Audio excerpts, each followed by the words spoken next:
Carroll County Commissioners meeting of October 14th. Would you join me for the pledge, please? I pledge allegiance to the flag of the United States of America and to the republic for which it stands, one nation, under God, indivisible, with liberty and justice for all.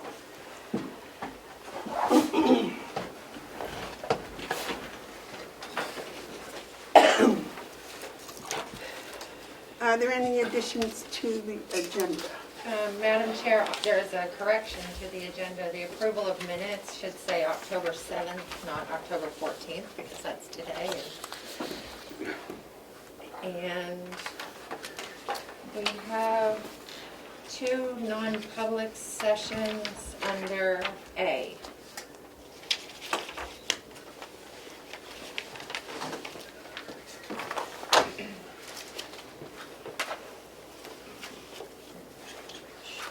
That's all I have. Anybody else? Are there any media questions? Is there any public input? Yes, I do. State your name and the town you're from, please. Yes, State Representative Glenn Cordelli from Tuckingborough. A couple of weeks ago, there was a session with Checkmate in which the problems were discussed. Before there's any new contract, you should require a list of the problems, the solutions, the responsible parties, and the due date for resolution. What are you looking for? The Checkmate budget was increased by $18,000 for 2020, and we were told that it was for the Human Resources Information System. Yet I don't know that anyone even looked at or analyzed the functionality of their HRIS. And yet by June 30th, you had spent 46% of the $76,000 budget, which included the HRIS. Do you even know what you were currently paying for? What is the value of the proposed contract? Is it over the $76,000? Why any increase in the contract when you have had all these problems? And just a month ago, Commissioner Babsky was saying that they should be thrown out with similar complaints by the finance manager. Have all the issues been resolved? Do you have a list of the problems with a resolution timeline? Have you analyzed the functionality of the HRIS system? If not, why is it in the contract? Why are you considering signing a new contract today? Thank you. I believe our Chief Financial Officer has been working on all of those issues and has them all ironed out. Are there any other public input? All right. The manifest approval for the week ending October 9th is Yes. $432,180.68.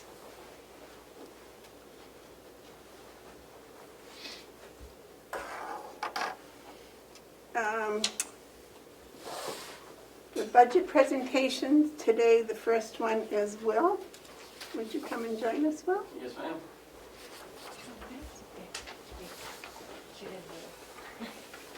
What did I not do? Excuse me. I'll take a motion to approve the minutes of October 7th, 2020. I'll second. Oops, all right, I'll make the motion. Are there any additions to or corrections? David? No. Okay, all those in favor of accepting the minutes, approving the minutes of October 7th, 2020, say aye. Aye. Aye. Those opposed? Okay. Good morning. Morning.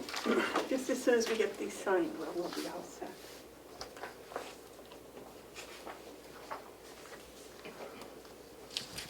Good morning, Will. Good morning. Nice to see you.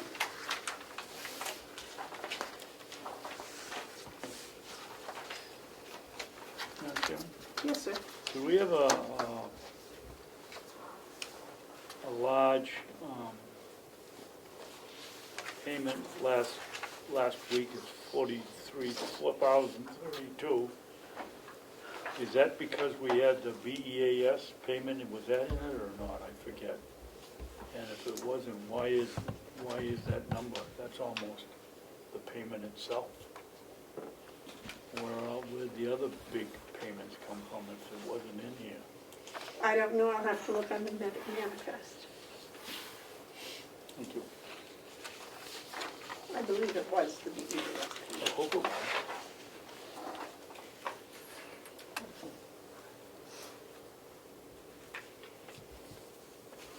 Do you want me to cross your name out and sign it? Oh, I or- signed it in the wrong spot.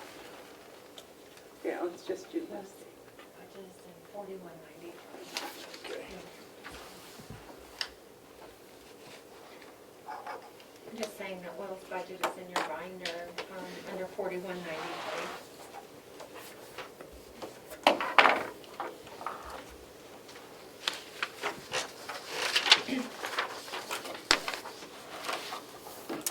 There are minutes. Thank you.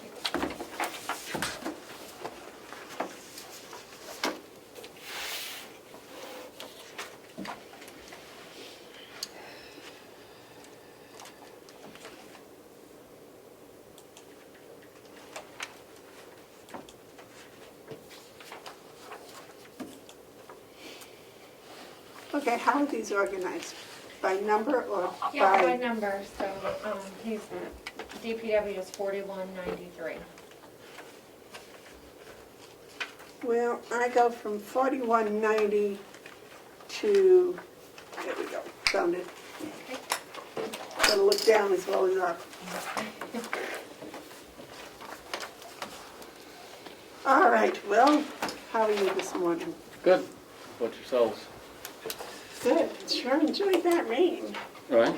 Beautiful morning out there too. Yeah. Sun's out. Looks nice. So, you want some money for next year? It would help, yes, please. I Well, don't know. tell us all about it. Okay, I don't know if you want me to kind of start at the top and mostly highlight differences. The budget is very similar. If you look at the bottom line, we're very similar. Just over $2,000 difference from last year. The first line is overtime. That's the same. That can vary on. Usually, it mostly varies on kind of winter we have to how much overtime we're going to have. I got one guy primarily that does that, but we do have our part-timer if we had to pull out of there possibly if we had a real bad winter. So it doesn't show as in the September third quarter numbers is using a ton, which is common on some years, but I like to keep that. We did lower it a couple years ago, but I like to keep it around that 5,000 for bad, if you have a bad winter. The next number is one of the biggest discussions. I have this if you guys would like to. If you'd like to take one, pass it down. I believe I have enough for Melissa there too. Talks about the salary line. So if you notice, the salary line went up about $1,400, a little bit less than $1,400. And this is what I'm looking to do and proposing this year is, you got your two full-timers, myself and Mark and Kevin. So I listed out how many hours we work per week and how many weeks per year. And Kevin's the 24 hours. We had two kids here for the last 2 summers. One of the kids his name is Hayden, and he did an excellent job working for us. He's a hard worker. He's capable of running most of our machinery out there. He's been tedding for the last 2 summers with me. This year I had him raking some hay. He can run the skid steer for loading round bales. He can help run the wrapper. He can pretty much do everything I need him to do here in the complex. Other than he's been under 18, so we can't have him driving off the complex. This coming summer, he'll be 18. He turns 18 this winter. He's a senior in high school right now. He's gonna go off to college, but he is, I talked to him, he is looking for a summertime job again next year. So I would like to bring him in, instead of 30 hours, which what we've traditionally done in the last 2 summers is the 2 kids, we've had about 30 hours each. I've budgeted approximately 60 hours for the 10 weeks. So I'm just basically adding 10 hours to that, so I'm going 70 hours a week instead of 60 hours. And we noticed that to be really needed this summer more than the previous summer, because the previous summer we still had 1 or 2 inmates. This summer we had no inmates. None? None. I haven't had a single inmate out since late March That's because of the COVID. because of the COVID. Oh. And, whether that changes or not, I don't know. That's not my control, and I need to make sure that I'm getting what we need to have done in my department. So adding him on, for that 40 hours a week for the summertime would be extremely helpful to fill those things. And being he has this would be his 3rd summer, or would be going into his 3rd summer, and he has the talents. He doesn't, he's very responsible with the machinery out there, a trustworthy individual. And so that's the change that you see is about $1,400 difference, give or take, in our salary line item, is adding on those extra 10 hours a week, and a couple of, I got him at 12 weeks. He may do the 12 weeks, he may do less, he may, we may be able to use him, where I know we could use him is, if they come home on fall break or something like that from college, we could use them for a week here doing stuff, getting caught up on things here and there. So that's why I had the 12 weeks in there for him. And then I'd still be looking at hiring, whether it be the kid we had this summer or another kid. I don't know what this kid's plans are. He's going to be graduating also. But looking at for someone approximately 30 hours a week. Sometimes we do a little less with that second individual, just because I've found the talents of Hayden to be able to pick up a lot of that extra. So it really depends. And when we're Hayden, we really need that second person, or the lawns, we get a wet year, unlike this year, but a wet year, and they're growing significantly. We need that extra person to be helping in the lawns. And that's kind of what their main job, 2 jobs are. So that's the difference that I'm proposing in basically the $1,400 on that line item. I did not give anybody raises in my department at all off those numbers. As far as the 2 full-timers and Kevin, none of that, never got any raises in that figures. Traditionally, I don't know how, it's being done this year traditionally. Commissioners decide that at later time. And so I just put in the numbers that we've always ran with last year, and when you folks decide what we're going to get, then I'm sure the finance department will help update that. Hayden's hourly rate, I did raise a little bit because we're going full-time, and the fact that we're going to be able to put him out on the road, he's more valuable to us in his 3rd summer. The first 2 summers he didn't get a raise at all. So I did raise his hourly rate on there to justify that position. How much? I gave him an extra, I think it's $2. So he went up to $14 an hour, from 12 to 14, because he's been 12 for the last two years. Did the other part-timer get the same rate?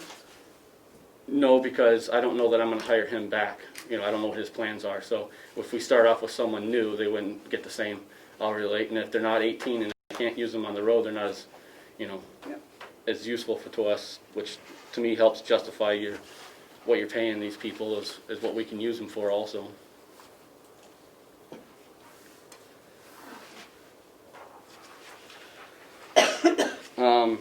Is there any other questions on salaries that commissioners would have at this point?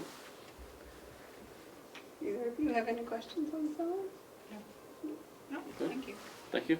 They'll just keep going down, past Social Security, retirement, training, education and training. Next year my licenses will be due for the water and sewer, so a lot of that will be spent for me to go to classes to get that. Medicare testing, water testing, 027. I left it at 10,000. That's going to be tight because I don't exactly know what that's going to be, because now, in the last month or so, the state passed a law now. It's not voluntary anymore. It's a law to test for the PFASs, and you got to test 4 quarters in a row. And so we have to hire someone to do that testing. It's not something I can just go out and do like I do 99% of the rest of our testing, because there's a lot of things that go with it. So our company, Eastern Analytical, who does our groundwater testing, for example, they'll be out here next month in November doing our groundwater testing, and they're going to do our PFSA testing for 4th quarter as well. And then we'll have to have them do it for 1st, 2nd, and 3rd quarter next year. I believe the way the law is, once you've done 4 quarters in a row, it has to be in a row. You can't skip a quarter. 4 quarters in a row, and you pass at their levels, then I think we're going to be all set. I don't think there's any more testing for that. But they did. It was a voluntary thing about 2 years ago, and then they mandated it, but it went to court, and so we kind of got out of it this last year. Well, now the legislatures have gone down in Concord and created a law for it, and we have to do it. So will this testing this year in 2020 Yes. be part of the 4 in a row? Yes. Yep. Just 4 quarters in a row. It doesn't have to be all in the same calendar year, but 4 quarters in a row. Yes. David, you had a question? No, well, I did, but he answered it. Okay. Whether we passed it and whether we did a good job in 4 consecutive tests, is there a possibility that they ease up on the testing? And he said yes. I believe that they are going to after you test 4 quarters. I hope that we don't have any problems, and this has not been, anybody that knows a lot about I don't know a lot about the PFASs, but it sounds like it's a chemical type of thing, and commonly, we saw it down by Pease. They put in a big system down there because it was used in the, when they would extinguish the planes back in the day, and that's what saturated down in there. So I would hope to think up where we are, it's going to be, hopefully it shouldn't be in our water, hopefully, and we'll be able to confirm that with the tests. So that's going to be a tight number, because I don't know how much extra that's going to cost. I think we're going to be okay because our normal quarter testing next year is less than it is this year. So, every year the state tells us what we have to test for, and it varies from year to year. And next year's a smaller amount of testing that I see so far, so I think that money is going to be okay to cover the PFASs. Worst case scenario, we get into 3rd quarter, whatever, late next year, and we may have to transfer some in there possibly, but I really think it's going to be cutting it close. And I'd rather not budget too much in there and have it sitting there. I like to try to keep it as close as we can. Yes. But after they do this in November, we'll have an idea how much it's going to cost, and we can adjust the budget for the next 3. Yes, ma'am. Yep. If you need more, okay. Thank you. Got supplies and supplies are the same. Office supplies, licenses, dues, and subscriptions. 037. You'll see a little note that Melissa's got at the bottom for us. That went up. I increased that because next year my licenses are going to be due. So usually it's every other year. We don't have a history on this budget layout, but normally I bounce between 300 and 400 that we put in there. I know it says we only use 28, but that's going to go up because Mark's licenses are due here at the end of the year that we're going to be paying. So mine are going to be next year. And then I bet additional 500 for this GSI software that we purchased this couple months ago that we're working on getting set up. That'll be a yearly purchase for that software. And so I budgeted that in that line item for subscriptions or licenses. So that's the difference on that one. Well, Yes, sir. office supplies. Office Why don't you just turn that over to Seth and let him do it? Why are you wasting your time shopping for office supplies? Honestly, I usually, very rare, if you look back in my history, do I even spend much of that money. Most of the time when we go to the water conference in October, which I don't get to this year, I go to all the tables and collect all the free pens and pads of paper and everything. And that's most of my I think we ought to increase travel and conference expenses. So that's mostly where, 95%, but I do have to buy paper once in a while. I think I bought a box of paper 5 or 6 years ago, and then I'm still working on the same box, so I don't go through very much, so we've always put a little bit there, but if that's what the commission wants to do and then I have to contact him for stuff, that's fine. I would just think if you only need a ream of paper, hey, some guy, buy me a ream of paper. Right. But it would still be in Will's budget. Yes. Yeah. Just So- trying to, So you're just saying we're gonna leave the money there, but if I need it, I go to him and then it'll charge it into my account, basically? If it's it'll help more us get a convenient for reduced you. Oh, okay. price, hopefully. Sure. So going down, we got septic removal. I believe I left that the same. I don't think we're gonna have a big increase on that. I will double check with him, but we went up this year. So I'm hoping that usually in the past, it's usually only like 2 years before, every 2 years if he jumps it. So I'm hoping that we're okay on that one. Was it this year that we went out to bid, hired somebody and they didn't work, and then we hired the second person? That's Was been. that 2 years ago? It's probably been 2 years ago, Okay. yeah. All right. We used that vendor for a couple of years and it wasn't working out, and then we went back to our who was second on the bid Yep. and has been our supplier or our septic remover, if you will, for 25 years on the complex and does an excellent job. Okay. Diesel fuel, I left pretty much the same. Gas prices have been pretty consistent. We have used a little bit more now that we have the skid steer, so we're using a little bit more diesel fuel there. We did some, land reclaiming, if you will, out back. So we've run the machinery a little bit more. But I think with current prices, we're okay. I lowered the advertising fee down $50.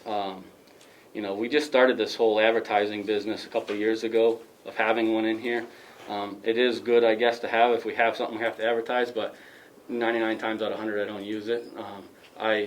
All the hay that we've done this year, I haven't advertised it once. I didn't even have to put it in the market bulletin or anything other than them updating the website, which I feel very few actually go to our website looking for hay, but it's word of mouth. And so we don't very rare have to do that. But I guess if we had a piece of equipment we needed to sell or something like that, we might want to have it there in case that happens. We got the telephone, which is same as last year. Travel expenses and vehicle lease equipment purchase, we just leave $1 in those. Vehicle expenses, I got it $4,000, which is the same as last year. That's based on a couple of things I'm assuming and hoping is going to happen. In the capital investment, I'm putting in for a new plow truck this year. We got one 2 years ago, and now our trucks, we have 2 main trucks, and we rotate them out about every 10 years, and this is going to be our 10th winter on this truck. It's fallen apart, literally. Rusted really bad after 10 years of holding the sander and salt in the back and plowing. So it needs to be replaced. Our sander needs to be replaced. That's 10 years old. We've been dumping money here and there and cobbling it back together the best we can to keep it running. We're obviously still going to have to get through this winter with it, but I'm hoping to have that's going to go through, and we're going to have a new truck for next year, which means I want it just like the new truck we got before. This new truck, I want to be able to go get it under the oil coating under bath, so we can preserve the trucks the best we can. So I've budgeted some money in there, and then I've also budgeted some money for tire replacement. We're going to be on almost 3 years of the tires from the Ford truck that we have, which came with it, and aren't the greatest tires in the first place. So I'd like to get through one more winter with those, and then be looking at replacing. So. And then the rest of that line item is your usual, inspections, anything that comes up on the trucks for inspections. The newer trucks, knock on wood, we don't spend nearly as much money on as far as, passing inspections, just our general maintenance of taking care of them. But we also have the 2 older trucks, dump trucks, in the fleet that do at times require, some upgrades or whatever to pass inspection. We did good this year. We've been we put quite a bit into it last year, and this year we did pretty good, so who knows what next year is going to bring. The salt and sand ash line, left that the same at 15. We're doing pretty good on there. We're going to have what you see for third quarter. We're going to have 5,000, assumingly coming out of that number, for the wood ash mixture that we put out back. They're supposed to be doing that this month. They were going to do it. I got to double check with her. I think in the next week or two. They were going to do it earlier, but they had some problems with the testing on their material, and so they had to. I guess New Hampshire has a lot stricter tests, and so they had to send those loads out to a different state, and they're starting with a new batch that should be ready to go towards the end of this month, and they're going to come out and spread that. I said I'd like that spread before the ground freezes or any snow, so they'll be spreading that as soon as it comes in, from what she gave me for an impression. Is it Okay. going, is it going to be dry enough to put some stuff on those fields that you were able to rotary this year that haven't had any attention in the past? Probably the ones that I brush hog, I probably won't put. They're not quite in shape for hay production yet, so I don't want to dump material on those where they're not ready yet. Well, it's my understanding that you need to put it on for several years before you're ready for hay production to build up the soil. Right. And it helps to cut down on the weeds and stuff. Yeah. You know, you do it too, David, right? Yep. Where are you talking about putting it, Will? Well, it's going to go on all the fields that what we You're traditionally not gonna do. waste it down on the downside of the road by the mattress factory, right? Well, that's what I was. That's what one I of the was ones. talking about. Right. Amanda was talking about brush hog, and I said that field's not really ready for hay production. I'd rather not waste it down in that just yet. Well, I was thinking, I mean, the reason it hasn't been brush hogged for the last umpteen years is it's too soft. You lost a tractor in there Well- 5 or 6 years ago. Right. So why put the stuff down if it's gonna be too wet to go in and harvest the hay? Right. It's been brush hogged. This year, dry as a bone, you're gonna drive over the whole thing. Right. I would think we'd be better off taking the money and running a drainage system down under there with plastic pipe. I agree. I think that particular field, in particular, we need to do drainage management before we worry about bringing the soil up. But there is another field probably out back that Commissioner Bevard is talking about that we could look at that out behind the wood pile. We've expanded some of the fields out there, and I brush hogged a bunch out there, and we did some de-rocking out there this year trying to prep. So that's a possibility to look at that on that particular field, but I agree with you, Commissioner Babson, on the one from across the mattress factory. There's way too much drainage issues that need to take place before I'm willing to want to do that. My first year, which is almost 13 summers ago now, is when I buried the tractor down there, and it took me 8 hours to get it out. And I don't want to repeat that again. So I'll tell you, when you bury a tractor way off the road like that, you call Carroll's, and they come in and they put extended pieces on, and they'll pull you out for quite a long distance. I know from experience. well, I buried the tractor down there, so I went down with the backhoe to get that and buried that too. And so then I had 2 pieces stuck.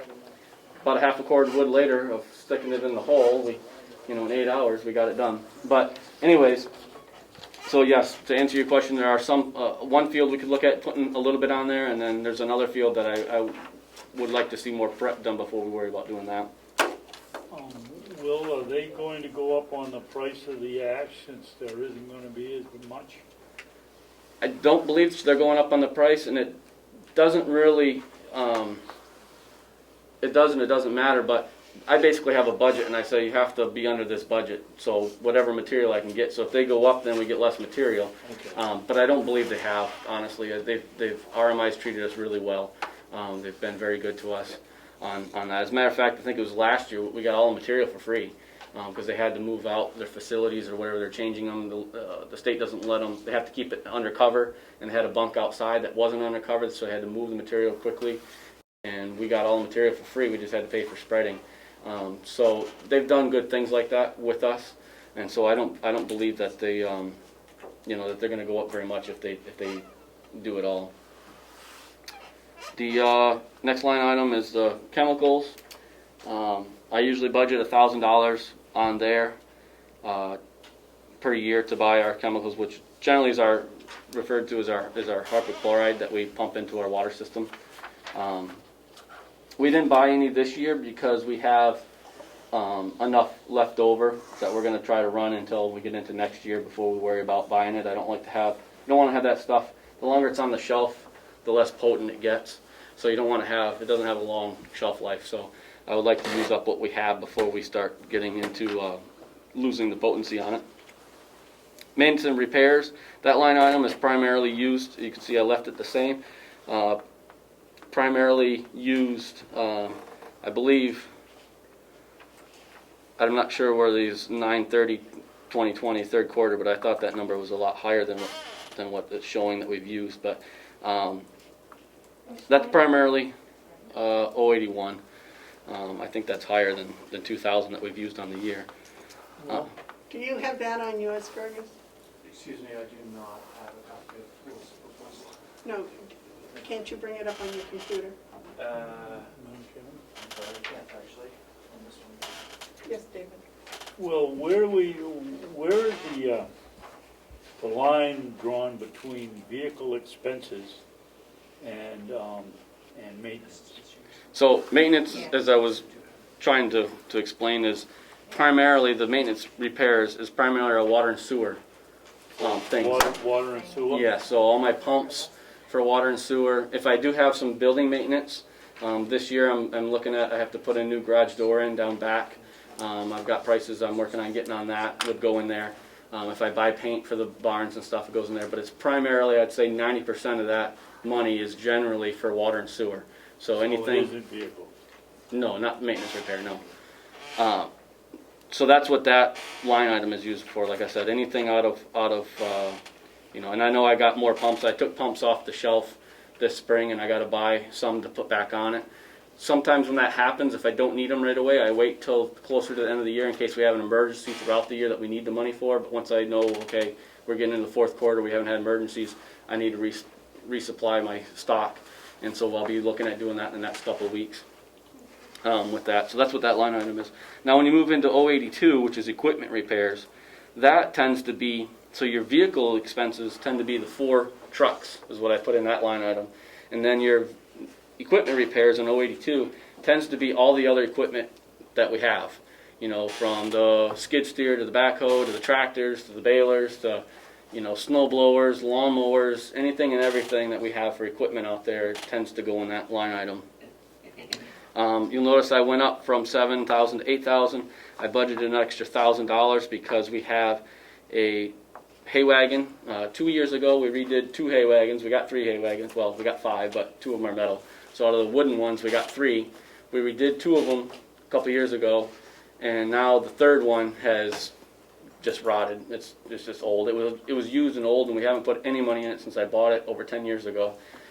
So we need to redo the decking and the supports underneath on that one. So I budgeted $1,000 to do that. I would have liked to have done that possibly this fall, but I'm kind of pushing it off till next spring because I'd really like, if possible, to do it with pressure treated like we did the other ones. But as everybody knows, pressure treated is flying off the walls this year, off the shelves this year at all your places that you buy it because there's so many home improvements going on with everybody at home. I guess PT lumber is hard to get, so I've kind of just held off on that and hoping that we'll have better luck next spring with it. And then you got your new equipment. I dropped that one down from $3,500 down to $1,500. We had budgeted that extra $2,000 for the GSI system, not just the system, but the training and such that we're going to get with that to get it all set up and all that was part of that. So we dropped down to $1,500, and that $1,500 is just what we budget every year in that line item for new push mowers, weed whackers, anything like that needs to be replaced. Here, that's what we do with that. Excuse me. Well, John is here. John, are you familiar with the fact that Will's getting a new computer system for GSI? Yes, he's ordered, it's not a computer system, he's ordering me a tablet, yes, and he's already done that. We're waiting for it to come in. Okay, well, does There, that, I actually have some boxes waiting for me downstairs that may be here. I haven't gotten that far yet today. well, because we had talked before, and I'm not sure about you handling all the stuff like that. Should that be in your budget, or does that need to stay in Will's budget? She's, The subscription for the yeah, I think, software. to clarify what Commissioner Beavard's asking me is, every year that software, the GSI system, it costs us $500 to buy it. I think that's what you're referring to, is that $500. I have it built into my budget, but I think she's asking if that purchase should be in your budget. Generally speaking, I do absorb that, and I increase my budget accordingly, and we decrease other departments' budgets accordingly. That's been something I've been doing every year since I've had a budget. And yes, I would do that, yes. So we can take the 500 out of Will's budget, and you'll take care of it in your budget. If you want to send me an email on that, so, because between here and my cage, I'm not going to remember that. Yep. Okay, because when he had brought it up before, I thought, gee, that sounds like that's something that John was talking about absorbing, Yep, so. I normally would do that, absolutely. Okay, all right. David, you have a Yes. question? Could I ask for a good question? Sure. Mr. Chief Financial Officer, I think that it would be to our advantage if we had, I don't know how this system works in programming, but if we had the requirements for our septic system under one category and then with a drop-down menu for, because we just heard that the new equipment, which I would think would be maybe farm equipment, could be septic equipment. Repairs could be the truck, could be the sewer system. Why can't we put the cost for the sewer system under one category with a drop-down menu? And maybe the other two don't think we need to, but Well, I think the water system ought to also go under a separate, so we I can, agree with that. so we know what the water system costs and what the sewer system costs and the different expenses for it. What do you Right. think of that? Well, we used to have 4 different budgets.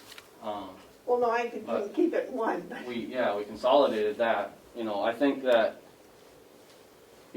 I don't know, I guess that's the question for them is, that line at 081, you could almost rename it maybe. I don't know how their system works. And I think there was a reason why Kathy had said in the past about across the county with different numbers, but honestly, I don't know.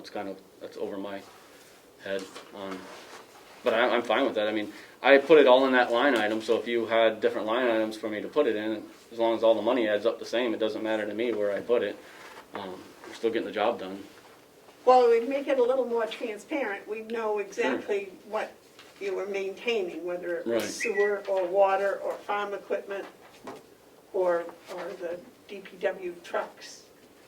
That's my thinking. What do you think, Terry? Yeah. I think that you should get together with the CFO and work it out. If I may, I'll do a little bit of research to Research. look back on the individual expenses in that category for maybe the last couple of years, get a sense of where it's at, and get back to you all. Okay? Yeah. I think what you're going to be looking. Your bottom line won't change. Right. I think what you're mostly, that's going to help you clarify is that 081 that's called maintenance repairs. I think what they're looking for essentially is that I put in water and sewer expenses in that, and maybe we can make that, like Commissioner Babson said, I don't know, a drop-down box that says water and one that says sewer. All the others are pretty explanatory, I think, but I think that's the one that throws everybody off is because it's called maintenance repair when really it's water and sewer stuff. So I think that's kind of what, if I'm correct, that's kind of what Yes. you're looking for. If that helps at all, sir. But then you have chemicals that come on, that's your water system. Yeah, but you wouldn't put chemicals in, if you're not going to have a whole separate budget, you're not going to put chemicals, chemicals are chemicals. It's not a repair. It would be- No, but I'm saying that we could rename that chemicals for the water system. So that, because some people think you put chemicals on the fields too. Oh, okay. That's a bad thing. We don't do that, but We don't want people thinking that, right. What? That we put chemicals on that the we field. put chemicals on So if we the, put it sounds better chemicals, if it's fertilizer, but if you say chemicals, then they get all wound up about it. but this isn't fertilizer, this is chemicals I for the water understand that. system. I understand that. That's what I'm saying, maybe we could just add that Right. for a water system, so to make it, you know. But you're right, Kathy said there were only so many lines that you could utilize. Right, I don't remember how all that went, I don't, that's not my purview, but I remember back in time that being commented. And then the last budget we have is the purchase resale, which again, you guys set up a couple of years ago. If we have a piece of equipment, it's a good deal to go buy on, but, you know, we spent a little bit of money out of there this year, and that was for, we needed bale spears for the tractors, for the round bales, that we spent out of there. But other than that, haven't really had a particular use. I do have one or two pieces of equipment I might look at, but, you know, it's nothing dire, so I'm not spending out of that money if it isn't needed or it's not a great deal. But it's good to have it there, so if Something something comes comes up, up. correct. David? Madam Chairman, Will, my recollection is you bought a new bale spear. Yes. That really isn't what that line item is for. That line item is for if Joe Jinks had his bale spear and he's no longer doing hay and it's up for auction, and you can go, instead of paying $500 for one, you can get it for $100. That's really what the purpose of that purchase and resale was. It wasn't to buy new equipment that you needed. Actually, if that spear is new, it should have been the cost should have been under new equipment. Right. I mean, this is, between the delegation and the commissioners, this is an attempt to keep the farm going and save money. You know, Right. we did a good job with the hay wagons. They were all used, and we got a really good deal on them, and we used that line item. And that's what, when I suggested we put it in a couple of years ago, that's what I thought was going to happen. I didn't think we were going to get in a pinch and go out and buy new equipment with it. Right, and I agree with you, but I'm pretty sure that we discussed this last year when we were talking about where we're gonna, for the new baler and everything, that we were gonna need spears, and that we said that we could take it out of that line item. But I mean, we have, if it's a very big concern of the commissioners, I think we have enough in new equipment. I could probably talk to the finance department downstairs, and we can just switch it into that I'm line sure we item. can. But going forward, the Right. purpose of it was to take advantage of when you go to an auction, they're not gonna wait 6 months to find out whether the delegation passes the money or not. We wanted you to have some money if you went to an auction and got a good deal. Here's the check, I'm taking the equipment home. Right. We don't wanna blow that. Right, I think that needs to be put into new equipment. But I do think that, that also included, for example, you're talking about the hay wagon needs a replanking. Yeah. And if you saw on Craigslist a hay wagon for $1,000 and you went and looked at it and it was in good shape, that would be cheaper than replanking the hay wagon that we Right. have. And Yeah. you could take this money just to go and purchase the hay wagon. Is that what we're talking about? Yeah. Yeah. Right. You had a question? I do, but maybe kind of getting off subject, but how are we doing with getting the inventory list on vehicles? I've received everyone's inventory, except the sheriff's department is still working on theirs. Because I would like to see before we, maybe not this budget season, but the next, a complete rundown on vehicles and what the expected life is when you purchase or where we are, so that we have that information too. The delegation had that last year. I don't know if we did or not, I don't remember. Yes. I Yeah. think it's, We've done that for several years. put out the spreadsheet, I've got the inventory and year's purchase, what it's used for and so on, and then I think we could incorporate that when you're working on the capital improvement plan, Yep. as you project out the life expectancy on those vehicles. Yeah, I think that's when it would come in. Can I ask a question about the budget line you were just discussing? The purchase and resale, when I look at that, not knowing the background on it, I honestly thought that was for if you go out and you purchase a truckload of wood because you're gonna then resell it with for processed firewood. That's what I thought it was, just the way that it's named. I thought it was when you purchase things that you intend to then resell. That's, when I looked at that, that's what I thought, and I'm wondering if just bumping that money into new equipment would make more sense. No, because you can't get it unless, especially if it's over $1,000, we can't just give it to him to go spend. Whereas if he's driving down the road and he sees a, I don't know, a used grabber, a used hugger, and it's in good shape, but it's cheap, he can purchase it right then, or, you know, make arrangements to purchase it then without having to go through the whole process, if the money's right here, yes. I think that what you're saying, Melissa, used to be the case, and then we did away with buying wood because the delegation defunded us on that. And then the commissioners had this idea, which is very needed and a very great idea, and we had to put it somewhere, and that's why we put it down on that line item. Maybe a renaming of that line item of some sort would help with clarification possibly, but that's what they're saying is the intent, but what it's labeled is back in the days what you're remembering. Okay, I guess that's kind of the That's difference. the case, okay. Right. So maybe we should change it to purchase used. And new equipment isn't always new, it's just new to you.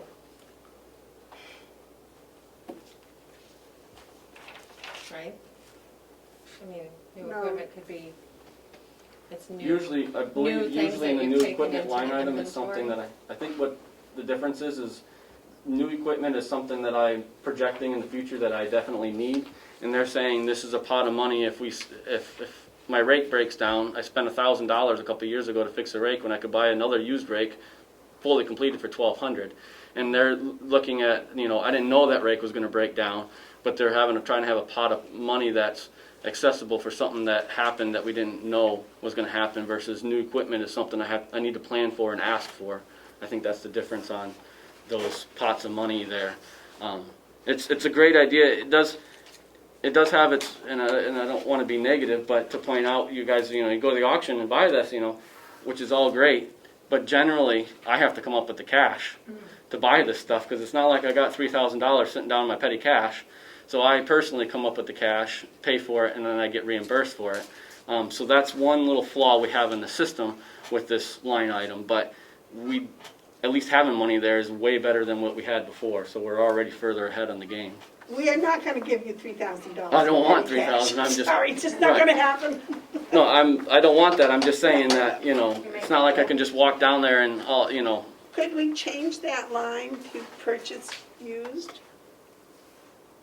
Instead of purchase resale, purchase used? I'll be able to come up with a better name than that. Okay, wordsmith. And, So Fergus can work on it probably with Will, maybe, and bring it back to you. See what's available for It's maintenance, not maybe? emergency funding, so you do, you know.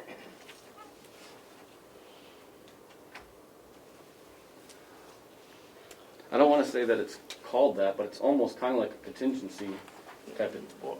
And you don't want to call it a slush fund. Right, it's not a slush fund. Yeah, but- no, it's just, No, that's that's a good That's not one we're gonna use.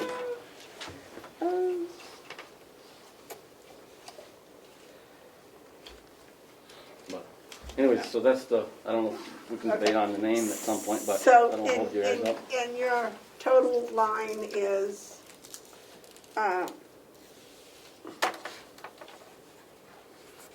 is up $1,400, is that right? Do we want to, sorry commissioners, but on 037 where we just discussed taking $500 out of here to give to John for the thing, do we want to move that from 900 down to 400 on 037? Does that make sense? Yeah, I thought we did that. So then we minus that from the,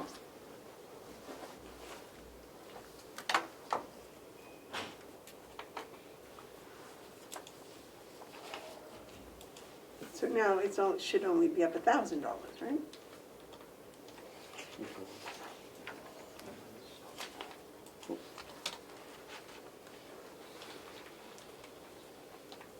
I got that we're up, if I did my math correct, that we're up about $1,600.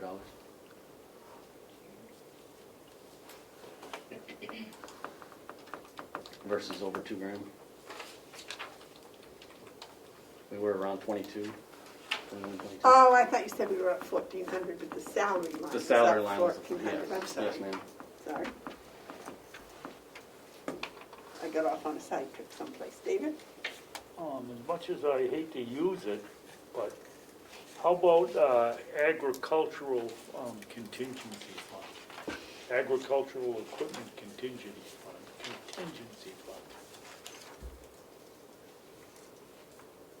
And that's basically what it's for. If it's a contingency fund, do we have to have the approval of the delegation if he wants to buy a $500 side delivery rake on the spot? If it's a contingency fund, we have to have the approval of the delegation for anything, I believe. That's what I'm asking. So maybe we should All right. say, what's the word they use now for instead of used equipment? What do they call it? Pre-owned? Yeah. Pre-owned agricultural equipment. That's a lot to put in that little box, though.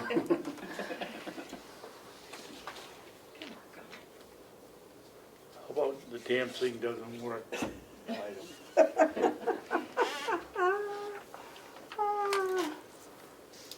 We've got to keep it in there some way because it is a savings, a big one. Yeah. Anyway. we What can about figure it pre-owned farm items? Pre-owned farm items. out. That would work. I don't know if it would fit in there though. Pre-owned. How about pre-owned equipment? Pre-owned equipment, and I'm new, and then pre-owned, maybe? Here, you just said that, sorry.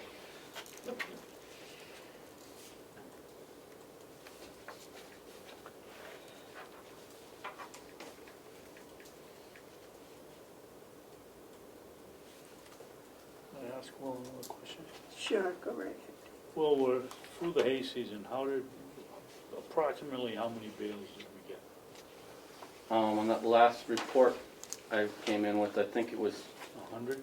3,700 on the squares and 325 on the rounds. 325? Yeah. Yeah.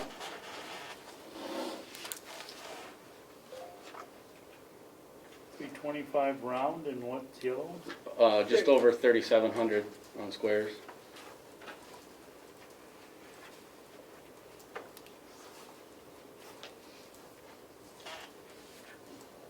You made your budget. I think we made it, yeah. Pretty sure. I mean, I still got hay going out and money coming in yet, but which will be clearing up here within the next month, and I think we're gonna find that my prediction is we're gonna be over it. Excellent, excellent. Over the revenue budget? Yes. Good. Yep. Okay, so what's your final department proposal now? 250, right? Is 250,798? Does that sound? Yes. 250, 798, 250,798. Yes, ma'am. All right. Now, under all these funds that money came into the county this summer, the DPW didn't get any of that, is that correct? Any of the COVID monies? No. Okay. No, we haven't seen anything to do with COVID. Okay.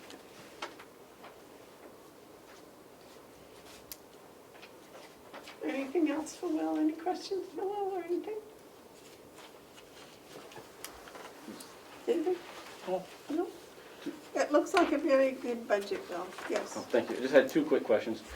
Are we coming back when you guys are gonna talk about the capital investments Yes. for that? Okay. And then, Do you have something you wanted to put on that besides the new truck? no, just a new truck. Truck and sander, right? Yes, yep. I think I had sent that, filled that out and sent it to Melissa at one point. And then the other question I had was, we haven't, not that it's a huge deal because it's pretty much one number now, but talk about revenues for our department. Are we coming back at a different time period? Do you want to talk about that when we Yeah, get? because you're not solid on that right Right. now, right? Right. Yeah.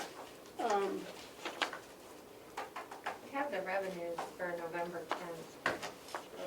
Okay, I didn't know if there was a particular day that that you guys were doing it. That's what's on the schedule right now. Yeah, normally the departments are giving us their revenue at the same time. But Right. yours is all kind of one specific thing, and you're not, although you can project what the revenue is going to be. Right. Yeah, it's pretty easy projection at this point, I believe. For You think your revenue will be the same for next year? yeah, I'd like to say it would be a little bit. I'd like to set the goal a little bit lower because I would like, depending on what happens, we may do more round bales than squares, and so I don't know. That's where I'm not real comfortable, but of what we're going to have. I mean, squares you make more money than rounds, but we're also going to go away from the sliding scale that we had this year. There's no need for that.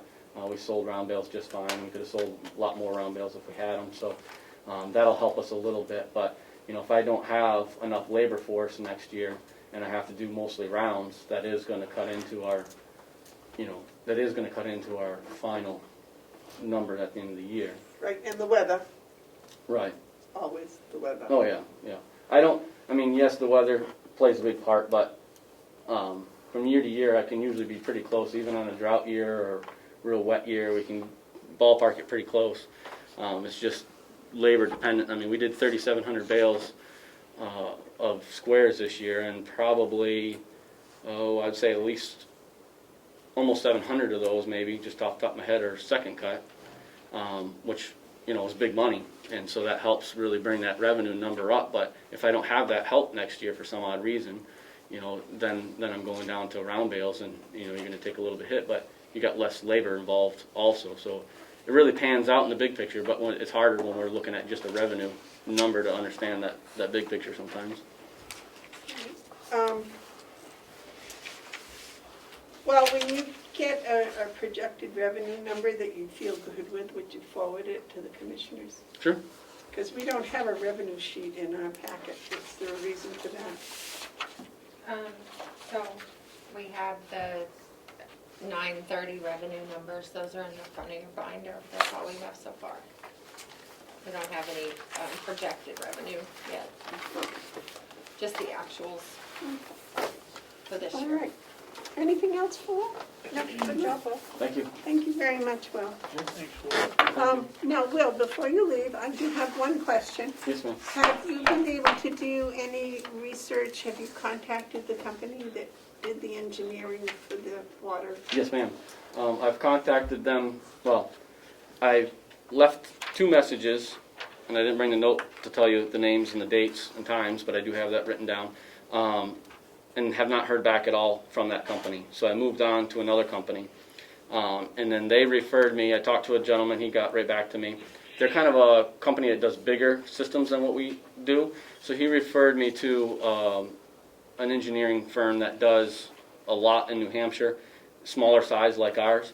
So I just got that referral back yesterday, so I emailed that gentleman, and so I'm waiting to hear back from him to kind of explain to him what we're looking for and whatnot. So I have been working on it. It's just the first company, 2 different messages left, and nobody called me back, so I've moved on to some other avenues. Okay. And Good. so it's in the works. In the process? Yep.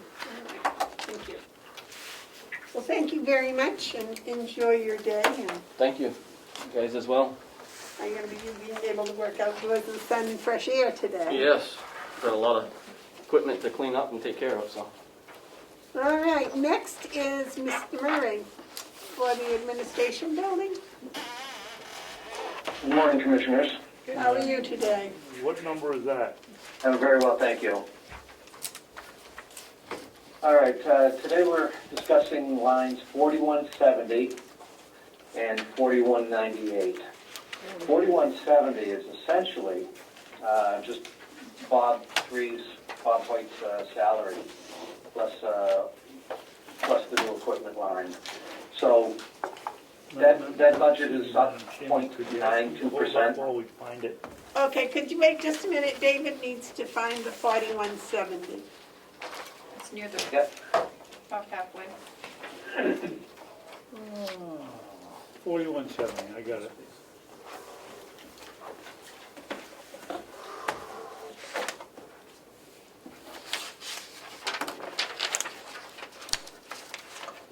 Thank you, Bob.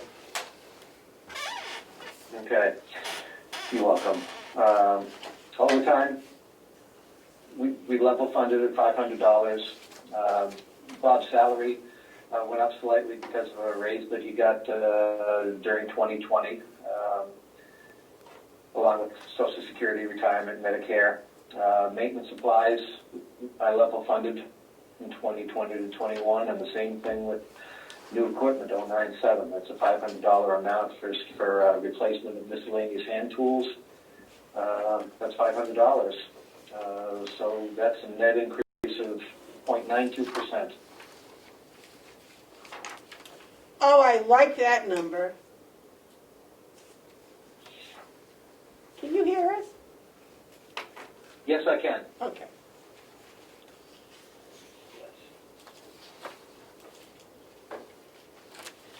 And of course, this year,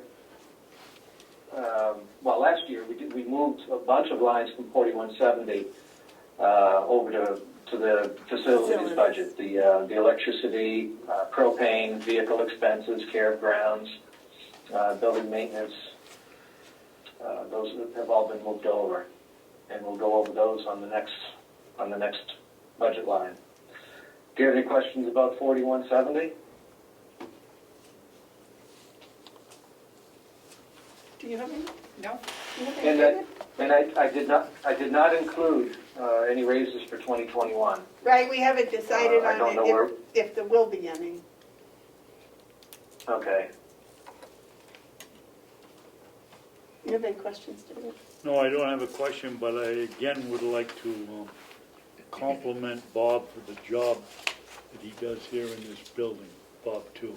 Three. Three, he does, Bob 3, yes. he does an incredible job. Yes.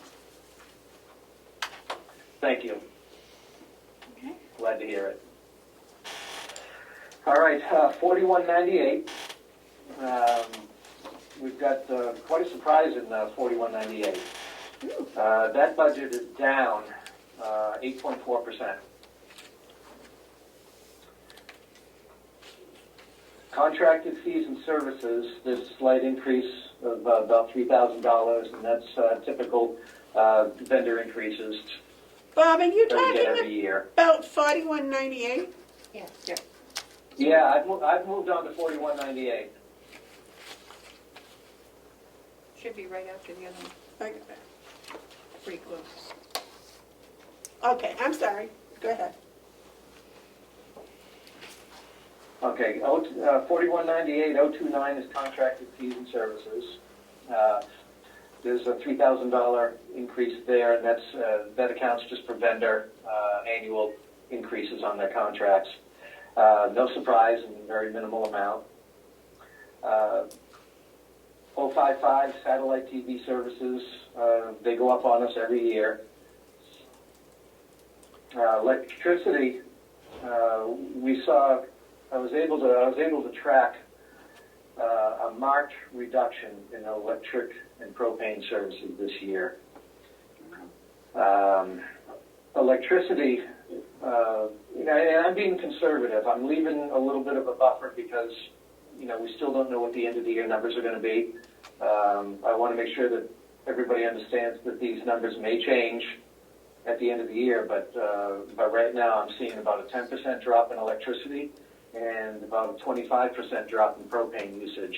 And this is all due to the Siemens energy upgrade that we did. So I've taken these numbers and I've given back. Like I said, this whole budget went down roughly 8.4%. Pellets, I dropped that from $25,000 to $10,000. That will buy me about one silo full of pellets. I'm in the process of burning up last year's pellets as we speak, and before the end of the year, I'll be topping off the silo one more time.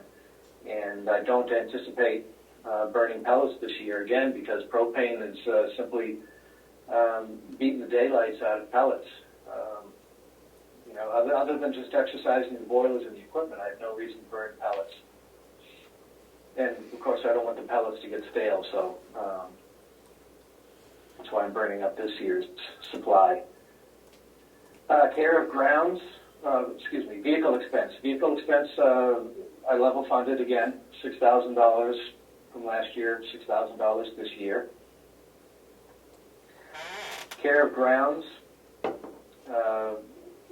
I level funded that at $11,000. Madam Chairman? Yes, David. And Bob, just a moment, please. David has a question. Didn't we mow the lawn this year, plant flowers? Why we only spent a little less than $800 out of $11,000? well, we just spent a bunch doing the crack filling in the driveway. That's not reflected in this spreadsheet. But we didn't buy any bark mulch this year. We bought a little bit out front, planted some flowers in front of the administration building, and Lisa Scott did that. She donated her time and took care of that little flower bed that's out front. We donated the materials, but we didn't, because of COVID, not having any visitors, we didn't spend any money on extra bark mulch or any other plantings. At the jail or the nursing home, we just didn't spend the money. But going into 2021, I'd like to think that we're going to have a better year once we get COVID under wraps. Keep your fingers crossed, please. But Bob, we spent less than 10% of what we appropriated through 9 months. Well, today, but don't forget, we just spent money for crack filling. How much was And that? that's not reflected in this. Do you know how much that was? That bill, I haven't got the bill yet, but it's going to be a couple $1,000. Okay.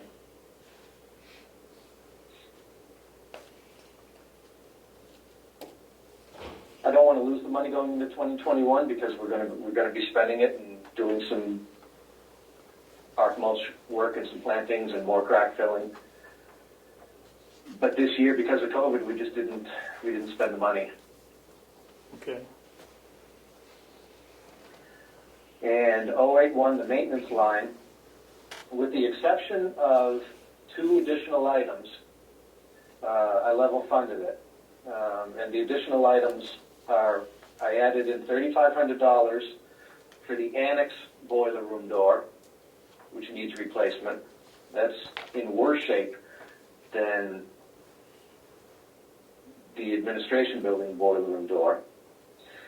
And one of the rooftop units at the administration building had some unanticipated breakdowns this year that we're going to be able to limp through the winter, but I need to address those before air conditioning season next year, and that's going to be an expensive bill at about $38,500. Didn't Siemens put that to in? get that repaired. No, that wasn't part of the energy project. The 2 rooftop units on the administration building were not considered as part of the energy project because they were existing air handlers that had air conditioning built into them, which used to be the primary air conditioning of the administration building, but now it's the secondary. It does more dehumidification. And since it wasn't going to be saving any money by changing those units, and they were in good running condition when we did the analysis 2 years ago, then we decided to leave them and just continue maintaining and using them. However, this year I had a failure on a couple of the condenser coils. They developed leaks, and they're leaks that are in a position that they're not repairable. We have to replace the condenser coils. So those condenser coils and a fan controller and a couple other miscellaneous items are gonna be about $38,000.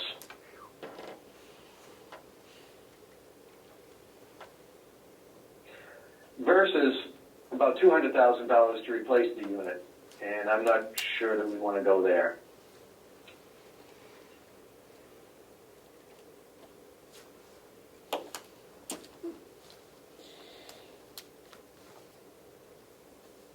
But even with those increases, we still get a net reduction of 8.4% in the 4198 budget.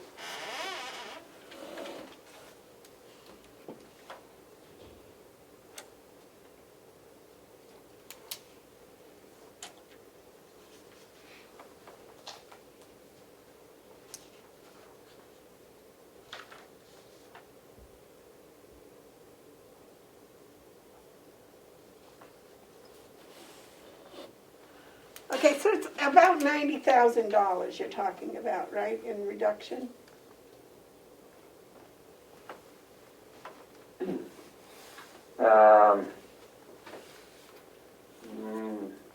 I think it's more than that. So yes, you're right, about $90,000 reduction.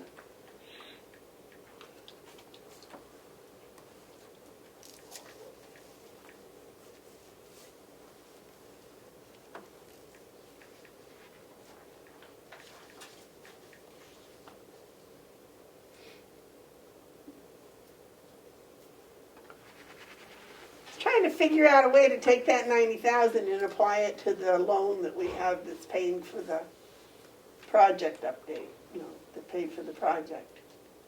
But Well, that was all the premise on Steve project. selling us the project is the energy reductions. We're going to partially pay for the note.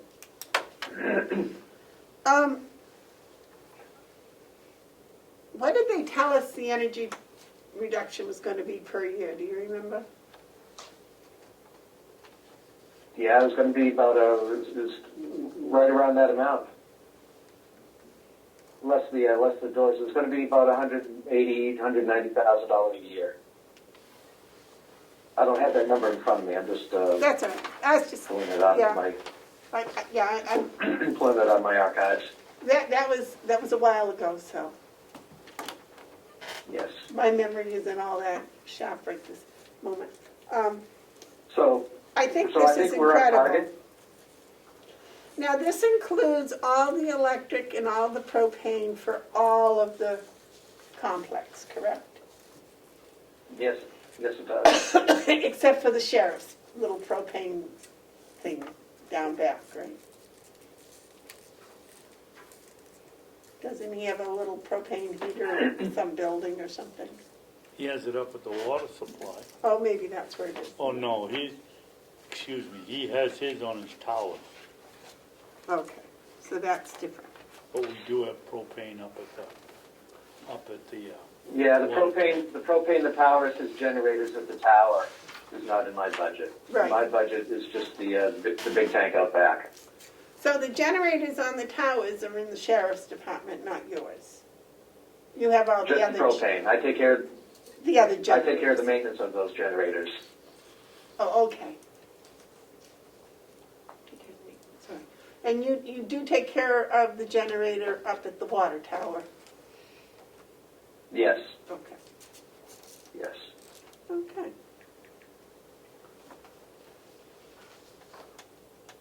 Any questions for Bob? No. No? Bob, what normally do you do for the care of the grounds that uses up the 11,000 besides the bark mulch? Crack filling, bark mulch, vegetation.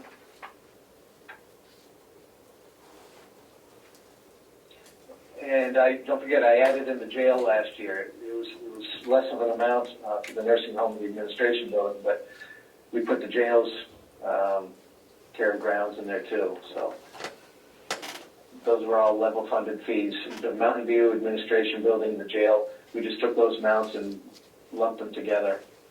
And Will, the DPW does all the grass mowing and that stuff, right? The clipping and, Yes, okay.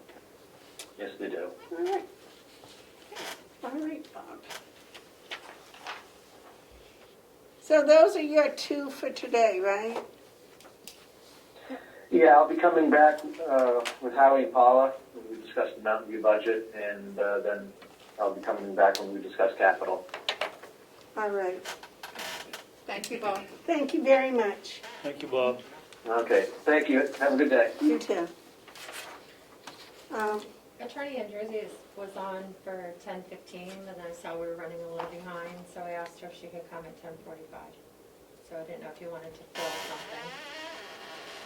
Why, we're right on schedule almost. I know, but I 5 didn't- minutes off. I thought Bob might take longer, so I let her know, but maybe she can come now. Yeah, would you see if she could come now? Yep. And while we're waiting for her, we'll do the CFO update. Sure.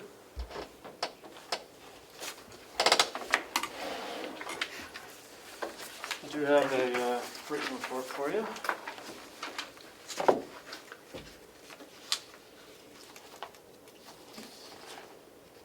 Take one, pass one down. I certainly will. Thank you. Thank you. Can I have a copy too? Pardon? May I have a copy also? I didn't print an extra one, but I'll consider that in the future. How about that? Just wanted to go along with it while we, Oh, sorry. that's why I go in park. You are.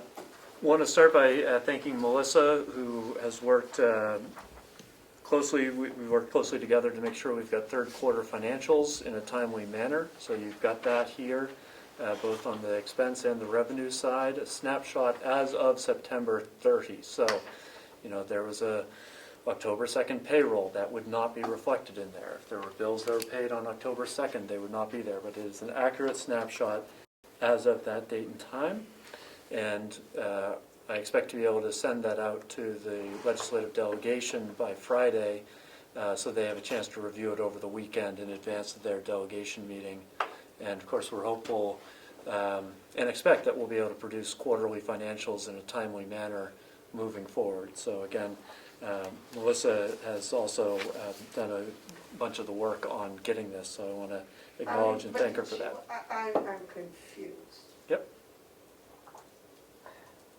What did she do to get the Well, budget out? among other things, Melissa had prepared previously an Excel spreadsheet which gives you a much more readable and user-friendly format and much more of something that gives you a snapshot that you can look at. So working together, we inputted the numbers and then maintaining a shared file. So it's outside of the Avenue system. So instead of producing a 300-page report for the delegation, we can prepare a 17-page snapshot that just gives the top lines in each category, each line item. So no detail. Well, if you'd like detail, I can certainly provide you detail, but the snapshot, I think, is a really useful tool for people to see where we are and whether we're ahead or behind or where the concerns are. Okay, so what you did was you took her form that she's been using right along and put the Avenue numbers in it. Yes, I guess so. All right. Yep, so, and Melissa helped double check the numbers to make sure that they were accurate, and, we worked collaboratively to get that accomplished. So that, I think, is important. Let's see, we also, this is necessary too to identify areas where you might need some line item transfer requests, again, in anticipation that there's a delegation meeting next week. So this helps flag those as part of that Does process. an Avenue flag those for you? Well, either one would, but getting these in a timely manner has been, I understand, a challenge in the past. So being able to produce those is, I think, a really important thing. A significant amount of my time this past week has been preparing material for the delegation's transfer investigation committee. We'll have some more discussion about that in a non-public later. We are starting to get some of the material for the how-to manual necessary for the cross-training, and so I continue to push that issue and let everyone understand this is a priority item. The bank reconciliations, I put that on pause because we are still not quite done getting material to the audit company. I had email correspondence from the auditors on Friday about, hey, where does this stand? What are you waiting for anything from us? And can you give us an expected date of completion? I have to say the response I got was both vague and specific at the same time, pointing us to the original language saying, it'll be available 2 weeks after the receipt of the last material. I can just tell you that Kathy continues to be responsive to their request for a couple of things.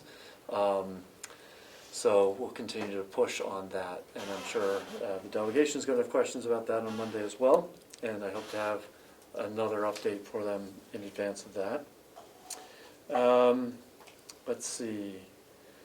We are also trying to make sure that some of the 91A requests that have been lingering are put to bed. Again, I want to thank Melissa for also helping drive that, because we'd like to make sure that we're completely up to date on those. And I believe that you'll be looking at some of that material a little bit later today as well.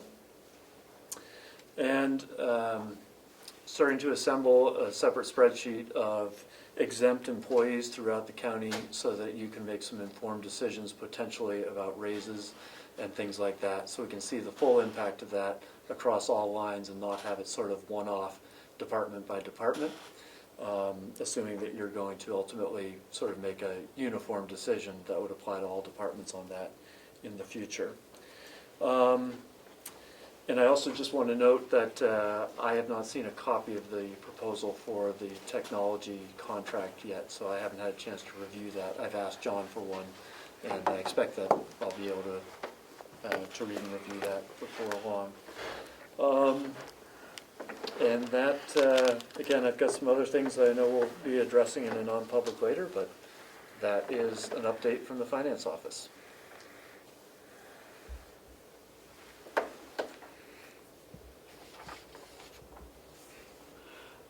Your how-to manual, do you have a format for that?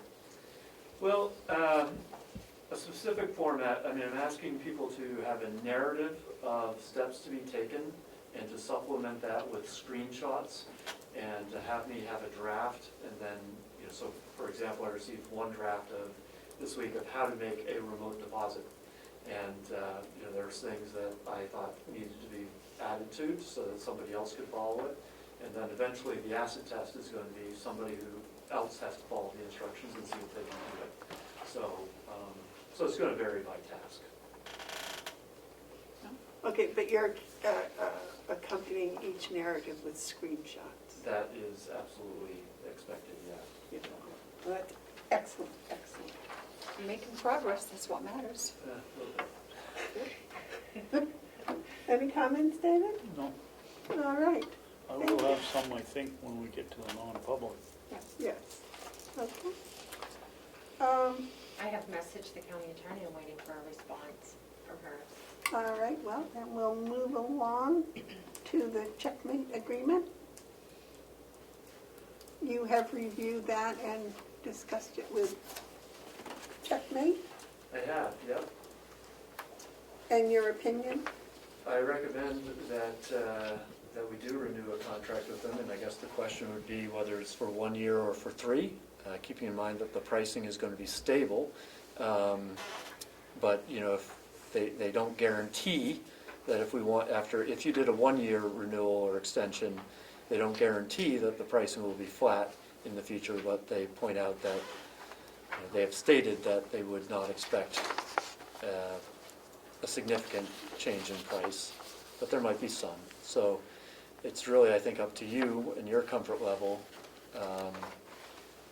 whether you think we ought to do it a short term and see how it goes and see if some of the kinks that have experienced are worked out, or if you feel like we can commit to 3 years. I don't really have a strong opinion on it personally. It's still my it was my understanding of the latest contract I saw that if we weren't happy, if we did a 3-year contract and we weren't happy, we could have 30 days to stop. Yeah, I think it might be a 60, 60. but yes. And I know the question had come up, I think, earlier about, I think Representative Cordelli mentioned it in comment earlier, about the extra modules, which we've sort of committed to. HRI, yeah. Yep, so, I do commit that we will drive that process forward, obviously, if we are renewing. Chris Hero and I spoke, and, if we're not renewing, it doesn't make sense to drive that at this time. If we are, it does. Right, well, they owe that to us for this year. Any other questions about the contract? And All right. I don't know, I want to make it transparent, but I also don't want to give away any information that somebody else could work with, so.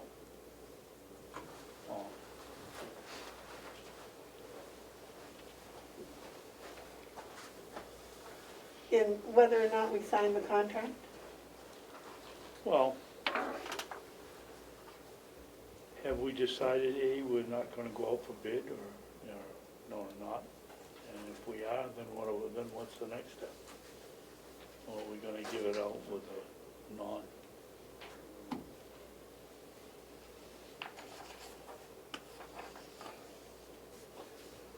I did not think we were going out for bid, but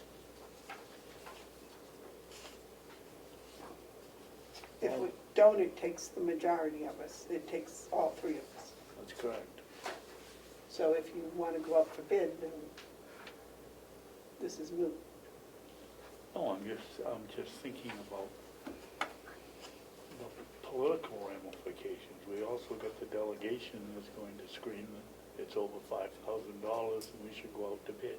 It's also a service. And it's a service which doesn't come under it, but in my opinion, that's hiding.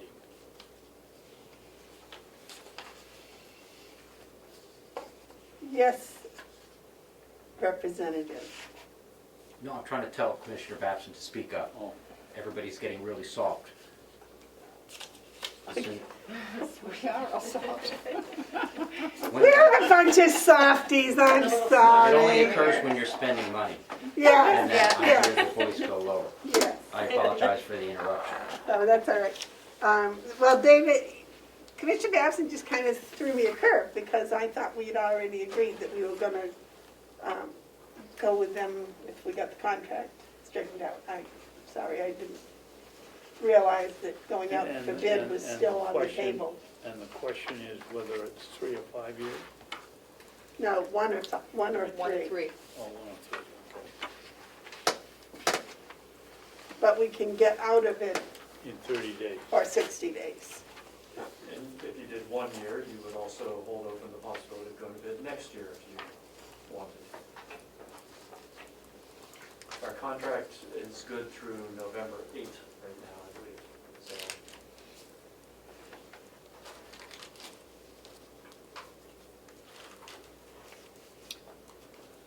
Carrie, do you want to go out for bid? Well, I see that we're kind of on a time crunch here. If we go out to bid, I mean, our contract ends November 8th. If we were going to do that, we should have started that process a while ago. I don't know how we could, something this important, that we would be able to do it in 2 weeks. I don't, What made you start thinking about going out to bid, David, where you had mentioned this before? I'm just been thinking about it. We have to pay attention to all options, and I guess I would prefer to go no bid on 1 year, and that gives us an opportunity, whoever is here, an opportunity to study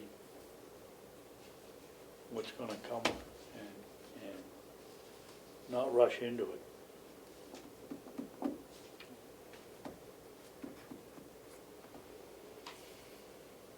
So you would prefer 1 year to 3 years? Yes. How do you feel about that? I think that's a good compromise to see how it's going to work out, and that gives us more time. It'll give Fergus time to make sure that whatever changes are implemented and that things are going smoothly like they should be. And if not, then we have the option for next year, And that will give them the time to get the HR up and going. up and going. You can get them to push to do it this year, like they're supposed to have done. And I suppose having 1 year kind of holds it over their head that they got 1 year to pull it all together. You want to make that motion, David? No, but I'll vote for it. You want to make that motion? I'll make that motion. That we will not go out to bid for No, that we will go a 1 year a one-year contract contract. with, Contract Checkmate. with Checkmate for a period of 1 year. 1 year. and I've got to look for the amount. Fergus, do you have the amount right away? They did, that was that supplemental email that Yep. showed what the expected expenses were. It's not in the contract. Not to exceed. Was it like 96,000 or something like that? I believe there was something in the neighborhood of 90,000. Yeah. I think it was around 96,000. if You I didn't have a remember. copy of the new one in here? I brought the old one. Did you the bring price- your old one, Madam Chairman? or Well, did- that's what I'm trying to find. Because I don't have one here for this year, I don't think the price unless changed. it's there, but- maybe I missed it, no? I had, she didn't print out another one for this week, and I was reading it this morning before I came, but I think I may have just left it on the desk. You don't have it in your email at Fergus to bring up the number? I will I'm trying to find it, check. sure.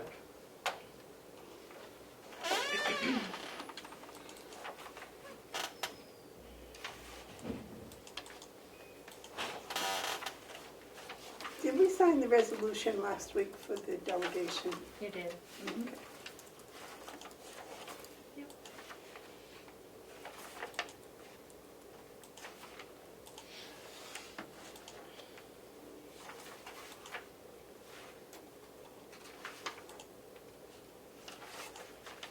Excuse me.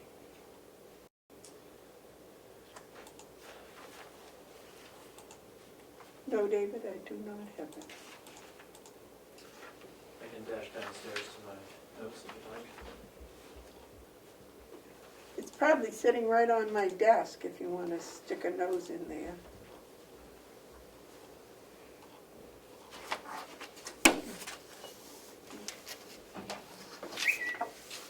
Okay. All right, well, let's start with the county attorney's budget, and we can come back to the motion afterwards. So you're gonna wanna go to 4110 in your book. And then 4111 and 12, so it's 3 right in a row, starting with 4110. I would really not like to do that, Christian.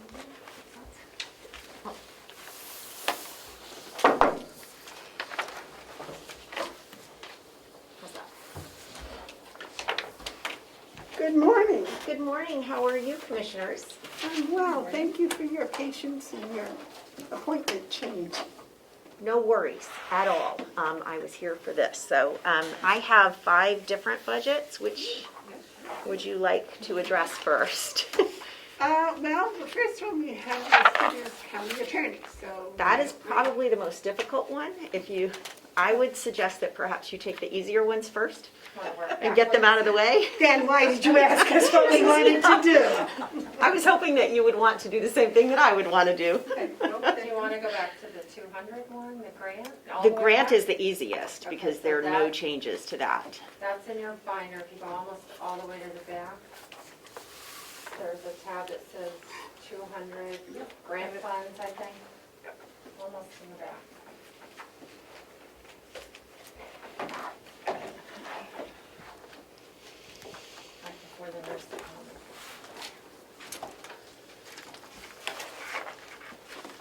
Did you ever try to get a second grant for the victim witness? So there's a prohibition on supplanting, which means that we can't now apply for a grant to take over something that the county is currently paying for.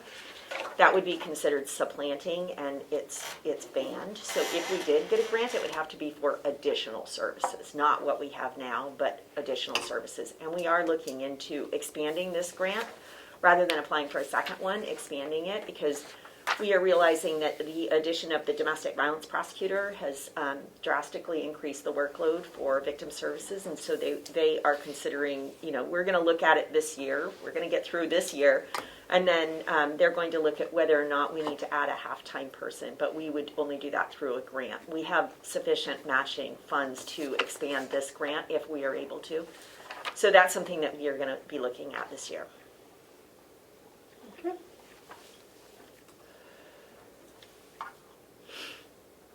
Now, for the general public, would you review how this grant works? Sure. This is a grant that comes into our Victim Services Department. It is a federal grant. It has not changed in many, many years. It is a set amount. The county has to match a specific percentage, and I'm sorry, I don't have those percentage numbers handy. But suffice it to say that we more than make our match. This is divided partially between salaries. It also pays for education and conferences for the two victim services employees that we have. It pays for office supplies, telephone, and travel. The travel line obviously is used for a couple of different things. Going to court if they are not here in the office. If they have to go to court in another county, which sometimes happens when we have conflict cases. They're also paid for going to the Child Advocacy Center and any victim interviews that need to take place. We also have instances sometimes where victims are not comfortable coming here to the building, so we meet them in public libraries or public buildings elsewhere, and we do pay for that travel for our people too. It also pays for their travel to conferences. My office, we have an office policy that all of our conferences, we try to do them in-state when we can. This year, obviously, all of the conferences have been canceled, so we have not, we're not able to completely dissipate the funds in that grant. Okay, now it's my understanding that this is a grant that runs July to July. Correct, it's on a fiscal year. January to December. Correct, it's July 1st through the last day of June. So the 23,110 is actually not 3/4 of the grant, it's actually a quarter of the grant? I don't know where you're looking, I'm sorry. Well, it said here on my paper that as of 9/30/2020, your total was $23,110.70. Okay, I don't have that. That wasn't sent to me, so I don't have that number, but that would be correct, that would be a quarter of the grant. So the way that we do it in our office, because the county runs on a calendar year and the grant is on a fiscal year, is that we just split the grant in half, and we spend half of the grant in the first half of the year and half of the grant in the second half of the year, and that way it comes out to be even. Okay, so the numbers on my paper don't agree with half of the grant. No, mine don't either. Okay, I don't have those numbers, so I don't know what numbers you're talking about. That's the problem. And because that may be, as long as they even out at the end of the year, it's fine. Well, Thank you. what has happened is somehow we've moved numbers from the Avenue system to this particular printout, and the numbers don't seem to jive like they should. Yes, David? I think the problem is that the heading of the column is 9/30/2020, And that should reflect 6 months at the old rate and 3 months at the new rate, and it doesn't. So I think what the commissioner is saying is There is that no this old number rate. is done on a calendar year as opposed to a fiscal year. So Yes. even though the grant is on a fiscal year, the way the county factors the accounting is on a calendar year, so that would be 3 quarters as opposed to 1 quarter But it's not the actual amount of money that you have received. spent. Correct. It's 3 quarters of a But calendar you year. haven't received 3/4 of the money. You haven't, So the way that we do it is we spend the money and then we ask for reimbursement. yes. So, and we do that on a quarterly basis. So from a fiscal perspective, we should have spent, it's not going to be even in all quarters because some things are due at a certain point in a year and other things are not. So it all evens out at the end of the grant period that we have completely dissipated the grant. We should. The way that the county accounting system works is on a calendar year. So this 9/30/2020 is the fully expended portion of what we have spent since January 1st. But the grant started anew on July 1st. So for our accounting purposes, it is 1 quarter, but for the county accounting, it's 3 quarters. I don't know if that makes sense to you, but that's the way that it runs. $23,110.70 is not accurate. Correct. Okay, so that's just not accurate. So you're proposing a 12-month, $32,500 Grant. revenue. Correct. This is our expenditure, so the revenue offsets that completely. Yeah. So there is a matching revenue for $32,500. So this is not county funds, it's federal funds. That's where when we get to the $32,500 is when this is gonna look weird, so. Correct. Okay. Any other questions on this one? No? Fergus, you'll have to figure out a way to make that jive. Where are you going now, ma'am? I think the next easiest one would probably be the medical referee, although I am requesting for additional funds in that. That is the $141.50.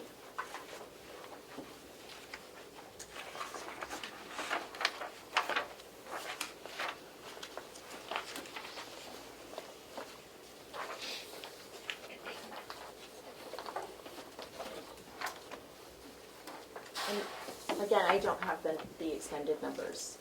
You don't have the 930 figures. I can help you with that. Thank you. I'll come around. Thank you.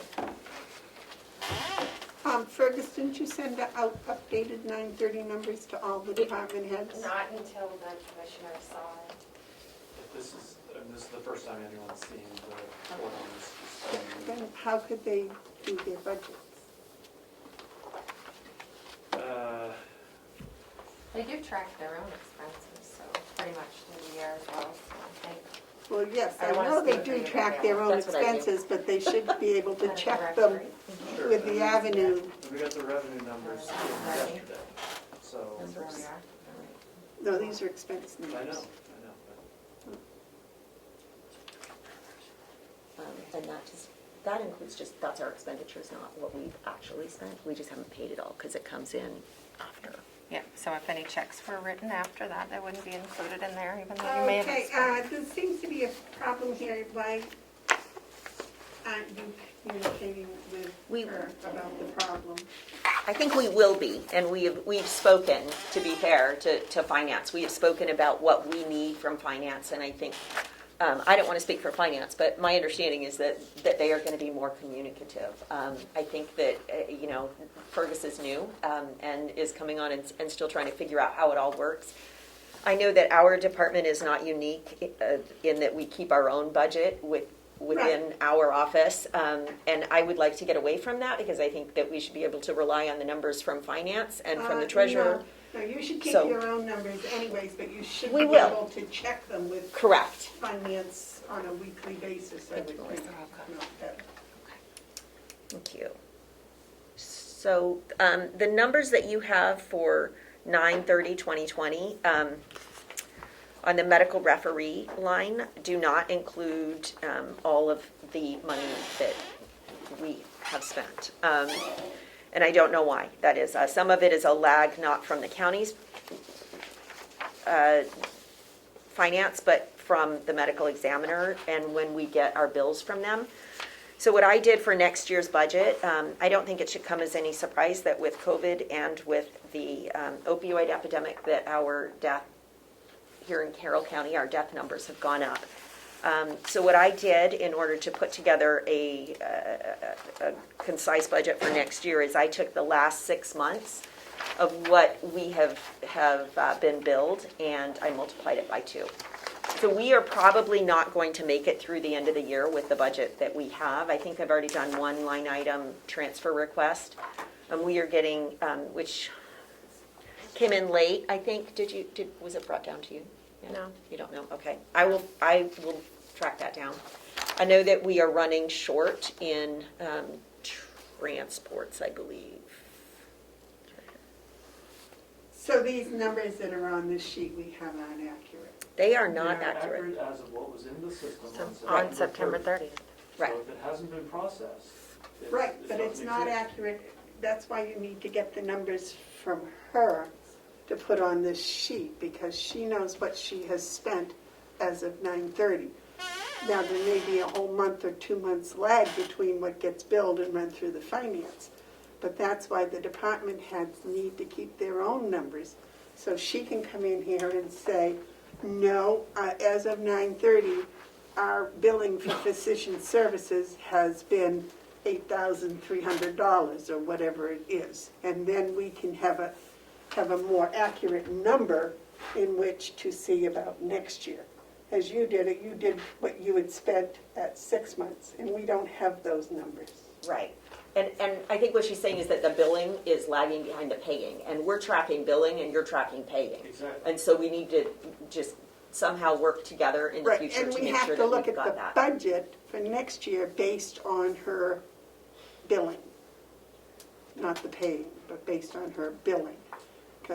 So this 9/30 column here isn't accurate for our work with the budget Travel. at this time. We're gonna go over. Yes, Joe? Thank you, Madam Chair. I just want to point out that the numbers that you're looking at on this sheet are what has been processed to date up to yesterday, was it? 9:30. 9:30, I'm sorry. What's been paid, Right. not what's And that's been what's billed. actually in the system. Yeah. So, as we've said, the difference, there's some things that are lagging, and you know, if you want finance to use the number out of the department head, then I think that's going to skew what's in the record. No, I don't want finance to have anything to do with it. It's the department heads are having their own budget. They're coming in with their budget. So the department heads should come in with their billing numbers as of 9/30. I see. This paying numbers as of 9/30 is of no value in figuring the budget for next year. Melissa, I just the want to county attorney has her billing numbers as of 9/30, and that's what she's basing her budget on. And we don't see those, we don't know what they are. Those are, I she just want hasn't to point shared out those with us. that specifically we're trying to get away from having 2 sets of books. Okay, I mean, it's only going to be as accurate as a certain date. It's going to be a snapshot, but this is exactly where we've been having problems. No, we're trying to do a budget. We're not I looking understand. at what we've spent this year. We're trying to do a budget for next year, so it has to be accurately based on what they've spent or billed out to date. What they've paid, it's, that could be 2 or 3 months down the road, some of these.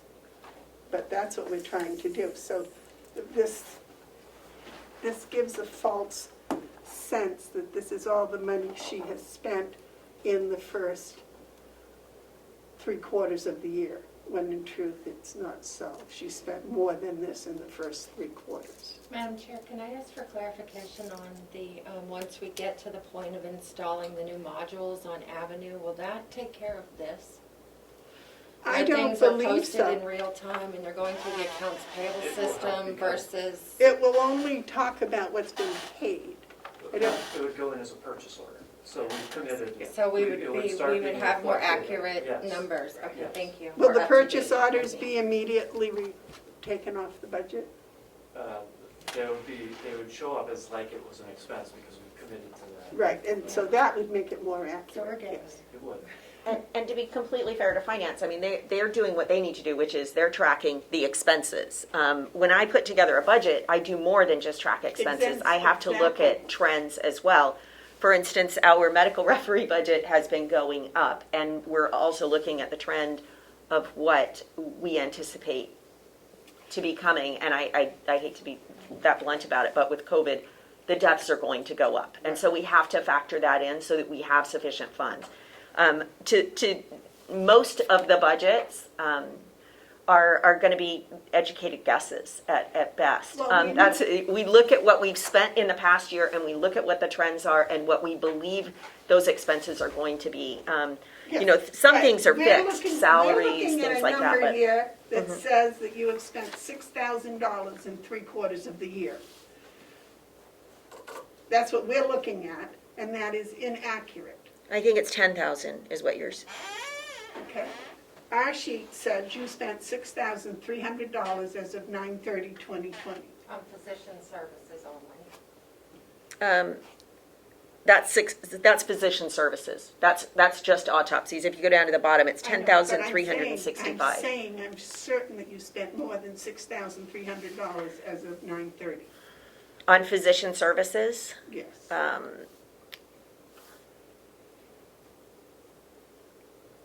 as far as so again, I'm confused because you're talking about what we've spent as opposed to what we've billed. And there's a difference there as No, far Bill, as what you have spent, what you have billed, what you have encountered, what whatever. we've incurred, so the Right. money that we've incurred. It's not accurate to say that as of today, that number is accurate. It's not. Because we've had autopsies since the last time they paid. So the last time that That's the what check I'm went trying out. to Yeah. point out, and you have kept record of that in your office. So you knew how much that you had paid or billed or owed or whatever as of 9/30. Yes, let me see if I can get you that number exactly. And that number I would expect would be pretty close to $9,000. It should be, in fact, I think it's higher. But we can't give an accurate, you've proposed 14,000. I proposed 14,000 based on what I believe the trends to be and the fact that I took a 6-month snapshot and doubled Okay, it. it's 6 months, how much did you bill out? So,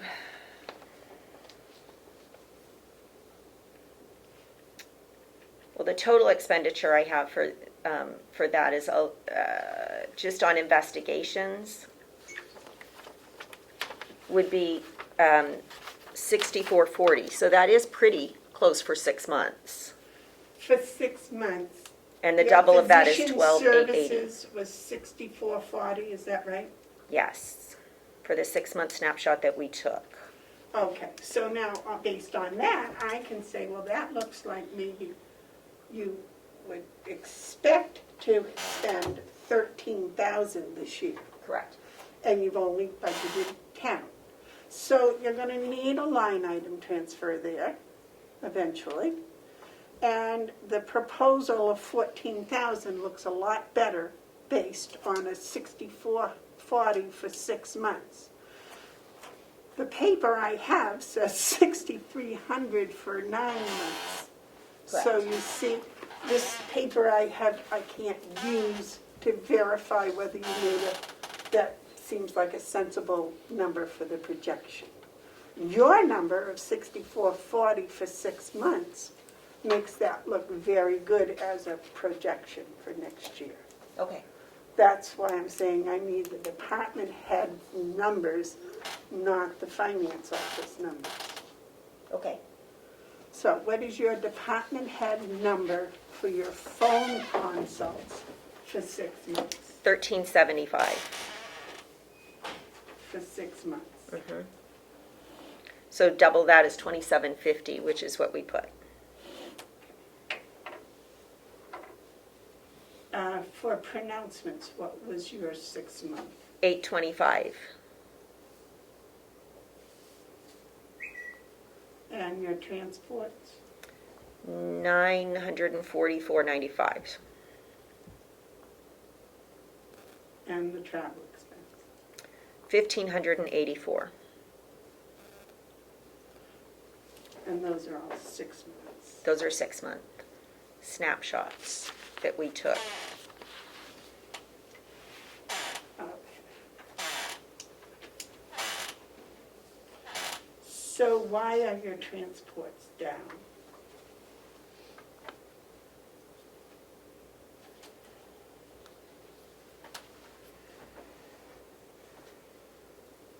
I don't have an answer for that. I don't know what their protocols are for when they transport and when we have to pay for the transport. So some are done through private funeral home. The transport is the transporting the body, and it depends on how the body is transported. So some we pay for, some we don't.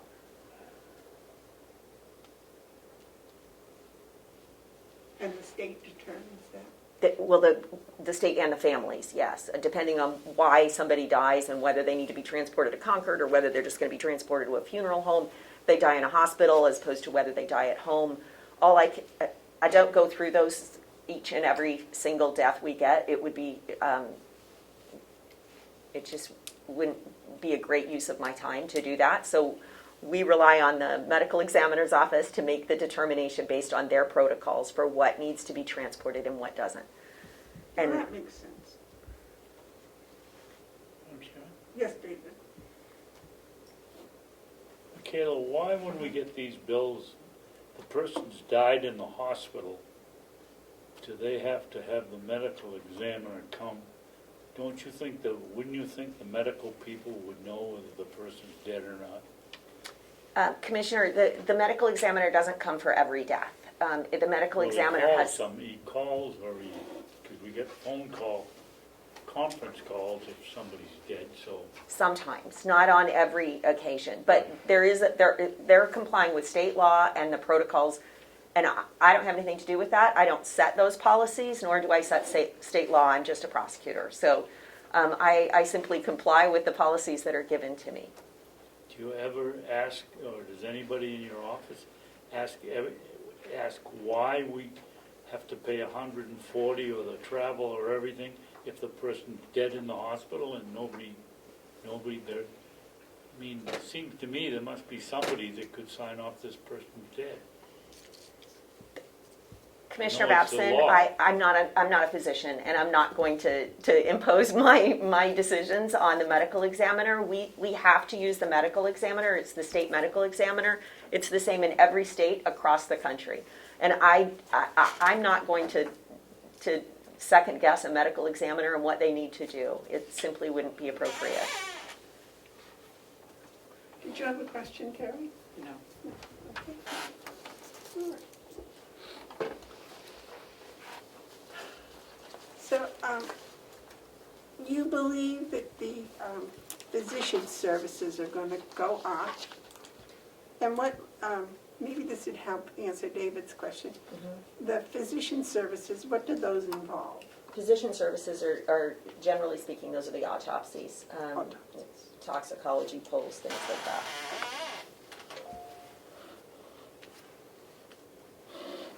Toxicology. So those would be in suspected non-natural deaths. Yes. Overdose deaths, anything like that. Does that help, David?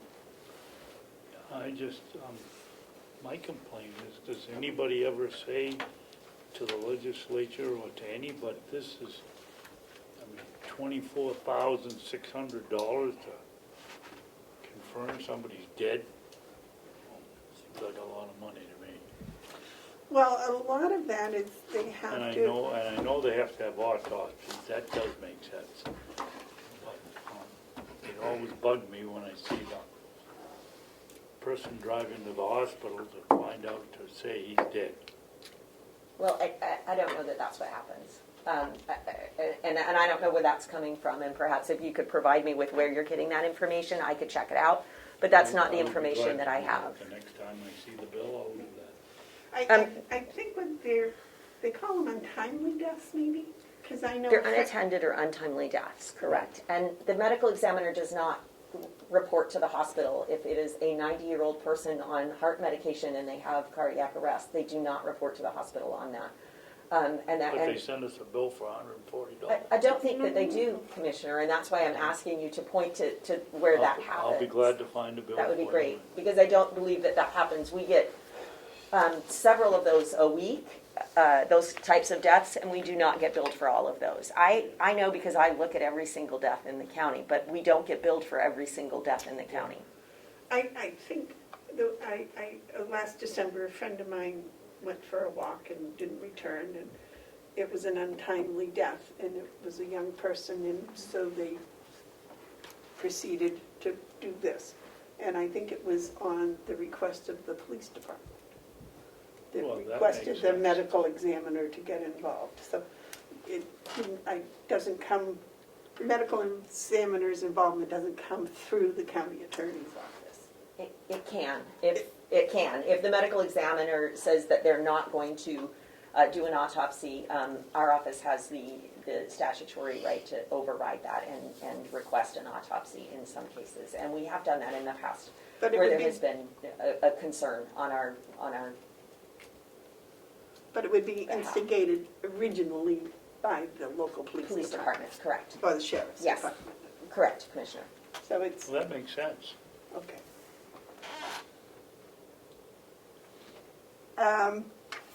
Any other questions on the medical referee? Okay, moving on. Okay. Let's see. Domestic violence prosecutor. That is 14112.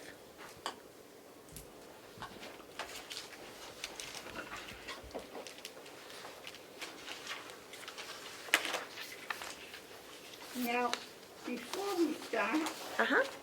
could you give us your, whatever numbers it was that you based your budget on, whether it be 6 months or whatever?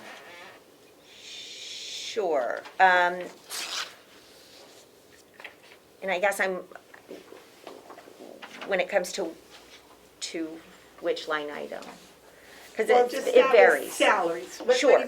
What did you have for your numbers for salaries? So- And are they 6 months or 9 months? So I base that on 12 months, just what people get paid in a year. And I know that the commissioners had indicated a 60 cent an hour raise. And I will say that for all of the budgets that I have that include salaries, I actually am requesting a $1 an hour raise. And that is based on a wage analysis that has been Okay, are done. the salary increases already in here? Yes, they're already in there at one, and I put that on the bottom.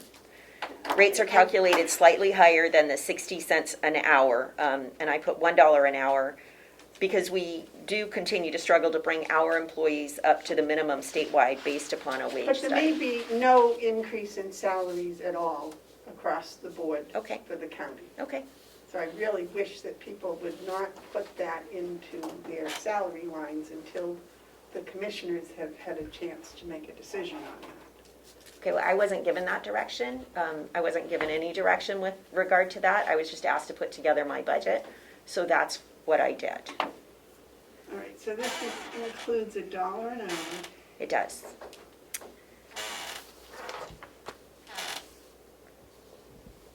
And this department went up because remember, it was only funded at 32 weeks last year. So even if we just take the full, what was funded last year at 32 weeks, which breaks down to $23,43.75 a week. And if we multiply that by the 52 weeks, we're going to come up with $121,875. So that would be no raises at all. No. And, Yes, David? Michaela, so I understand, The 75,000 that you have on the bottom here for Right. last year's budget represents a half a year, so roughly 32 weeks, Right. half a year. Mhm. No, 32 weeks is more than half a year. I understand that, I said approximately. Roughly 32 weeks, or roughly a half year, Half a yes. year. So that was the, right. Because by the time we got it through, that it was already into the year, and they knew that we wouldn't be able to hire until end of May, so they budgeted for 32 weeks. So I had to budget for a full year this time, and we have had made some adjustments. We learned, for instance, that the district court requires a lot more mailing than the Superior Court, so our postage had to go up, things like that. I also put in here on the 096 office improvements, I did put in $7,000. We don't have office space for our domestic violence prosecutor, so I did put in there money if we need to rent office space, if we can't find office space here in the building. But, I mean, we are 4 or 5 months in, and he does not have a desk. He's just borrowing space from other people, using the file room, so we really don't have any place to put him. So I did budget for that, which is predominantly why that budget is higher than what it would be. So you're considering renting space off complex? I don't know what else to do. So he could have an office over in the annex if their office space is set up over there? If office space is set up over there, I mean, obviously that's not our ideal, because we prefer our attorneys to be here with the other attorneys and their support staff, so that But your prosecutor could be over there. our prosecutor could be over there. If we need office space, so. We're aware of that.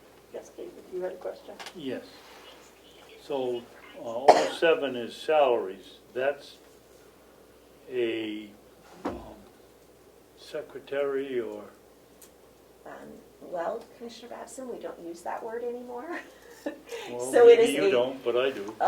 That's fine, it's just not a word that we generally use anymore. 36,920 is the proposed salary for the legal assistant. My question is, that is for legal assistance? It is. So the salary for the prosecutor is just his prosecutor, just his Salary, salary? yes. And how is that roughly 50% of what is shown under 930 if they just started in late June or July? The 930 numbers aren't accurate. Those numbers that date 9/30/2020 aren't accurate. The prosecutor was hired at the entry-level salary for the county attorney's office, which is $62,500 a year. I'm talking about the prosecutor's salary. That's what I just said. It's $62,500 a year. That is our entry-level salary for a prosecutor, Okay. which is actually even very low statewide.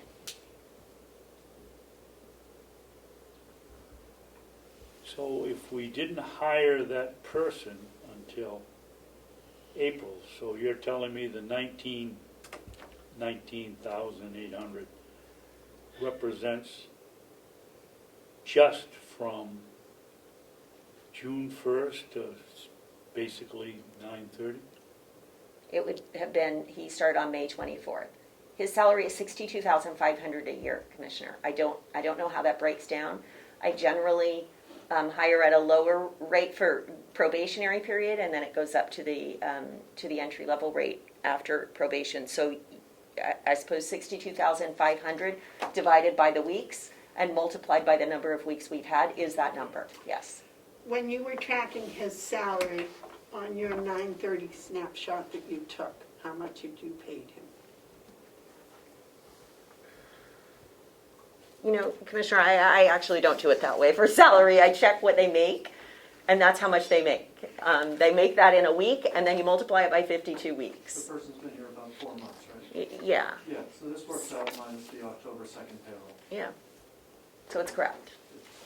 Thank you, Fergus. I just don't do it that Not way. because you need to but I understand. I have 13 employees. I don't have the time to, make sure that every penny is in the right place. So I check their salary every week. I multiply it by 52 weeks. And if that's their salary, then that's correct. And that's where we are.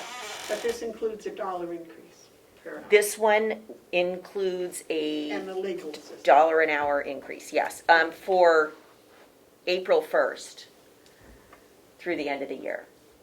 So our office was not on the same schedule as the rest of the county, but Right, you do it on renewal. right, but I've spoken with HR and I've spoken with finance, and it would be easier for everyone if I did it on April 1st, and so that's the way that I did it for next year going forward, so that my entire office would get their raises on April 1st.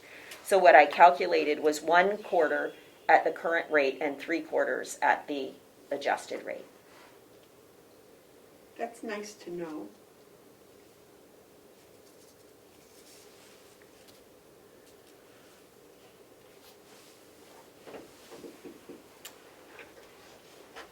Okay, so that takes care of the Social Security and the retirement. I hope those numbers are right. I did warn finance that I'm not good at math. I think that I did it right, but I am not, I will fully admit that I am not good at Don't math. you get a printout every week as to what your office is? And you Commissioner, I have 13 employees. As I stated, I don't have the time to take 13 times and check the Social Security and make sure it's correct. I have a formula that was sent to me by finance, and that's the formula I used on the overall figure, but I don't break it down per employee. To do 13 employees 52 times a year, I don't have the. Kayla, I'm talking about every week you should be keeping regular your budget. And I you do. should know what your budget is every, whatever day you fix your budget. When you get your printout from finance every week, you should check to make sure that yours and theirs looks That they same. reconcile. We do that quarterly. We certainly don't do it every week. Well, that's fine. So we do it Fine. quarterly to make sure, because we Probably do find suggest discrepancies, so. monthly, but that's all right. That's, you're the manager of your office, so. Thank you. But it makes it very difficult to try to figure out where these numbers came from. If we don't have the numbers you based it on. So down I have the numbers that I based it on. I based it on their current salary Got through that. Yeah, I the got last that. day of March, and then starting April 1st, $1 an hour increase. And then if you go down to education and conferences, you'll see that I added $1,500 there. And that is, I do want to talk about that. I don't want to try to slide that under the radar. For the attorneys in the office, as the commissioners know, most prosecutors' offices, but specifically Carroll County, has struggled very much in retaining prosecutors. Good business managers know that retention is far less expensive than replacement. So we do have a vested interest in retaining the attorneys that we have. Because we can't really pay them even the minimum of what their statewide counterparts are getting, I do try to find creative ways to retain people. And I have brought this concept up before. And so my proposal is that if somebody is with us for 12 months, so they stay that full year, in December, and they can show that they paid at least $1,500 in student loan, that we would pay them back a reimbursement of $1,500 towards their student loan payments. My policy on that, or my thought process on that, is that the county does have some education reimbursement policies in some of the departments where we do pay for people to get further education. In order to be hired as an attorney, you already have to have that education, and nobody has helped you pay for that. Law school has become significantly more expensive. I would estimate that most of the people who work for me have about $200,000 plus in student loan debt, just in order to get the job that they have. My proposal with the $1,500 is in lieu of raising their salaries significantly, The benefit to doing reimbursements, as we have done with the uniform allowance, is that we don't have to pay retirement on that, we don't pay Social Security, we don't pay Medicare taxes on that, because it's a reimbursement towards the attorneys. I understand that it's a unique perspective. Most private law firms do pay back student loan for attorneys, but we would be the only prosecution office in the state that does it, and that's why I did want to talk about it, because I know that that is probably, something that you want to consider. But I think that it is in the county's best interest, it's certainly in victims' best interest to have the same attorney here for a long period of time, so that we're not just training people to go to other offices, that we're actually training people to stay here and be invested in Carroll County. I think it's important to retain the attorneys that we have, and we have been able to do that. But the salary survey that was provided to me by HR shows that we are still lagging by about $3 an hour, which is about $7,000 a year, behind other statewide agencies, so other prosecutors' offices, in what we're paying our prosecutors. So I'm still trying to find creative ways so that our prosecutors know that we appreciate them and that we want them to stay here. And those, by making it contingent on them being here for 12 months, as opposed to just giving it to them now, it promotes retention for a long period of time. So that's why I did that. Question, what if they've already paid off their student loans? Then they wouldn't get it. The policy would be you have to be here for a 12-month period of time. You have to show that you have paid at least $1,500 in law school debt, not undergraduate, but law school debt in that 12-month period of time. If you only paid off $900, then you would only get $900. Okay. I mean, to be fair, most of them pay over $1,000 a month, so they're paying about $12,000 to $14,000 a year in student loan debt. So I don't think that's a problem. But I actually, now that you brought that up, do think I have one attorney who works for me who does not have law school debt, so he would not get it. Okay. You had a question, David? Yes, I understood you to say you were doing that. It's a proposal? It's a proposal. I don't have that yet. And it's under your... It's under mine as well. It isn't on our prosecutor. It is. So the way I put that, I put it on under 017, which is education and conferences. I thought it made sense to put it there. And I did put it down in the notes, Commissioner. I wasn't trying to hide anything. I am trying to make sure that, so I've got it on both the domestic violence prosecutor budget and the county attorney budget. Okay, but thank you. Mm-hmm. It's in the prosecutor's salary. It's not in the salary, no, sir. It's under education and conferences, which is 017. Oh, the 2,000. Yes, yes. So normally that's 500 because we do have continuing legal education requirements. As I indicated, I don't let the prosecutors go out of state. So we keep that number very, very low for the number of hours that we need for continuing legal education. So that's where I added the 1,500. Okay, thank you. You're welcome. And what's the case expense? Criminal case expense, that comes in if we have, for instance, if we need an expert witness, if we need transcripts for a trial, if we need exhibits made for a trial, things like that. So that's what we use criminal case expense for. And 500 is enough to cover that? He's in, so our domestic violence prosecutor is in district court, not superior court, so there are no jury trials, so it should be sufficient. We use quite a bit more in superior court because sometimes we get the appeals from district court, so we need to get those transcribed, but those come out of the county attorney budget as opposed to the domestic violence budget. Okay. David, you had a question? Yeah, I had the same question. Is that really enough? I mean, we went to court and the judge said that the court had to provide a interpreter. You don't have in the transcript ones, we get the bills there. Some of them are even more than $500. Is that enough? So there's criminal case expense in the county attorney budget as well that is I think $6,000. So for the district court prosecutor, that is sufficient at this point. We have not used more than that. Of course, we haven't Can we quote you on that?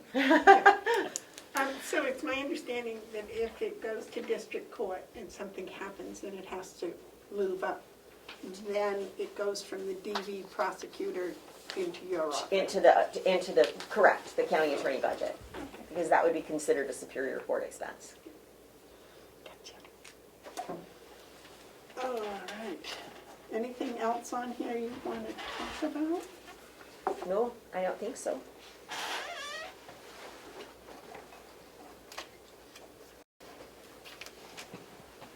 So, all right.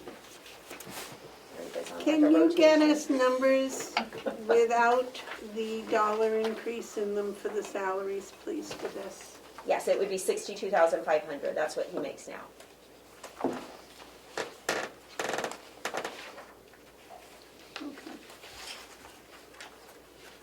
All right. Next. Did you have any questions for the domestic violence? Nope. All right. You did the medical referee. What's next? We can do victim witness. All right. We did the victim witness grant. This is the 14111.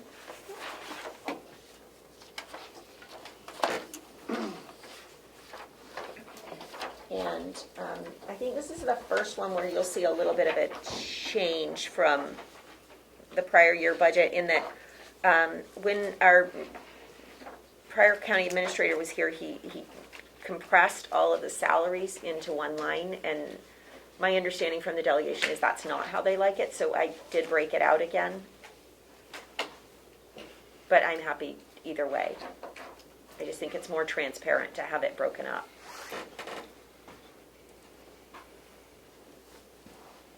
Okay. What is the overtime sick buyout? So at the end of the year, if somebody has more than 280 sick hours, my understanding is that the county pays out anything over 280. But you didn't have this in the other ones. No, because they won't, there isn't anybody in those positions that would have anything for that. Oh, okay. Yeah, all right. So 4111, Commissioner Batson. Thank you. You're welcome. I don't think that, so I just have $1 in that one to add it in. You're correct, Commissioner. I should have added it to the domestic violence one as well. And thank you for catching that. I didn't. But that would be a good thing to add, just so that it's there, so that we've got that line item there. And that's why I just put the $1 in there, just to keep that line item there if we needed something, because my understanding from finance, correct me if I'm wrong, is that if I don't have a line item, I can't do a line item transfer. So if something came up and I needed to pay somebody overtime, if some huge project came up, if I don't have an overtime line item, I don't have anything to transfer into it. So that's why I just have the $1 there. But it probably should be added to the domestic violence budget as well, Commissioner. Yes, yes.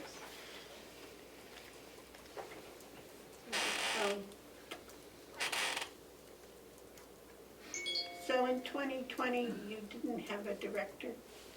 I do. I have a director. It was just that in 2020, they compressed the salaries all into one line item. I broke it out. 72,468. And I broke it out to be the director's salary, which is 36,306, because she gets an additional 23,500 from the federal grant. And then the associate, which at $1 an hour raise comes to 41,080. Please take those out.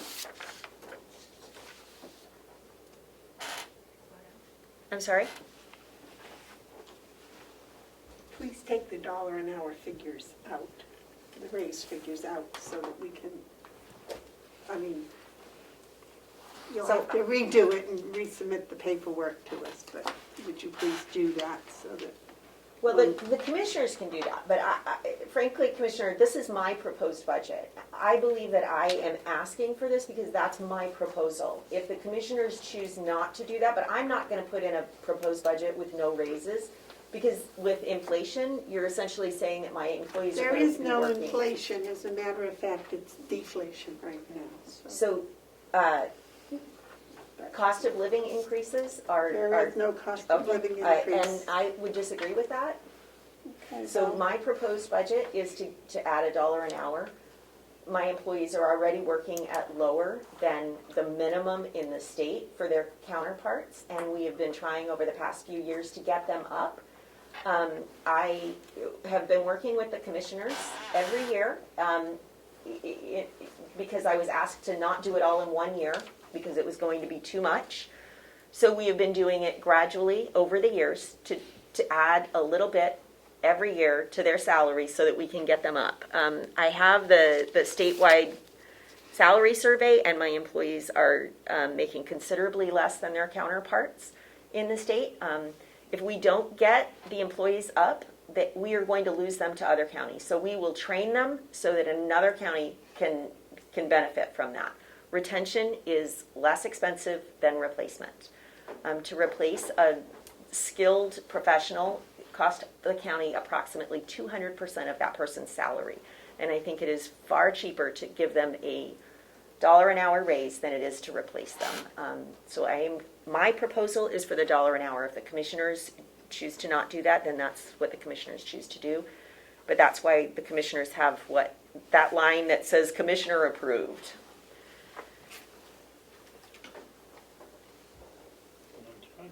yes, sir.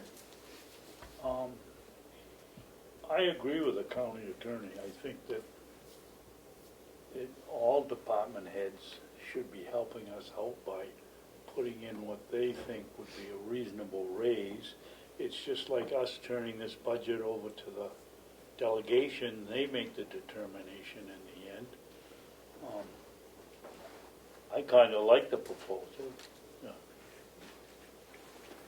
I would ask, does it give us the opportunity to vary from department to department? As you know, we've given, over the years, we've made it almost a policy to give all non-union people the same raise.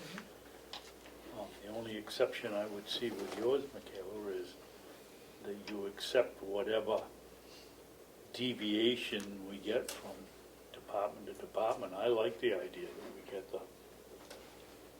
get the department heads' estimate of what they think they should get as a raise. I think it's helpful. I think the fact that they suggest $1 an hour raise is helpful. I don't think putting it into the budget numbers is helpful. That's Okay, what we I don't think disagree. is helpful. Yeah. And Commissioner, I would just indicate that I've never been told how to do the budget. I was just under the impression Joe that, had his hand up first. sorry. I just have to say, I have the first time I've been involved in the county, but in all my experience of having to do budgets where I was, we relied on the department has put in their proposed budget, which included any raises, and then it was up to us to say yes or no. But this is their proposed budget, which we could take it out.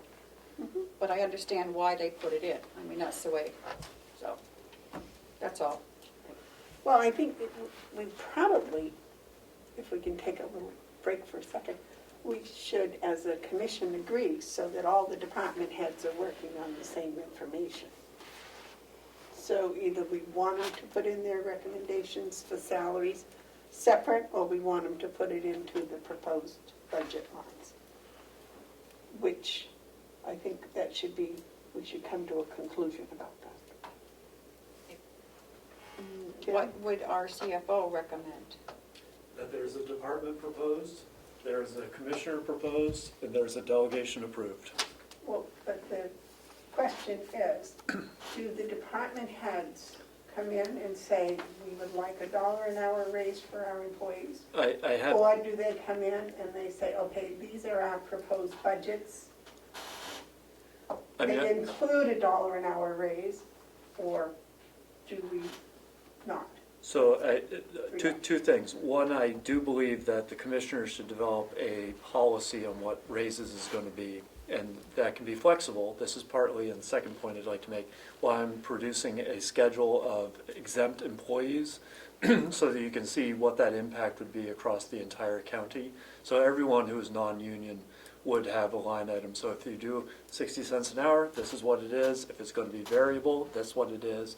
But Well, that's not the question at the present. The question is, do the department heads, when they come in with their budgets, come in and say, here's based on last year, here's based on now their pay, and we would like $1 an hour raise, or here is the salary as we would like it, and it includes the raise. Yes, I think it's appropriate for the Which one department of the head two? to have what they expect, what they would propose as their wage schedule. And in a case like the county attorney's office, where it's, you're dealing with a professional group of employees who are on perhaps a different wage scale. I mean, a 60 cent an hour increase probably is not appropriate when you're talking about some positions, whereas for other positions it is. And so in my view, the department should have that discretion, at least in the proposal stage. So you still haven't answered the question that we're trying to decide, and that is, do the department heads come in and say, we would like $1 an hour raise, here are the numbers based on current salary, or here are what we would like our proposed salary to be, and have those numbers include the proposed raise On their sheet, Madam Chair, for Yes. clarification, on the sheet. do they put it on the sheet or no? yes, I think they do, and I'm comfortable with that. And we should probably give more guidance to the department heads, because right now it's been on sort of a one-off, sometimes informal communication and seeing someone in a hallway. So we should probably give them all That's what we're guidance. trying to do right now, Fergus, is Okay. to make a decision among the three commissioners. And Terry asked your input, and did you get an answer to your question? I believe I did, that it should be their proposed budget, and with what the county attorney did down at the bottom, she says the raises are calculated at what she put in as a raise, so we know that. So I think we have both on this, what she put in, and her proposed budget includes those, and she put it in as $1 an hour. Now, the other day, when we did the human resources budget, he also put it in his proposed, but he didn't let us know how much. So I think that, I like the way that county attorney did it in the amount, but also on the bottom, a star of what that raise was proposed at. Gives us both. And I can add Is that those what you notes. agree with, David? Okay, then that's fine. And we need then to tell Will, because Will's proposal was without a raise. His was without a raise, waiting for the commissioners to decide on an across-the-board raise. I think Will's was with it. Didn't he say it was, he went from $12 to $14 an hour? Right. Just for that one particular person, but his other employees, he left it waiting for the commissioners. Like last year, we said 60 cents an hour across the board for non-union employees. But if we're gonna let each department head make their own recommendations, we need to tell those that haven't done that Right. to do it. So, That would also include Bob Murray for this building, salary person, yeah, because he didn't include a raise for 2021. He just included the bump that the person got in 2020. okay, so if that's an agreement among the commissioners. Joe, you had a comment about that? I do have a comment, Madam Chair, just want to clarify. From what I'm able to determine based on the U.S. Information, the inflation rate to date for 2020 is 0.62%. The inflation rate for 2019 was 1.81%. And the inflation rate for 2021, and don't ask me how they arrived at this, is projected to be 2.24%. I will note that Social Security just sent out a notice that said the increase there is 1.3%. So I just wanted to clarify the statement about inflation and so forth. For 2020, it's less than 0.75%. Right now, it's at 0.62, but it's projected to be 1.21 at the end of the year. Okay. But I was just quoting what I saw Yep. this morning, was Yep. that it was less. So basically, tell you that's no issue. So I think, depending on where the information comes from, you get a variety of answers, if you will, but I'm a big believer in what, the information that I get out of the federal government, so. But you also understand that the delegation is convinced that there'll be no money to pay anything. I do. Okay, so I guess it's agreed. And I guess, Fergus, you probably should be the person to send to the department heads that they are to decide on their own raises for their department and to include that in their budget with a note explaining what the raise was. Is that correct? That's good. Is that correct? Did I say that correctly? And then the commissioners can decide whether that's good or not. Okay, so back we go. I'm sorry, Michaela. No Thank you worries. for your patience. No worries. I think it's going to be better going forward, now that we've got more people in place to help us. Well, and more communication is always good. It sure is. Now, I have a small question here on other fees and services. We have a red number. I assume that means you're overdrawn on that line. Usually that is correct, and I don't know how that would happen, other than we maybe put it in under the wrong line item, putting it in under the county budget instead of the federal budget, so we will take care of that. And we will get... Okay, so as of the time you made your budget, Yep. what was your, I guess you were using 6-month figures? I would have been using, at the time I made my budget, the only thing I changed in this budget from last year was the salaries. Everything else just remained the same. I was trying to not raise anything. When you made your budget, you looked at your numbers for Yep. 2020, and what was your other fees and services number? So that is line item 29. 029. Thank you.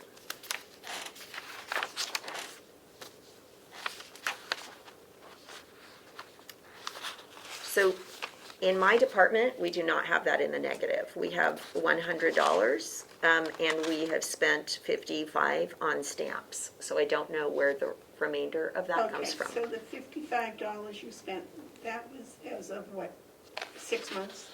That is, total as of today. And that is what the overage is, $55 even, so. So I don't- It's the 8066 that's of question. We'll find out. Okay, thank you, because I don't have that. I pulled all of the things that we put in under that line item here, and I don't have anything for $80, so all I have is the, thank you. But my question is, I found it. It should be under line item, sorry, Commissioner, 036. So it sounds like it was just put in under the wrong thing. So we'll fix it. but in either case, if it's 6 months, you were at $55. Right. Then I don't think $100 is going to be sufficient. So sometimes using a 6-month snapshot is not accurate. For instance, if you used that 6-month snapshot when you go to the attorney's CLEs and bar dues, you would have 0 spent at 6 months, but then all of it gets spent in the 7th month because that's when it's due.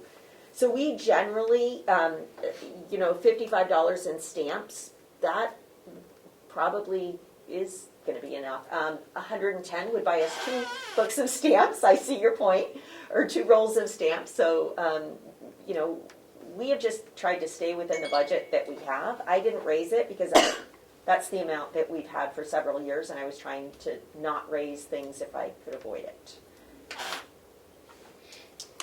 Okay, and if I understand correctly, your office supplies are at least at $85. Yes, and we have office supplies there, but we also have office supplies, if you recall, in the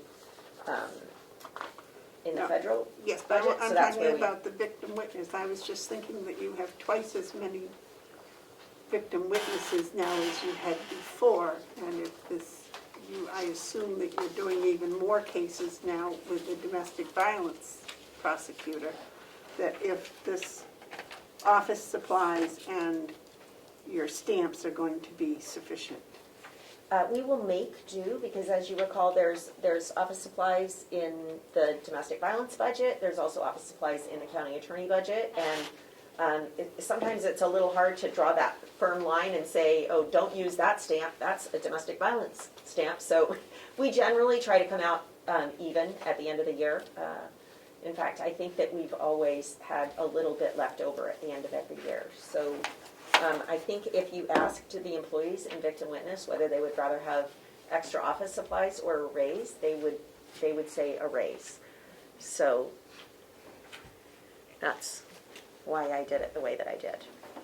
Well, I hope they're not using office supplies unless they really need them. Well, they aren't. So that's why I'm thinking the office supplies should get jumped up, but if you're comfortable, we'll leave it at that.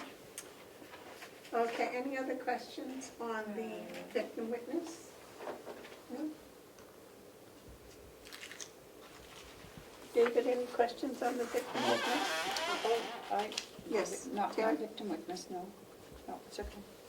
I understand. Okay, next material? Next would be hopefully the last one, which is the longest one, the county attorney budget.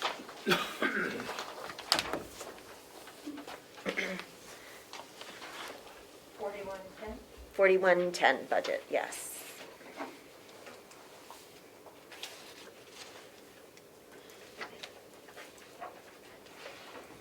And you'll note that on the second page, I put my notes for any things that I thought would stand out to the commissioners. So the overtime sick buyout, I do have a few people who would be eligible for that. That is always just a guess. Because we never know how much sick time people are going to use during a year, but if they didn't use any, I would need that to be able to cover it.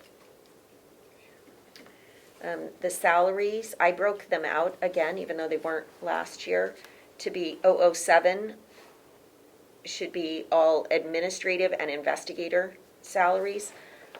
You'll see on my notes that includes 3 full-time administrative personnel, 1 part-time investigator, and 2 summer interns.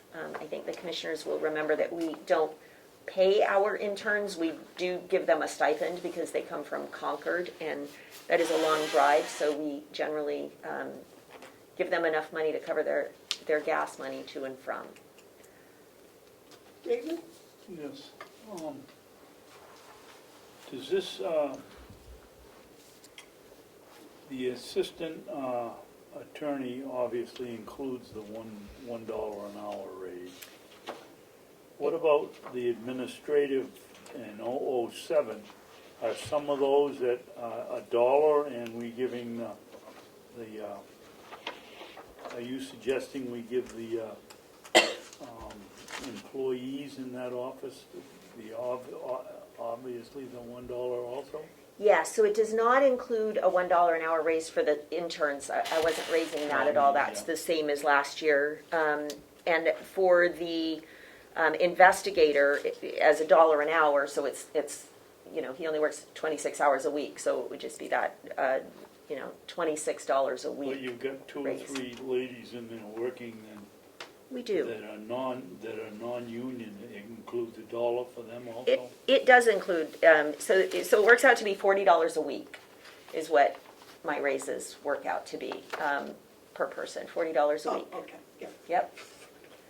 And, looking at the salary survey that was pulled by HR, they are significantly lower than what other people in their positions are. Some of them like $4 an hour less than their statewide counterparts.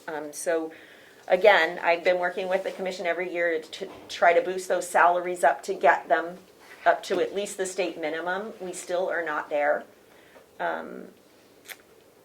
So that's why I am proposing $1 an hour raise.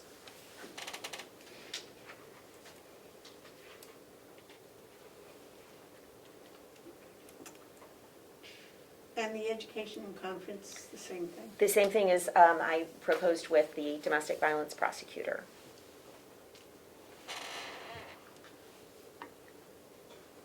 $1,500 Per attorney. I don't think, I mean, I would factor that in, but I believe that there's one attorney in my office who doesn't have student loan debt, but I don't know that for certain. If he doesn't, that money would just remain there and go away at the end of the year, get put back into the general fund. The criminal case expense at $6,000. We have not expended all of that this year. I did not base a lot of this on what we did this year because we have not had a normal year. I am a little concerned that next year is going to be an exceedingly heavy year by the time all of the cases that we weren't able to get in front of the grand jury come next year. We're going to be very busy. I will indicate that I have pulled my stats, and in 2 years our caseload has gone up by 33%. Our budget has not gone up by 33%. In fact, in 6 years it's only gone up by 19%. And in that same 6-year period of time, our caseload has gone up by more than 100%. So in 2015, the office filed 159 cases. We are at this point at 328, and that is as of today. So with only a 19% increase in our budget. So I do think that the citizens are getting a good value for their dollar in our office. So, Tara? so you're going to keep it level budgeted instead of going up? Do you think that you need to put more money in there? I mean, if it's obvious that you're going to have more cases. So it's not level, it has gone up. But some of the categories I did not put up. So for instance, criminal case expense. Yeah, that's the one I'm looking at. Oh, Yeah. correct. I am concerned about that. I will be honest, but I don't know how to factor that other than just an educated guess. So I'm hoping that that is sufficient. What was it in 2019? 2019, I don't have with me, I don't think. 2019 was revised to just under 12,000. But 2019 Criminal included. case expense Yes. was 12,000 for .029. I will say that was an anomaly. We did have a trial with a significant number of out-of-state witnesses Right, that I had to be remember brought in. So that's why we had to come back and get more money for that. And that may happen. Wasn't part of that, though, that you bought the tickets, and then you got a refund on the tickets, and then you bought the tickets, and some of it had to be... So that was different years. So 2018, Okay. the trial was originally set, and we got a refund, did not use that money. And then the next year, the trial was reset, and we did use the money. So I think that's what the commissioner is remembering. Right. I've got that the budgeted line was 6,000, it was later revised to just under 12, and the actual was just over 10,000. Okay. So I almost think that, if you bump that up to 8 or 9, it might be a safer... I'm certainly not going to turn that down from the commissioner. Well, If that is your proposal. What do you think, Terry? Well, I'd rather have a little extra in there than not having to come and ask for it. Like, That's a good point. And then, I think it's obvious that the cases are going to go up. David, what do you think? I think the cases are gonna go up, and Yeah. I'd rather have it there than go through the hassle of a transfer. Yeah. I think that makes sense. So should we revise that to 8?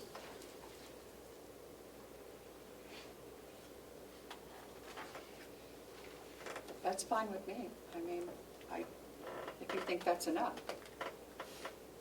Well, she actually spent 10 10. the year before, Last which year. was a little heavier, but It was a little heavy. so 8, yeah, and then if worse comes to worse, you can always do a line item transfer. I hate those. I'd rather be better, but.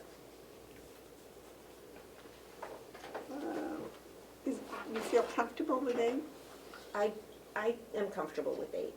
I don't know of any, we've not yet started trials yet, and the ones that we have as the first priorities do not have out-of-state witnesses, or if they do, they're locally out-of-state in that they're Massachusetts, or so we wouldn't need a significant amount of money there.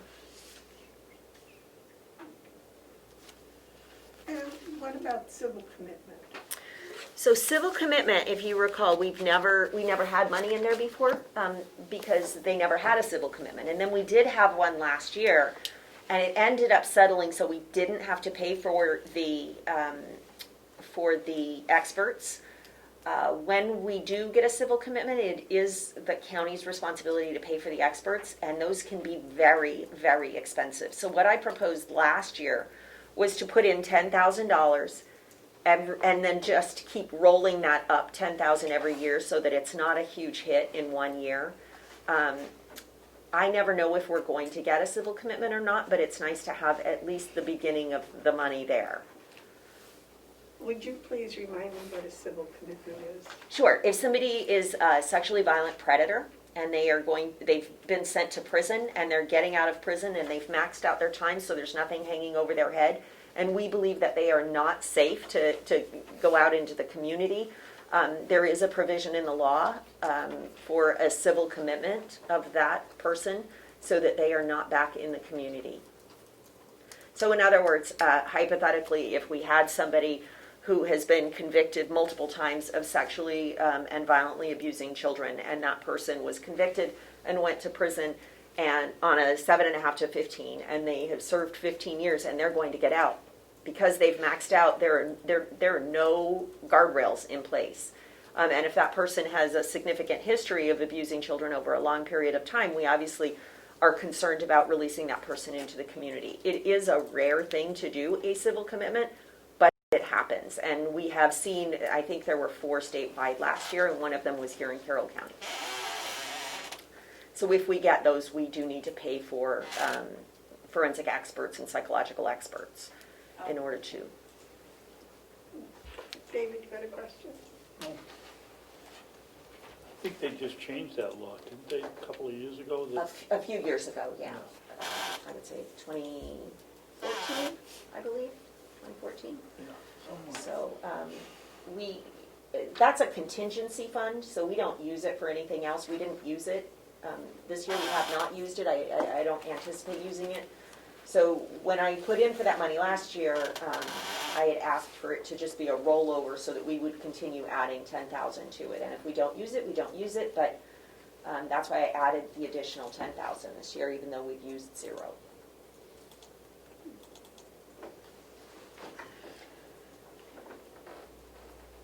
Could we possibly make that civil commitment contingency? That way it can't be used for anything else? I mean, it can't be transferred out for anything? I mean, would that make anybody, I don't have a problem with it, but I'm just thinking of the delegation. They didn't have a problem with it last year. I mean, it has to be used for civil commitment. If that's what it's appropriated for. I No, couldn't could use use a it. transfer. it can be transferred. If it's not a contingency fund, it can be transferred. But I would have to come get request. Right. I would have to get your approval before I could transfer it. I couldn't just transfer it myself. So, No. so I suppose everything is a contingency when it comes to the budget. It's all contingent on the commission approving it. Over $1,000. I'd be more comfortable with a contingency fund also. If this thing keeps rolling over, It could be. we're at 20,000 this year, next year it'll be 30, and the year after that it'll be 40 at some point. Somebody's gonna start questioning it. It's a contingency, it would appear much safer in the budget than just a line item.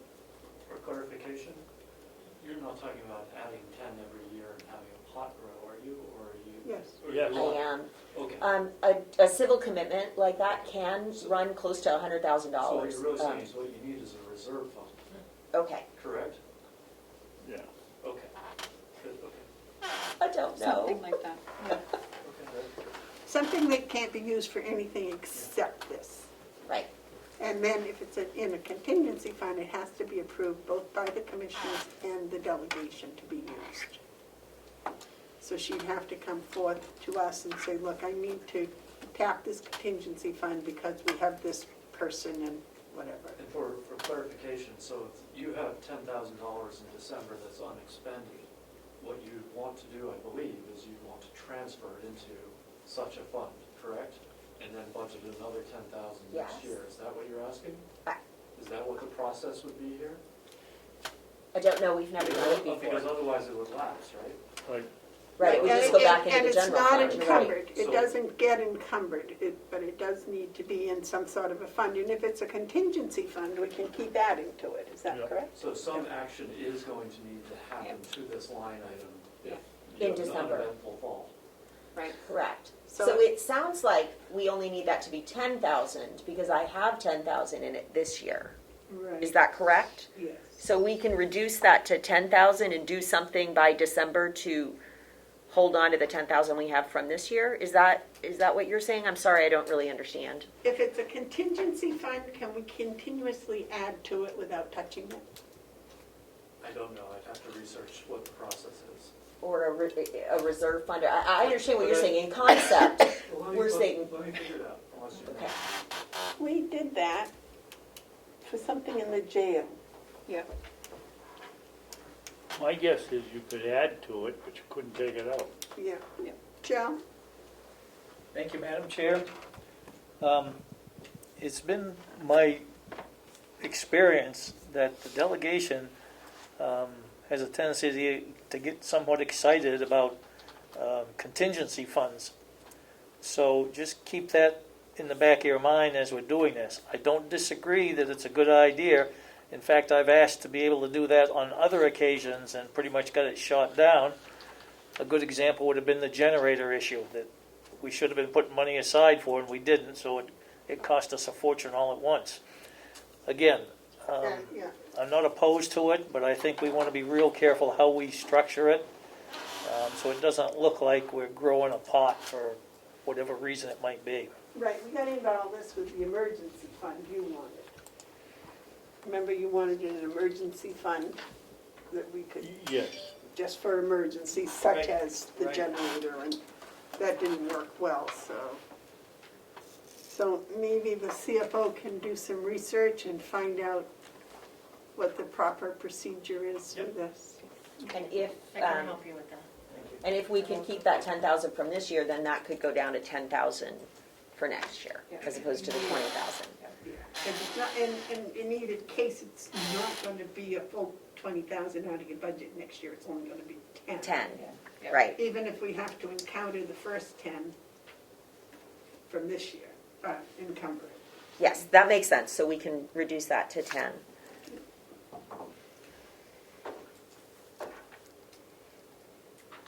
Which would make 734. And then you'll, plus the, commissioners, plus the 2,000, so it's 736. Because we raised the Oh, criminal case expense, sorry. so 736. I'm much better at subtracting. I can see that. You can see I raised the office supplies a little bit. If I go to 036.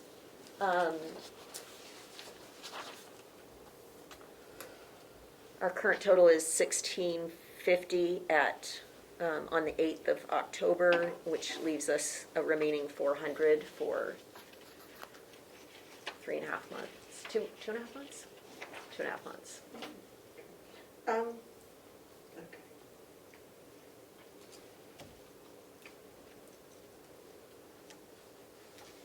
So nothing has been spent out of the staff clothing? I think you just did one this week, if I'm not mistaken. You received one this week. But Yes, we no, I did not yet, because we didn't have trials and I didn't feel like it was appropriate at the point that we were all essentially not really needing to go to court. That has been picking up, and I would be happy to explain the one that you received this week if we could do that, but not in public. It was already approved for this year. I think it so was. There's no, Right. I don't think there's any more explanation than what came with the check. And then I did add 500 to it, if you'll notice, and that is because I realized that we had not, for our investigator, we had not added it in for our investigator. All of the sheriff's deputies get money and the detectives get money, and so I thought that it was appropriate, but, I did want to point out that I did add that for the investigator, because he is a sheriff's deputy, but he gets paid out of my budget, not out of their budget. They did cover his gun and his badge, but everything else comes out of my budget, so he doesn't have access to the sheriff's uniform They allowance. supplied a gun for him? They did. He's a sheriff's deputy, so, I mean, he's in my office, but his law enforcement certification falls under the sheriff's department.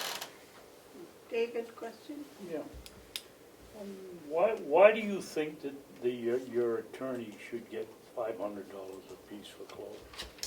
So we went through this last year when I proposed it. I think it's an excellent question, and I do think that it's a fair question, Commissioner. But attorneys have to. We have requirements for what we can wear to court, and if you are going to require somebody to do something, then you should have to compensate them for that. Otherwise, they can just say no. I mean, I have no problem with what you're wearing, Commissioner, but you couldn't go to court like that.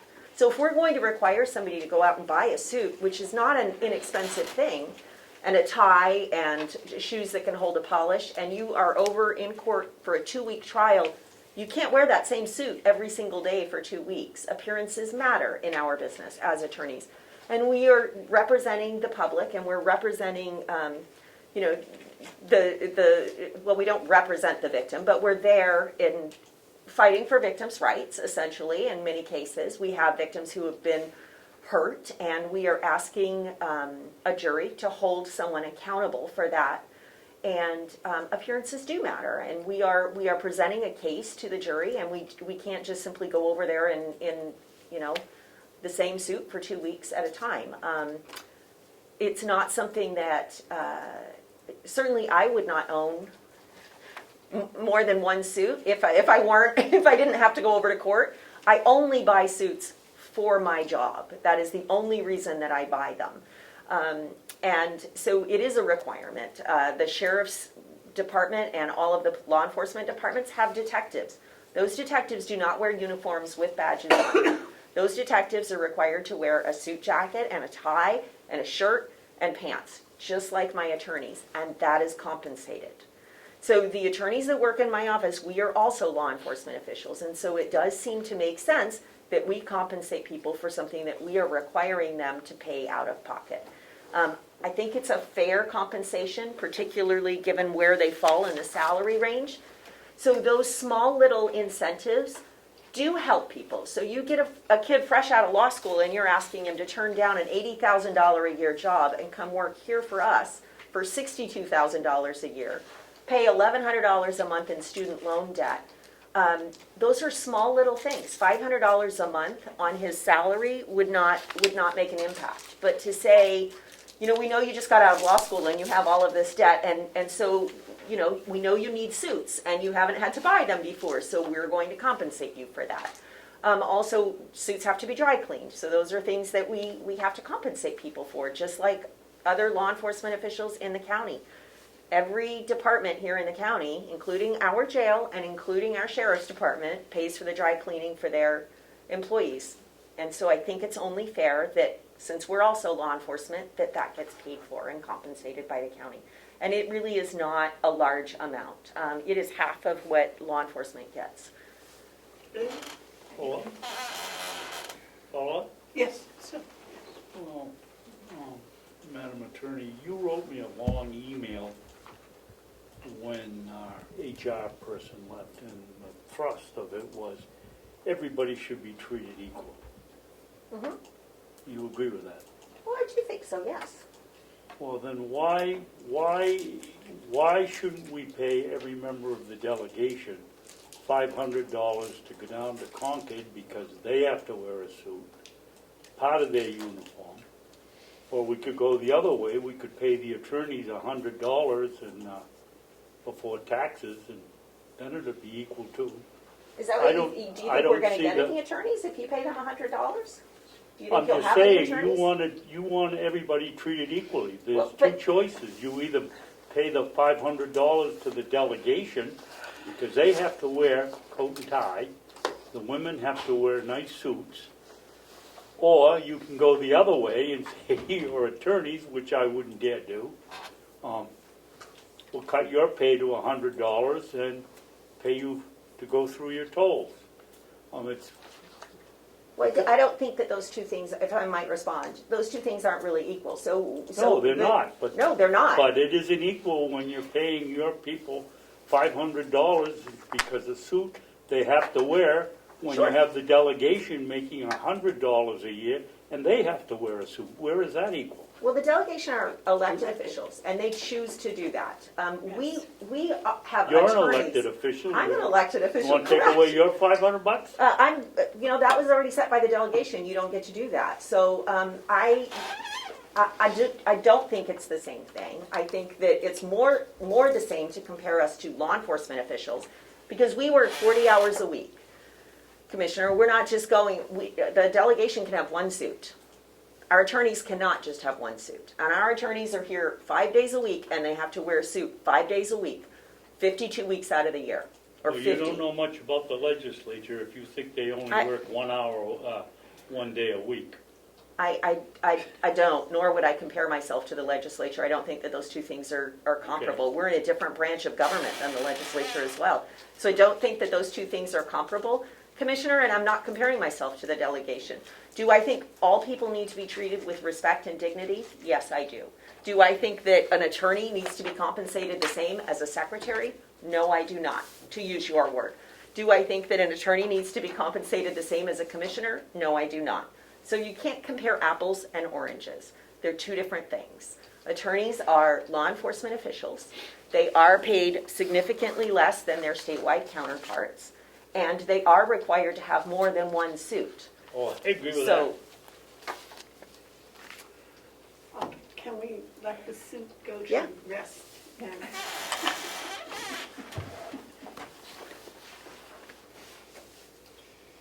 I'm happy to. I thought that we'd done that last year already. I would like to move to new equipment. Yes. Oh, yes. The new equipment line item is for upgrades to the computers. So we have had the same computers for 4 years, and I think that those were purchased in late 2016. And I think IT would tell you that we have had significant problems with them. They are getting old, they're outdated, they're not functioning as well as they should be. And I think that to go 4 years, it's time to upgrade those computers. The domestic violence prosecutor got a new computer last year, so we don't need to upgrade his. The investigator got a new computer last year, we don't need to upgrade his. The two women who work in the victim services office got new computers last year, so we do not need to upgrade theirs. I did buy refurbished but newer computers for our support staff this year. So next year I would like to put in for the attorneys to get new computers. Okay, have you discussed this with IT? No. We've always paid for our own computers out of our own budget. He does the software and all of that, but we do the hard. Well, I'm just wondering if you're going to replace 6 of them, is that correct? Five. So you're not getting a new one? No, it's 5 attorneys. Right. Because, yeah, mine too. So it's 5 attorneys. I have 6 attorneys, but one is on the DV budget. And he Oh, got a new okay. one last year. All right. So these are the 5 attorneys that are on this budget. So that's 5, because I was just thinking that buying 5 at once, he might be able to get you a better deal. Yeah, we haven't found that to be the case with him, but I'm happy to talk to him and maybe, perhaps he could. Yeah. Or, what were you going to say, same guy? I was gonna, we purchased, was it laptops or iPhones, iPads For your attorneys, are they part of the 5 or not?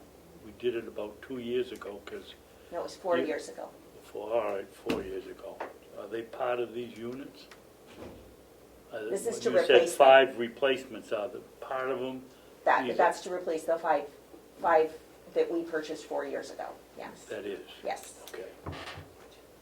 So With we the have iPads? purchased new ones, and you've seen that, but not these 5. So as I indicated, the investigator, the administrative staff, the domestic violence prosecutor, and the 2 victim services associates, they have computers in the last 2 years. The 5 attorneys received their computers in late 2016, early 2017. Was it that far back? Yep. Boy, It that was. seems like yesterday. No, Well, they were iPads, weren't they? or they're not were they- iPads, they're Surface Pros, so they're computers. An iPad is like a tablet, so it does not have the functionality. These aren't tablets, these are. These are what I- computers, they're just small computers Yeah, so that we okay. can take them to court. Yep. Any other questions on Michaela's budget? No. Any comments, questions, problems? Actually, it looks pretty good. I think all in all, I don't see any. Other than the suits and the raises.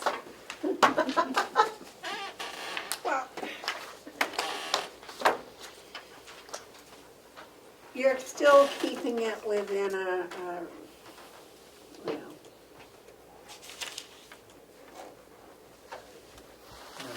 yes, Steve. Michaela, under 099 extraditions, Yep. the proposed budget was 4,000, we spent exactly 4,000. Is that because there was a transfer somewhere else that would round that up? So no, the sheriff's department kicked in some so that we didn't go over. The sheriff's department does some of our extraditions. So if they go get somebody from Massachusetts or so we can sometimes split that expense. We did have 692 we had to charge to criminal case expense account. So it was 4,000. It was over 4,000, but we only charged 4,000 to extraditions. And then I know that the sheriff's department was kind enough to cover some of the cost. Did we put in a transfer for that? The 600 bucks? 692, no, I just charged it to that account, criminal case expense. It was a COVID expense because I believe we called down and they told us that we could do that because it was a criminal case expense. So it's kind of, the reason it was extra is because of COVID. They couldn't just go pick them up like they normally do.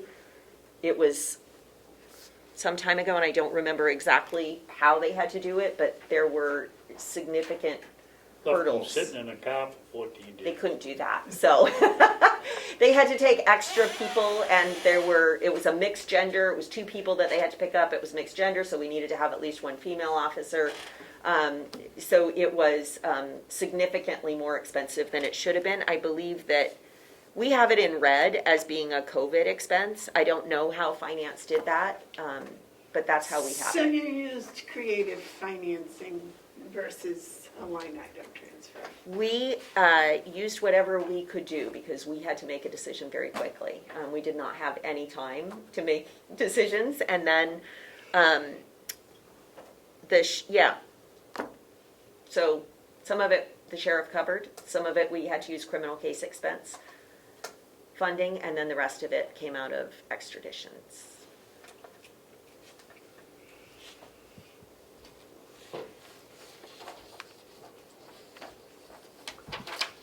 I actually think that might have needed to be a, Line item transfer, the 692? yeah. Well, we certainly can do that, put in for it, but Well, I don't believe that's the information that we received, so Well, I'm that- happy to do whatever the commission wants. Well, it was an extradition cost, and that would just make it a little more transparent that your extradition costs are a little more than the 4,000. And possibly should require a raise next year, since, you went over before we even got to 3/4 of the year. So maybe your extradition costs should go up to 5,000. We generally don't use all of it. This was an exceptional year, and it was an exceptional case, given the fact that there were two individuals, that they were of different genders, that we had the additional COVID expenses. Have you spoken to Kathy about getting reimbursed for the COVID expense? That's the way I think we put it in. That's why I said we have it in red, as we sent it down as additional COVID expense. So what the sheriff and I did is we split it out. Like, what would it have cost absent the COVID expenses? And then what did it actually cost? So the difference would have been a COVID expense. I don't know how finance does it, but we definitely split that up and sent it down that way.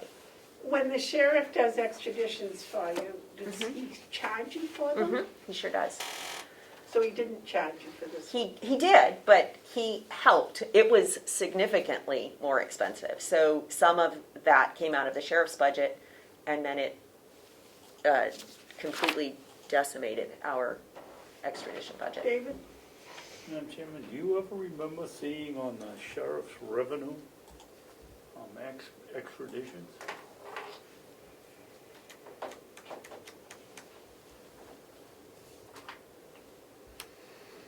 I don't. That's because it would just come out of my budget. So you No, wouldn't see you it. said you pay him. Well, so I don't he- pay him, we pay for the extradition, so the expenses are billed out of my budget. That's why we have the extradition line. So we just put it in as our budget to cover their expenses. That's the way that it's always been done. So if he spends 2 days personnel, he sends you a bill for 2 days The personnel? personnel does not. The personnel comes out of the sheriff's budget. It's just that he would send me we would pay the hotel bill, we would pay and we just pay that out, we pay that, not the sheriff. He sends me the bill and we pay it. It's not a reimbursement to the sheriff. So Oh, it that's would it, be, when you said he you just- send the bill, He just hands it off. you we pay it. pay Sorry. it. We pay I it. thought you said he sends us a bill, I assumed you were paying him. No. Okay. Sorry if I wasn't clear. No, we just pay He just passes it on to you. Yes. right, we just get the bill and we pay it. So that didn't include his personnel or his transportation costs? Correct. Okay. Gotcha. But when you say it's transportation costs, like we do pay the transportation. If there's a flight or anything like that, we just pay that. So it comes out of my money. But you don't pay his gas bill? No, he doesn't charge us for that. If it's just a local extradition, they It's- generally don't charge us It goes for on it. his account as an expense, I believe. Okay. Anything else with Michaela's budget?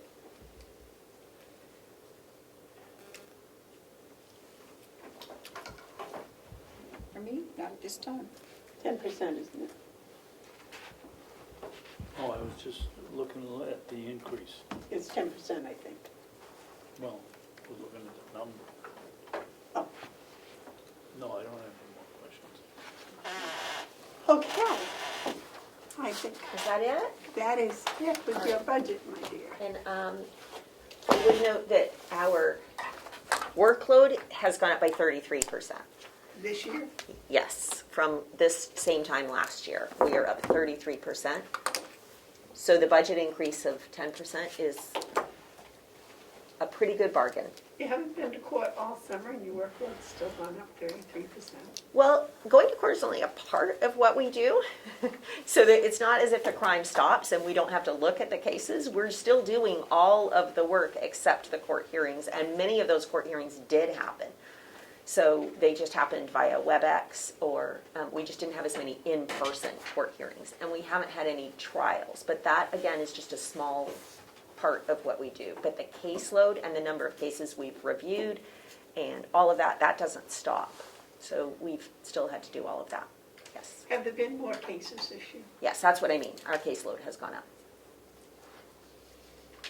Domestic violence cases? yes, Or what? yes. Much more than we anticipated. Now, just your opinion, do you think it's because we have a domestic violence prosecutor, or is it because of the COVID? Well, we wouldn't have received the misdemeanor domestic violence cases, but for the domestic violence prosecutor. But I do think that COVID is driving some areas of the criminal component up, yes. I'm trying to figure out how to say that diplomatically. Yes. I do think that there's an increase in domestic violence. Sad. It is. But we do what we can do. How have the police departments responded to your domestic violence prosecutor? Very favorably. I have received very favorable notes from them. Sounds good. Anything else from the Carroll? Nope. No? Oh, All right, you're good. okay. Thank Thank you you. so much Thank for you. having me. Thank you for coming. Who is this from? Okay. You're the one that did the schedule. No, I didn't, no, that one was gonna be 2 hours. It's okay, got a lot done today. For budget. Do we have any line item transfers? Well, you have the review of the third quarter packet in front of you, and the line items that have gone over or are over 100% have been highlighted in red for you to look at. Have the department heads been notified? So that would be up to you. I don't know where we're at with that. No, I mean, we just pulled these together in the last couple of days, and I'm not sure what the process is on that. Where is that, where is that? So your third quarter financials are in the front of your binder. This- Oh, in the binder, okay. Yeah, and I didn't, with the delegation meeting on Monday, didn't know if you wanted to address the near 100% in the commissioner's office or any of the, Are they highlighted here somehow, Fergus? They're in red, but they're, over 100, or in Okay. red. All right. Okay, yep. Melissa, go ahead and go to lunch, and Okay. Fergus can stay and go over this with us. sure. That's fine. Okay. And just to let you know before I do that, I have been speaking with Chairman Damaris about the fact that one of the lines in the convention budget is over, and she's trying to work through that to figure out how to Yeah, well, her working through that was to call me, and I called Fergus. take care of it. There you go. So I just got an email from Edie saying she's working on it. All right. I'm either colorblind or I got a different sheet here. They're way back in, they're What- way back in. Was this as a handout? Is it Melissa, or is it in their binders? It's in their binder, yep, and so Mine there's are only a all- few red ones. In the front, oh, okay, yeah. I don't have any reds, any Oh, here. it's about the All right. fourth Oh, yeah, page there's quite a down. few. Okay, Yeah, if you so keep it's gonna be going. 1 of 4? The page 4 has 1, and we just in fact discussed that one with Well, Michaela. there's page 4. Could somebody confirm that I'm not colorblind? See up at the top? Right up there in the corner. Where? Right there. Oh, up there, Yeah, okay. right there. So Oh, it'll show okay. up like this if Gotcha. it's over 100 as you go through. There's many Okay, more. I was looking over here. Okay, now Fergus, let me tell you that one of the things we started and tried to do, or as the commission, is to make the department heads responsible for their own budgets. Because in the past, that was not always the case. So one of the things as part of making them responsible for their own budgets is to make them responsible for their own line item transfers.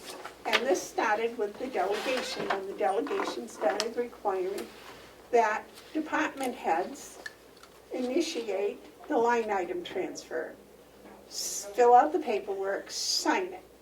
And then we followed up by saying then they needed to run it through the finance office to make sure that their numbers were correct with the finance office, and that the money was available.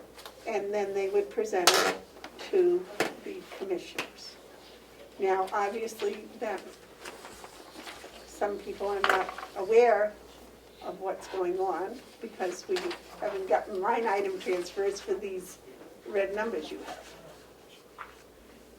So I have not formally communicated with the department heads about any of these, but, so, goal number one was to produce third quarter financials in a timely manner, and I haven't obviously presided over any line item transfers to date, so I guess I'm about to learn how that process works. The intent here was simply to flag accounts that Yep. deserve some extra attention. Okay, now it's my understanding that in discussing the victim witness one on page 4, that was just an error in going in the wrong spot, right? It looks like it, so I gotta go and check, but it seems like a simple explanation. Okay. Where is the next one? Looks like page 7, dispatch overtime. Now, I would suspect somebody might have known about this.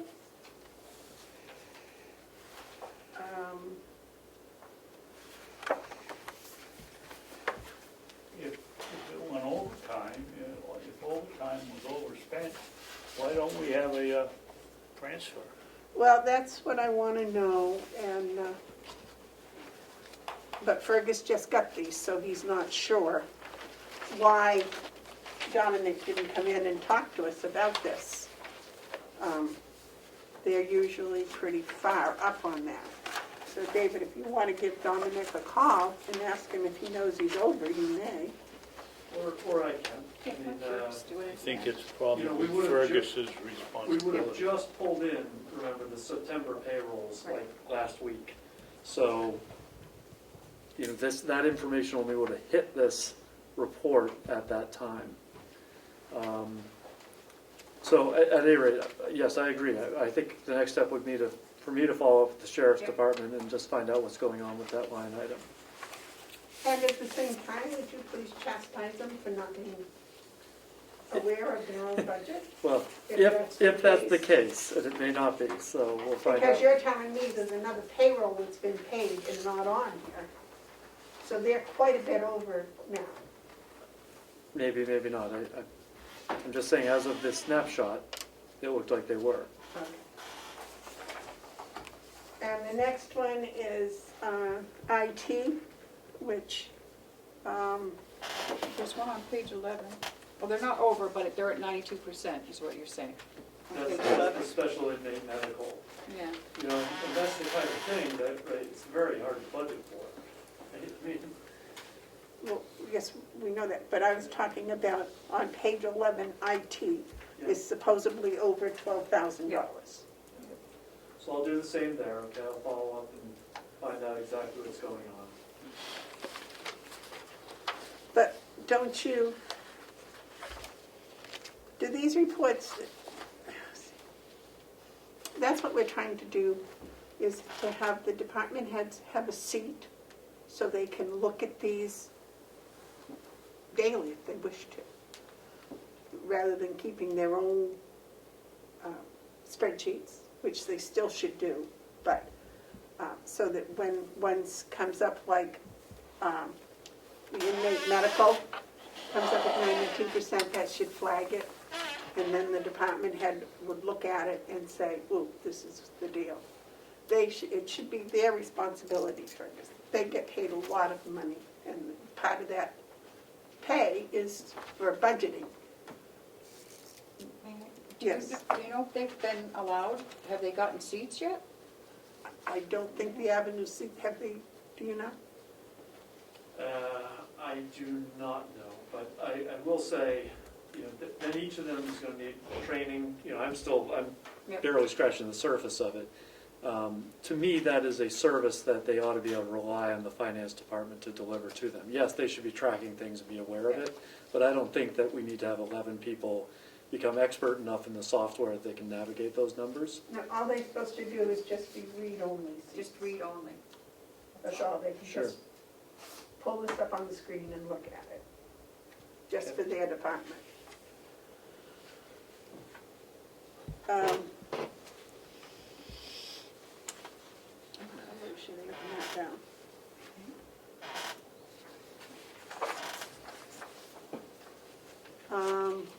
Madam Chair, can I have a point of information? Yes. Does it show what date that they went over? Does it show what, Eddie? What date it went No. over? No. Okay, thank you. Now, the only one that we have been contacted about is the one on page 13. That a request for a $1,000 transfer has been made. The chairman just did not know which, where to get it transferred. Did you find a place for it, Fergus? Let's see, they're looking for 1,000, and that's gonna have to come out of somebody else's budget, is that correct? I believe so. There's nothing in there for them. That's on page 13. I got it. Now that I know it's in the upper right-hand corner, I'm all set.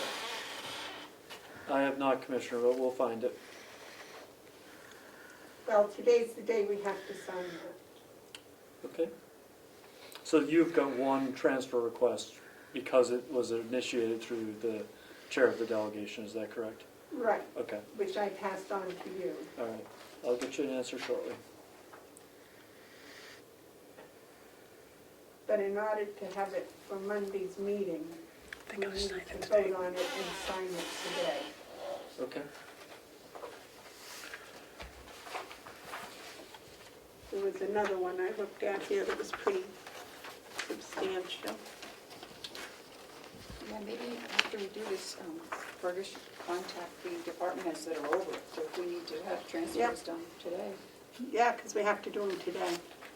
Are you looking on page 15, maybe? The COVID-19,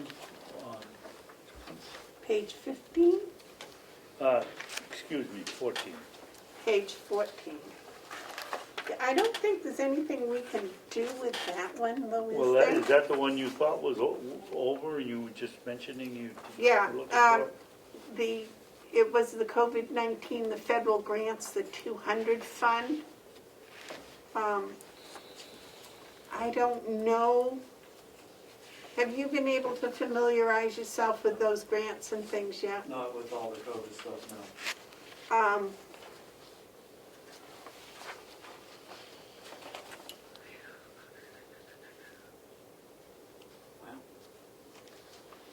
On that $1,000 that you're looking for, I don't know if the commissioners are willing to give it out of their own budget, but I will note that you've got nearly $3,000 for education and conferences, which seems unlikely to be spent in the remainder of the year.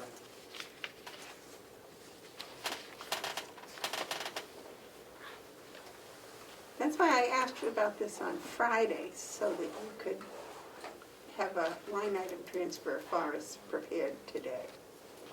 Sorry, I don't even know where the form is, but I'll try and find out. How can they be over that much money when everything has been done by Zoom? Or basically by Zoom? Because they've had some special investigative committees, Well, they've had 2 of those, and it's only 4 people.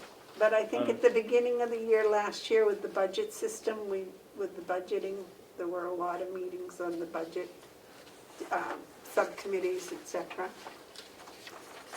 We had a lot of budget meetings. Was anybody watching that department? Yeah, I just don't see how. To me, the meeting expense looks low to begin with. Well, you can get a detail of it, I'm sure. It will have a list of all of it, all of the meetings. Remember, they get paid $25 per meeting, whether they come Zoom or in person. Really? Yes, Yes. yes. That's above and beyond their $200 a year fee that they get. $100 before taxes. Okay, I thought it was for I just thought it was travel, and if you didn't come down, you didn't get it. Yeah, but plus $25. Okay. Well, The other one is the COVID-19. I would Is expect that 14, page 14? 19. 19, okay. 14, I'm sorry, it is page 14. It's COVID-19, but it's page 14.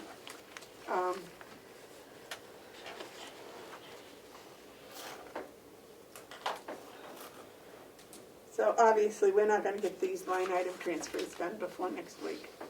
We'll just have to do it before, we'll have to come in early on Monday. Nursing is over. I know. Excuse me, Madam Chair. Doesn't sound right. Howie would usually know that right away. Yes. I apologize for interrupting. There's a possibility you'll have those, at least one of those transfer forms before the meeting's over. So you can take care of that today. That we have to take care of today, Yes, yes. yes. But the rest of them, we can't. And if they're mistakes or something else, I don't know. I'm a little, it doesn't seem like Bob would have bought new equipment that put him over without some, he'd have known. Where did you see that?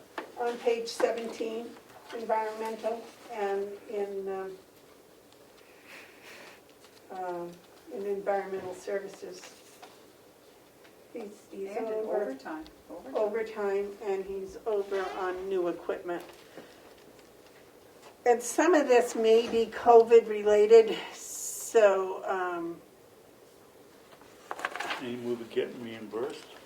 I'm thinking, but I don't know. I haven't spoken to Kathy as to where she is with the money coming in and the money going out for the COVID stuff. That's a pretty complicated little process. And, I would expect it'll take Fergus a little while longer before he can get up to date on that stuff. Yeah, but there's all kinds of overtime over here in the nursing home, and I would expect that Howie's got that, and that's probably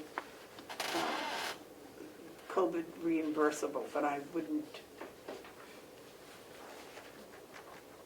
But if they haven't seen these, How about special services? Yeah, that's, That's a scary one. That's on page 18. yeah.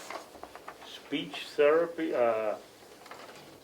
therapy skilled, well, remember they, occupational.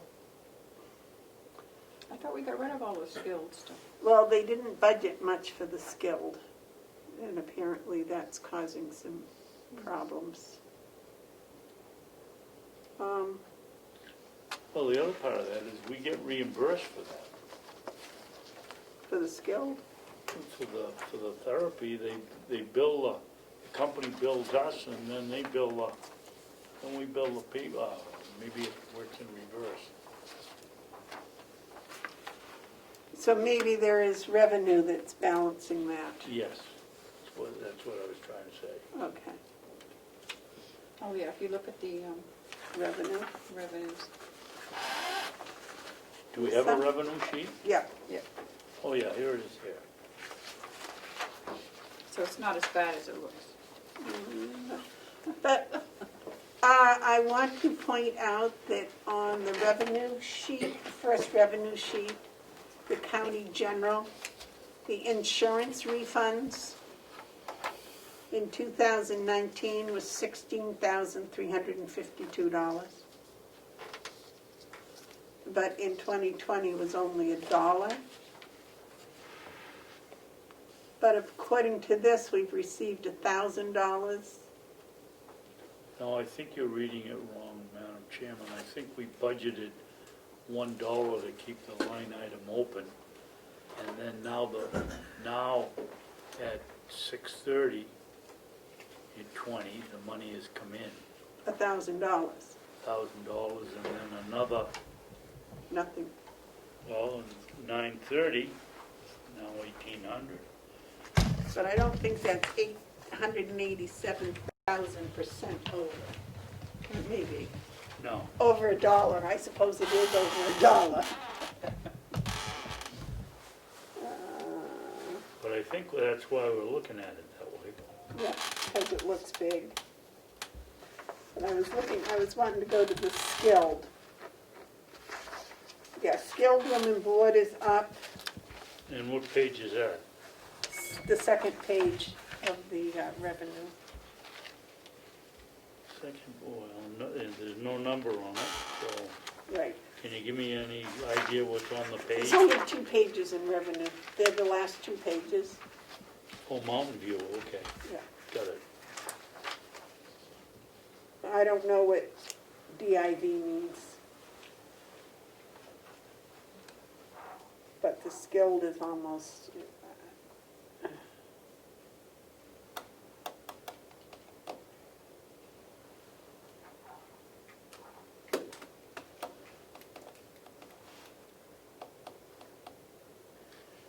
Fergus, on this Mountain View's revenue, the parentheses, does that mean that we're under anticipated revenue? Let's see, that would, I believe would represent a credit, and I believe it's because it's federally reimbursable, but I'm not 100% sure. I would have to investigate more carefully. No, I'm talking about the last 2 lines. Yep. I've asked Howie to give me a briefing on how the federal reimbursement rates work, so I can have an understanding of their budget.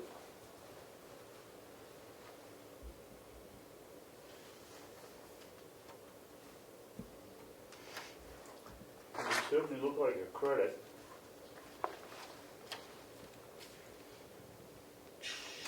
The bed tax is up 82%. Is 82%. We get 2 bed taxes, MQuick, or just 1? Like if we just get one, Then that's down. then quit.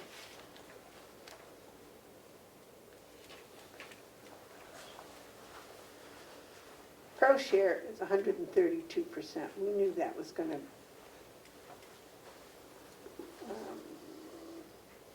Do you know what the number sign DIV stands for? Yeah, that just means that the division doesn't work because there's a zero denominator.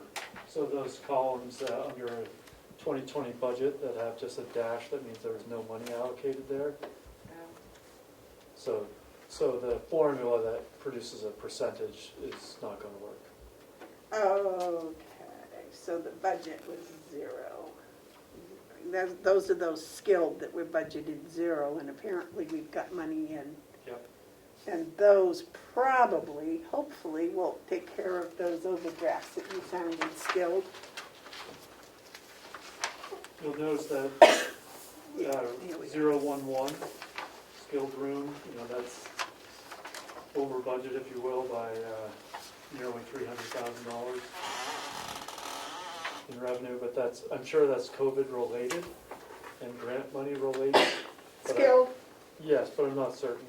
well, last year, Howie changed how they were operating over there. And instead of relying heavily on skilled, he went back to relying on the regular people, because people coming in like with a hip replacement or a knee replacement and spending 2 or 3 weeks and doing skilled therapy, etc., they suddenly evaporated because now surgery and they're day surgeries and they go home and they're just not coming in. So he did away with most of the skilled. That's why the skilled things have a 0 budget. Okay. Instead of, he probably should have just put a 1 in to hold them. Am I right? Yes, and they're going down to Back Bay to work out for a couple of hours every day rather than coming in here and spending 2 weeks. Yeah. So let me see. Yeah. Speech skilled therapy is $7,320 in the red. And now on the income, speech skilled is $12,578, so that's actually a positive. So the red 7320 is replaced with a 12,578. that's that reimbursable that Commissioner McCarthy was talking about. The OT skilled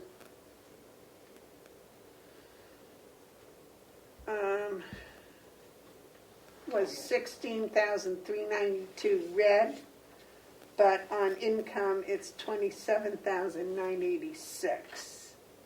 And the PT skilled, whoops, where's that?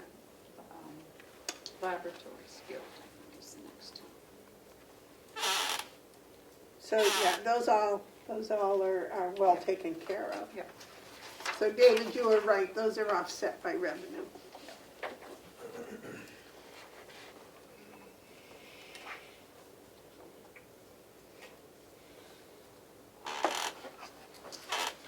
Fergus, when you send these out to the delegation members, you might attach a little note that says that the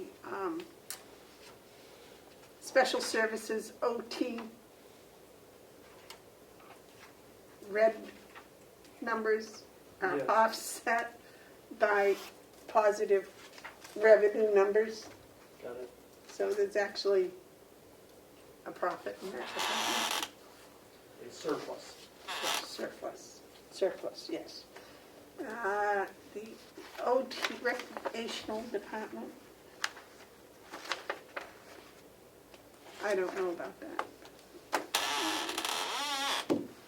So I guess Terry's right, what we're gonna have to do is, I expect the delegation meeting is at 9. The executive board is at 8:30, am I correct? The investigative committee starts at 8:30, and I believe the executive board meets at 9. So And we'll then have to they meet may at be- 8. Well, question for you, when is the next delegation meeting? I mean, I presume that at the last quarter of the year, it's not uncommon to have line Right. item transfers each time the delegation meets as we get close to the end of the year.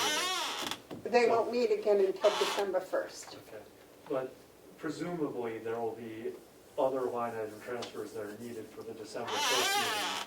If one were not accomplished by next week, it would simply have to wait 6 weeks, is that correct? Well, no, because the executive board is very, very helpful.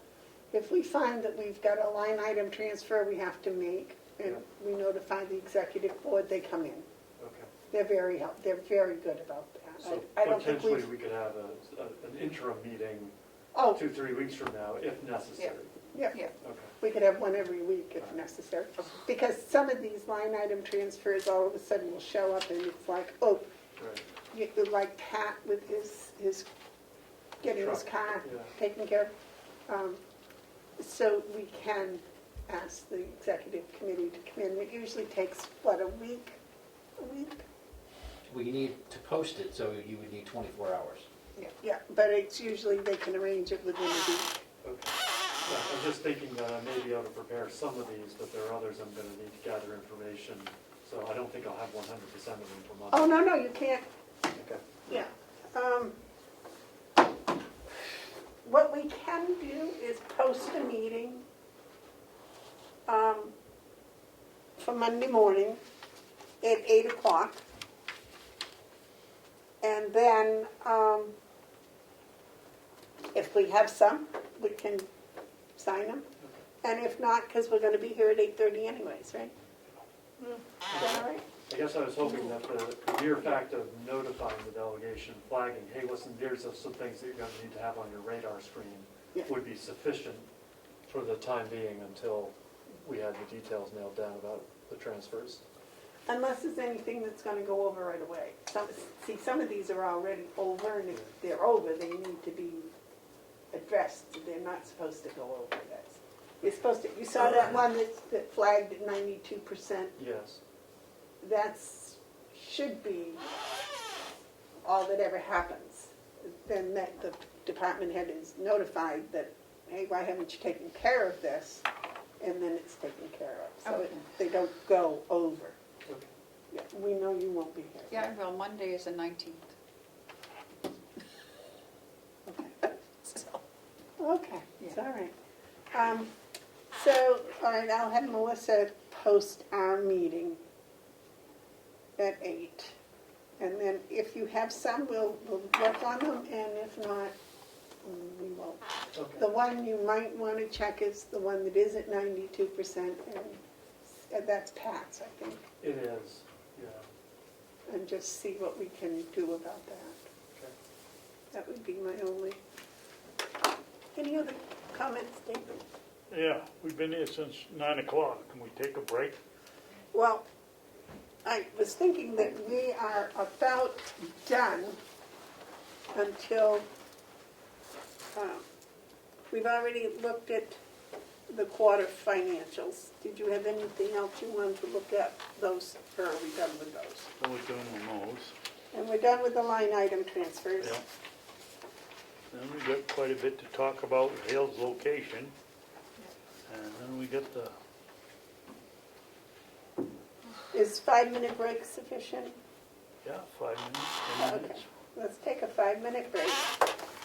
I just want to thank you, Fergus, for the report. Okay. I found it easy to Commissioner follow. Vivar, can you That's just the- give me a the gavel? quarterly? Yes.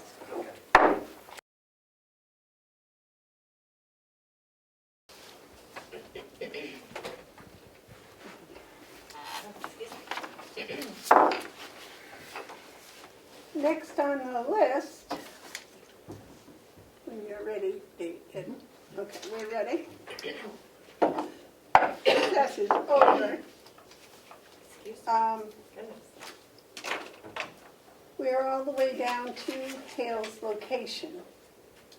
And I asked to have that put on the agenda because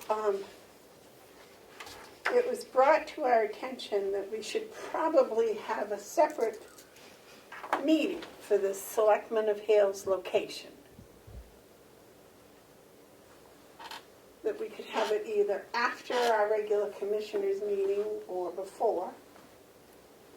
And we probably don't need to have it every week. Maybe once a month. I'm sorry. We just started talking about the Hales location having their own meeting time. Because we've always done it as part of our commission's meeting. But we were told that it would probably be better if we were to have a separate meeting time. Yep. Separate meeting. I'm all for that. I think we should act as what we are, the selectmen, and not have it in with the in with the county meeting. I think we should have separate. A selectmen's, Hales Selectmen's selectmen's meeting. And it can be the same day and here and everything, but Why can't we just put in the notice, these meetings, just follow it up with Right, Hale. commissioners will meet as the selectmen of Hale's location Right, just so at the it's, conclusion of today's meeting, and if yeah, that's fine. don't have to have it. Gotta Sorry. post it, but we don't have to have it. Yeah, Oh, can we do that? Can we post it and not have it? Sure. Why not? You can post it and cancel it. yeah. And if anybody comes down and wants to tune in, when we open it up, they can say it, and if they don't, we just close it again. It's Yeah. adjourned. And do it every week? No, no, do you I think- would do it every 2 weeks, Every maybe. 2 weeks, yeah, I don't think we have to do it every week, but in case you have stuff that has to be, Madam Chair, we do have a couple of items for Hales. Okay, well, did you have a comment about our having a separate selectmen, Hales selectmen's meeting? No, I think that's not a bad idea. My only question is, if you wait till after your commissioners' meeting, it makes for a long day for some of us, or all of us. What if we just did it once a month? Because checks have to be signed, we only have one check we have to authorize every Well, month. we can do that as in the commissioners' meeting, just like we've done. We just have to have, as Liz said, we gotta have, we're gonna have school stuff comes under You're- the selectmen, not the commissioners, or should. So the commissioners authorize the check signing, or the selectmen authorize the check signing?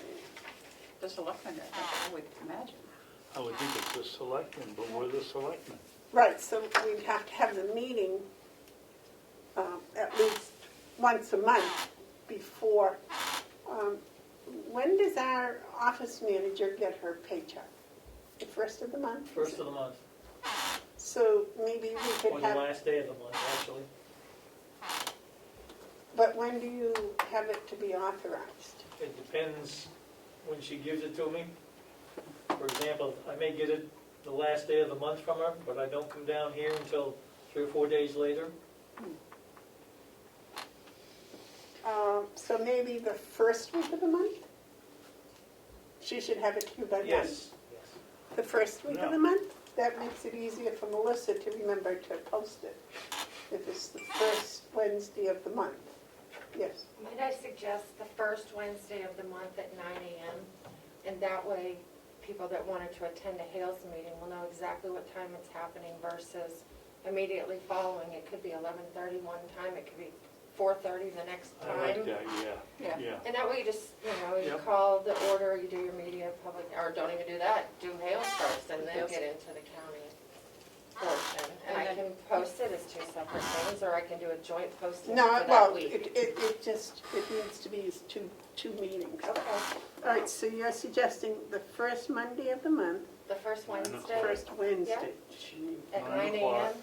Either the 9 first or a.m. the fourth Wednesday, whichever would work I better. think the first works because that way we have the end of the month billing and everything, we'll have that available for them. So the first Wednesday, 9 a.m., Hales Selectmen will meet. So the next one will be November 4th, the first one will be November 4th.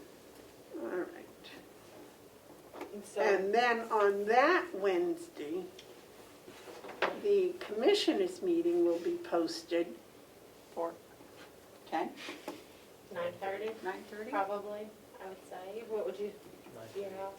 I don't think you usually know. So in the interim, if you had something that needed to be dealt with regarding Hales, it would no longer be on the commissioner's agenda? It would need go- to call like an emergency meeting if Right. you had to act on something? Yep.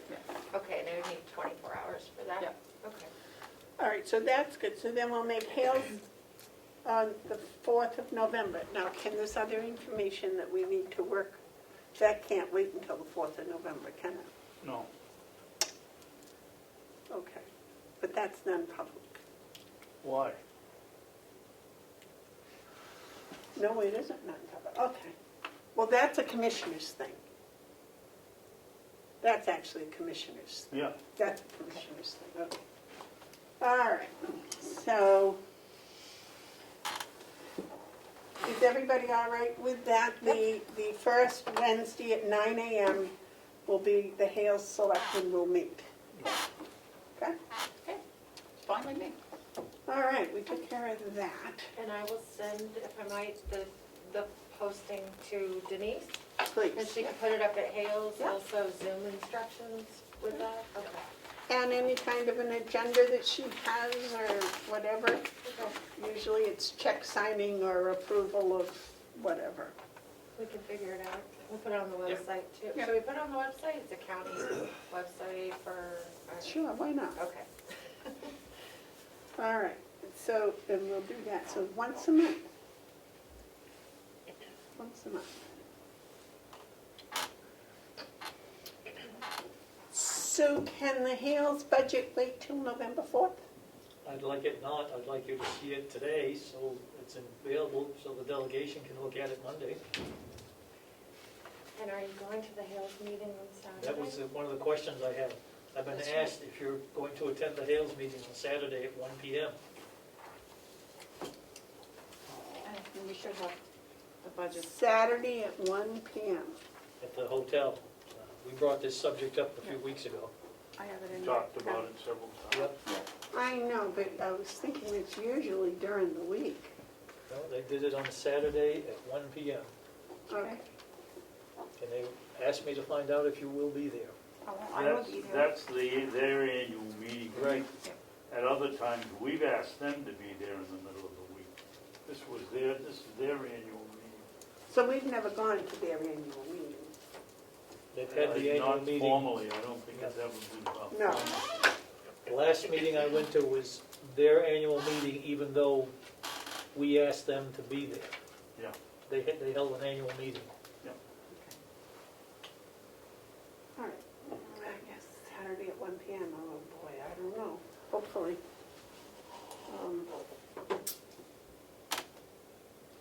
I'll be there if I don't forget.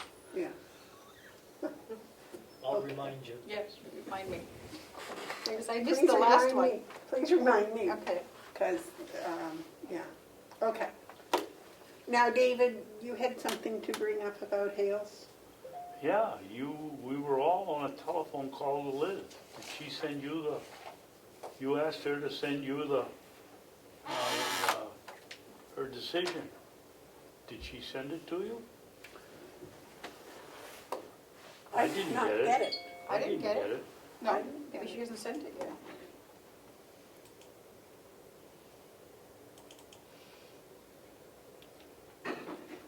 Maybe they're still investigating that. I don't think so. I thought she was pretty clear what she said. That maybe are we gonna discuss this now so that we'll be prepared? Because we're gonna Yeah, I think, get it from all angles on Saturday. I think, yes.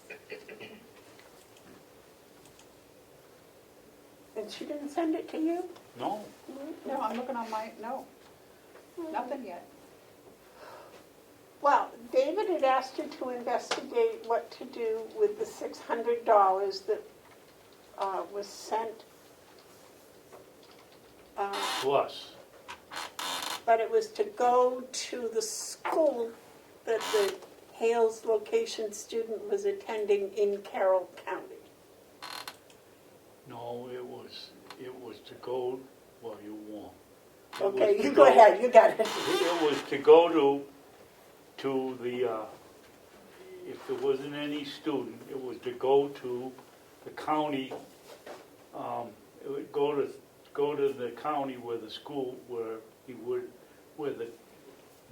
be attending if he was going to public school. And that was Conway. And then we discovered, she went on to tell us that we should not be taking the money out of the Hales location budget and paying Freiburg Academy, which we did last year, and now we have to make an adjustment in our budget for this year because we have kids in the Kennett system that are gonna eat up what we've appropriated. And we've got to go back to the parents of this young old man that was there and talk to them. I think that they're not expecting to have to pay the tuition for Freiburg Academy. It's going to be a mess. Is he attending Freiburg Academy now? Yes, he's a sophomore, I wish, and if I his may, sister's going next year.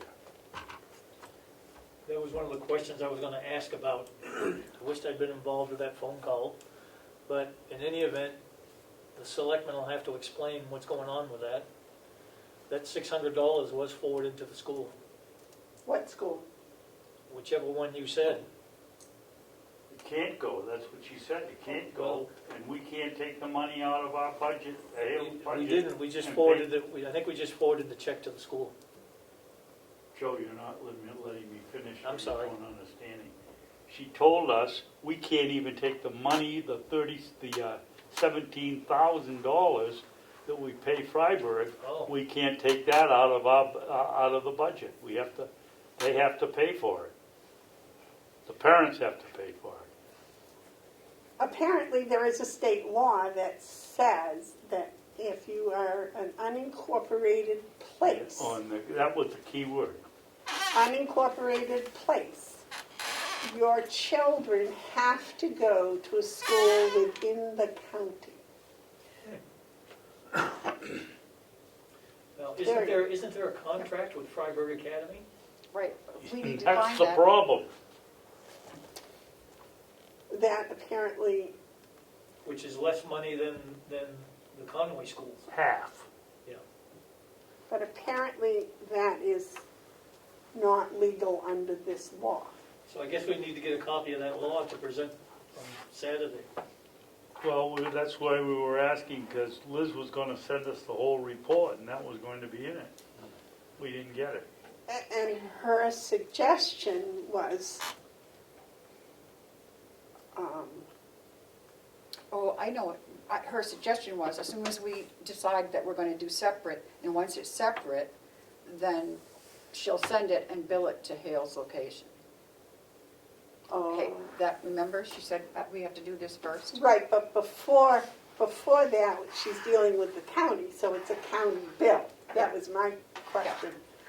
So my question is, the bill that we got from her, over that $600, Yep. she was gonna prepare something other than the comment she made on the phone, which I never heard, so I could pay that bill. Well, apparently Not yet. that's a county bill, Ah, okay, as of the moment. okay. Would you like me to bring it back to the county? I presume that would be the next thing. Okay. But the big problem Is this other is piece? this piece where legally a student from Hale's location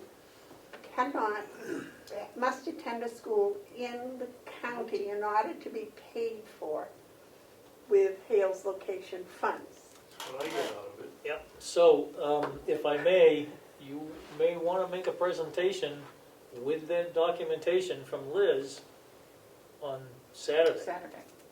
Because if you just say what you just said with no documentation, you're gonna, I suspect that's gonna be a bigger problem. But if you present, and you may need as much as 50 copies of this thing to pass out, so that everybody's got one, and then go through that process, I think you've covered yourself. Well, we haven't covered ourselves in the sense the kid went to school all last year and Well, we you can't- paid for it. Yeah, Now- you can't change that, it's already done. So the other step would be, I'd be getting a hold of Freiberg and getting a copy of that contract if we don't have it here. We Oh, got we have it here. here. We do have the it here? copy. Yes, we have copies of the contract, which I believe, Somebody sent us an email and said they had it. I think it was Melissa. Was it? No, Then it was Denise. Somebody sent it to us it this was week. it was the amendment, but it wasn't, That was an amendment, that wasn't the contract. it's not the actual contract. Oh, well, then who has the contract? I think the only person that has the actual contract at this point is the school. Because we've checked the files at Hale's and I can't find it. And through the Hales files here, we weren't able to locate it. What? We couldn't find it in the Hales files here. Well, I know we signed it. Yeah. We Whether sat it right was here You and signed an signed it. amendment. That's what we have. What was it? What was the amendment? I'm only going from memory, my memory's pretty poor, but it had something to do with this individual going to Freiberg. When was that? Because I don't even remember signing. Was it before me or No, since me? oh yeah, that was this fall, this summer. Why would it be an amendment? Because the contract ran out with Kennett and we wrote a new contract. We signed that. This isn't and Kenneth, made this is it Freiberg. 5 or 6 or 7 years with Freiberg, starting September 2018. This contract, I believe, is with Freiberg. And It is. yeah, we don't have a copy of it.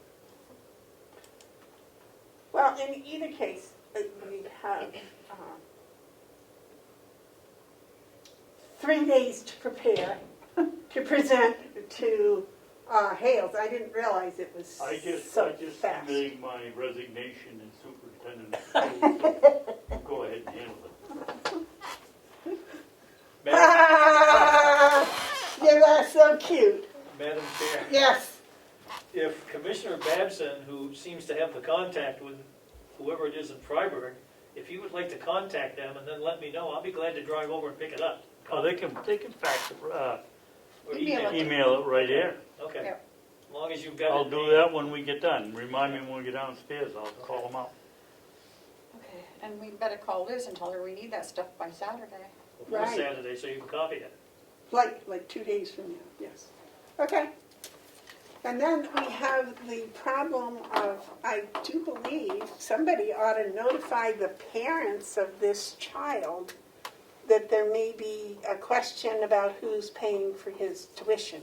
Yes, And I would think that that would be my responsibility. I yeah, think. because you contacted them originally. Yes, I did. Yes, okay. So they know who you are and you have a certain credibility with them. My stuff is Okay, so now we got through that. That was easy. There was a thing that the parent, we can't do it as selectmen or commissioners, but the parent can go to Hales. to SAU 9 and, not SAU 9, Freiburg. no, Okay. Conway. If they Go to can get a release from Kennett saying, yes, it's okay, then it can be done. But I can't see them giving up that, No, they Student. weren't happy at all. so, Before on. I would think. I thought the parent could request Hales to pay. I don't know. And I Well, there was was some, she said there was some question that the parents can seek release from. But they have to get it from the school. We'll get a copy of the law. Yeah. I have it written down, I forget, I was in my truck, so I wrote that down when we were on the phone. Did you find the law? No, I'm searching, I can't find it. It's an RSA or something. Yeah, it's an RSA. It was passed 2 years ago, was it? 3 years ago? 3 years ago. Well, That law, she said, was passed 3 years ago? yeah, she said it was, no, it was, in the last couple of years, it was a new one that gave, she said, mentioned Johnson Uno in the School of choice of choice. schools. You remember it, Ed? Glenn might remember it. Let's get the information You from can Liz and contact them. go from there. Okay. Next, Are we still on Hales, Madam Chair? yeah, the budget for Hales. Can I bring up a couple of things before we get to the budget? Yes, sir. So the first thing is, in my box downstairs is a check from the state of New Hampshire for $20.48. It says October's 2020 municipal aid, and there's a handwritten note on it that says, per Bruce Kever, Hales location, 1 student. I have no idea what it is, so I'm going to give it to Denise and have her call the state and see what it's all about. And that is Bruce Canor, the director at DRA, the Municipal Services Director. Okay. Yeah. DRA. It comes from Bruce? No, somebody evidently talked to Bruce, and that's the note on it. You want to see it? Yeah. You shouldn't say you want to see Who's the it. check to, Joe? Well, It's you to can't Carroll say- County you can't- Finance Office. Oh,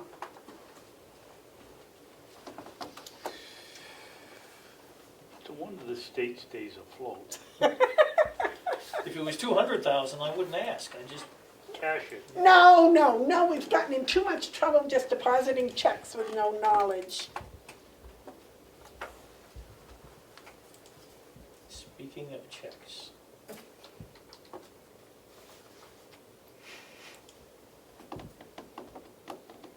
The Treasury from Steve.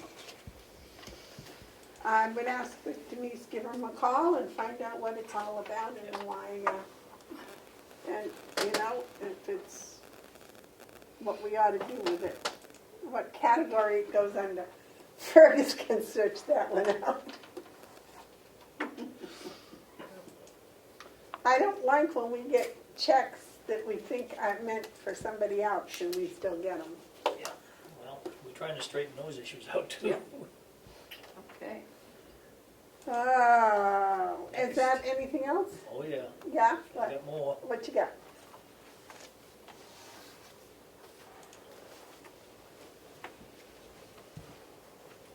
Sorry to be the bearer of what I might refer to as maybe not the best news. take one and pass it down. That is the statement that Denise received a few days ago.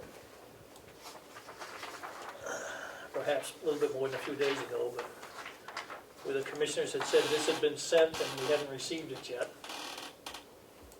I'll give you a chance to look at it. Right, this is the payment that Hales is supposed to give to the county. So the question that I have, it says the following years are outstanding, 2012, 2013, and 2014. What would the commissioners or the selectmen do if you got a statement like that from somebody like Waste Management, for example?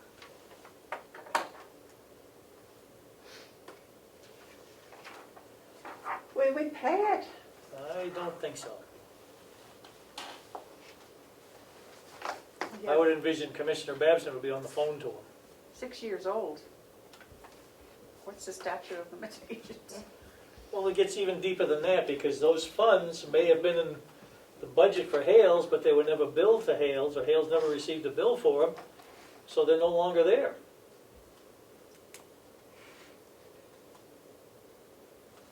And then we get involved with DRA and everybody else to try and go back and recreate this. So I think we got a bigger problem here. I've talked briefly to the president of the association. His feeling is sort of the same as mine. Hey, we never got a bill for them, we're not paying it. But we provided the services. Well, that was the second question. What services was provided? The commissioners took care of all the businesses for the Hales. Assessing, education, the whole No, there was thing. no assessing. That was all done by the association and by the administrator there. Oh, yeah, that's right. Yep. No, but we approved it all. We approved the financing for all of it. We approved the budget, we oversaw everything that was done. The Well- commissioners were overseers, correct? I think you can make a case either way for that. I'm caught in the middle here, so. So I think that has to be given some kind of consideration about what needs to be done here, because I believe the opinion is it shouldn't be paid because you can't do something from 5 or 6 years ago, no more than the county can from 5 or 6 years ago. Really? Seems like we've been paying bills from a lot longer than 5 or 6 years ago.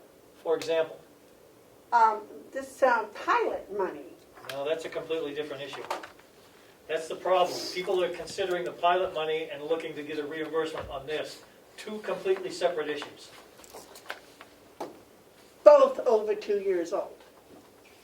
But the county actually received those dollars that they should have dispersed when they got them, but they didn't. Hales location actually received these services. They never got a bill. They received If these you services. didn't get a bill from Waste Management, you wouldn't pay that.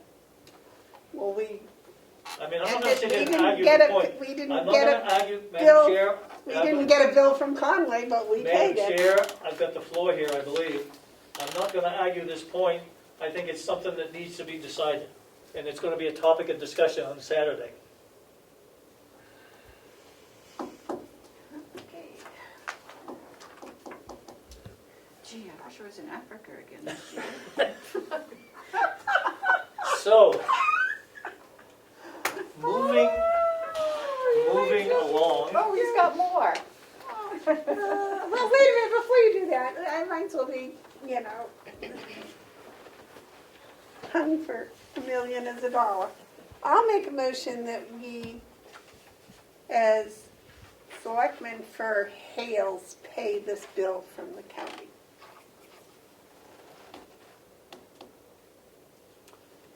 Do I have a second? Okay, so the motion fails for lack of a second. I'll make a motion that, they owe us this isn't the motion, but they owe us $9,000 for this year, which they got billed. Outstanding is $27,000.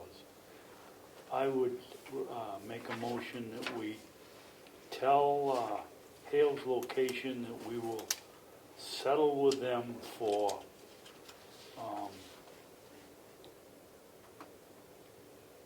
$12,000. It's done and over. I think we had a responsibility to send a bill. We have a finance department that didn't send it out, or whoever didn't send it out. I certainly, if I got that 6 years later, I would, Joe's right, I wouldn't pay it. But I think they know that they have an obligation to pay us something, because we did the work. So I would say $12,000 and we'll call it even. If I may, so I can be Including the clear. 9,000 from this year? No, that's, no. I think that's a topic of discussion for Saturday, too. No, yeah, it's come out, but I think we should be prepared to make that offer. Can you restate the amount again? It's $9,000 2012, $9,000 2013, and $9,000 2014. For a past due total of $27,000, we have a current invoice of $9,000 there for this year. Thank you. Okay, the motion was made. Do we have a second?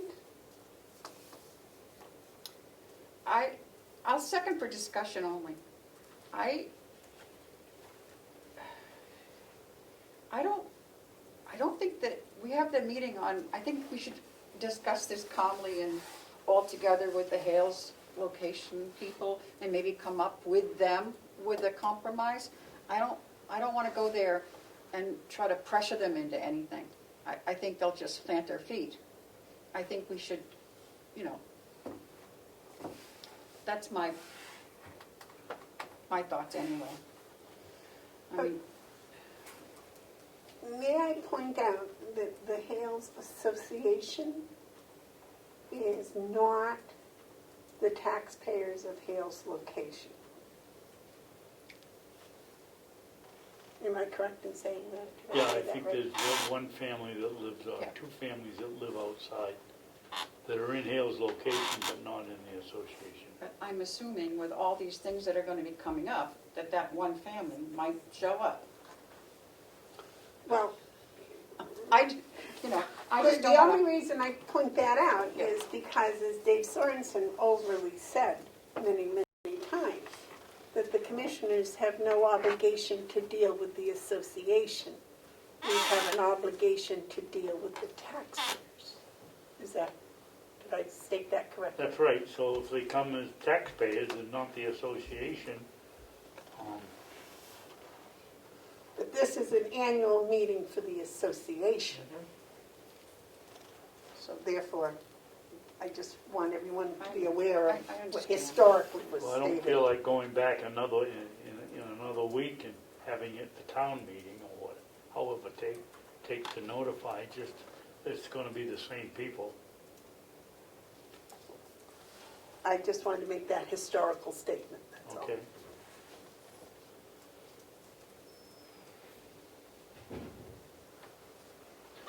When I talk about strategies, this is a perfect example of why we should be able to go in a non-public and discuss what we're going to do when we go up there.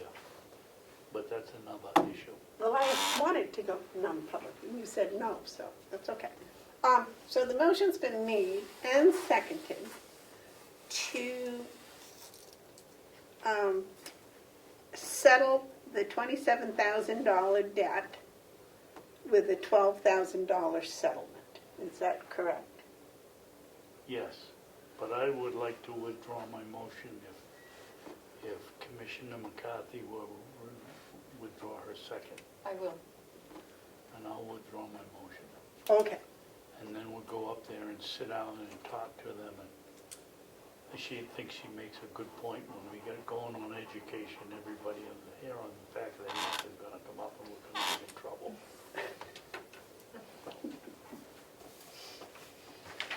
Okay, so we need an agenda for us for Saturday.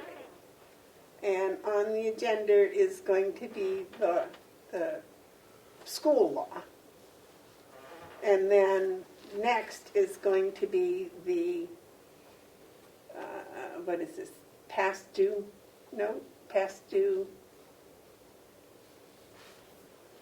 I would say it's Bill? payment Invoice for county services. invoice.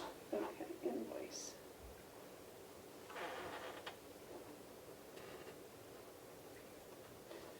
Okay, Do you know the format of the meeting? Are they giving you a set amount of time? Are they just inviting you to come listen, or do you have a stage, or? I have no idea. I have no Last idea. time we sat in the front of the room and they asked us questions. But that was our town meeting. Yes. That was Yeah. one we put on. Yeah, that was our town meeting. This is their association meeting. What's next, Joe? Madam Chairman, may I? That's a good point. I think if they ask us to sit up in the front of the meeting, that we should say, no, we'll sit with the audience, that this is your meeting and we're not there to run it. I said, if I may, I have a sneaking suspicion they're gonna ask us questions, but I don't know that. So perhaps on a more positive note, Oh, finally? It has to be posted that we're going to be Yes. there. Yep, I will. Yeah. I'll post it. It's not a commissioners' meeting. It's a selectmen's. The quorum of the Carroll County Commissioners / Hales Location Board of Selectmen will attend the annual meeting at Hales. Yeah, that's good. Because I don't think we can make any official designations at that time. I'm just checking this binder because I think, yeah, so in the back you also have a colored tab that has that Hales budget in it. The same one? Yeah. So it's all just, so if I could just highlight a couple of things. This is the proposed budget for 2021 at Hales. It does say the $70,000, see the footnote, that's for education for 2 students at Freiburg Academy for $35,800, and education for 1 student in Conway for $30,091. Well, that's not right. Well, they rounded it up a little bit last year, so we did the same. The registrations, cost to Hale, $7,000. There's no elections this year. Here's where the big change is, though. Under selectmen, instead of $9,000 coming to the county, $1,800 is coming to the county, and each one of the selectmen are getting $1,000 each. Well, that doesn't add up to $9,000. Well, if I may finish, Madam Chair. The county treasurer is going to get $4,200, which is $350 a month. If you divide that by 4.3 weeks, that works out to just over $80 a week. And I'm averaging about 10 hours a week, so that's about a little over $8 an hour. Oh, Denise is supposed to be doing all that, Joe. You're not supposed to be doing that. That's why she's getting paid $1,000 a month. Madam Chair, you charge me with working with Denise and making sure everything is being done there, Well, yeah, which involves going in and going over all the forms that are sent to the state, of which we found many errors, of setting up the files to make sure that somebody can walk in there and knows how to do this stuff. This process is taking a lot of time. but it should be over. If I finish, you keep interrupting me, Madam Chair. You keep stopping. Well, I have to take a breath once in a while. Okay. Thank you. In any event, my point is, I've done this for a year for nothing. So I think this coming year, if I'm going to continue this, which I suspect I will be, then I suspect I need to be paid for it. And if you think $8 an hour is too much, then you need to find somebody else to do it. Also, if you look down, you'll see the administrative salary's gone up $600, which I think is quite reasonable. The audit's at $4,000 because we're going to have a new person coming in to do the audit. We put $1,500 in for conferences because both Denise and I would like to attend some of these conferences so we know what's going on. Mileage reimbursement is another subject. It's basically 25 miles round trip to the office. It's a little further than that to Denise's house. Now, I can't tell you the number of times I've been to both places. So I think mileage is appropriate. General government, we increased that by 200. Map updates, we do have to have some map updates. Office supplies is the same, postage is up just a little bit. Advertar. Assessing properties annual work. That's having the assessing company come in and do the assessments on the properties. Strategical update reval. That's another process that needs to be done up there. Public safety and fire rescue, those are all contracts. So the grand total is $234,470, up from $232,977, which is basically a little over 1% increase.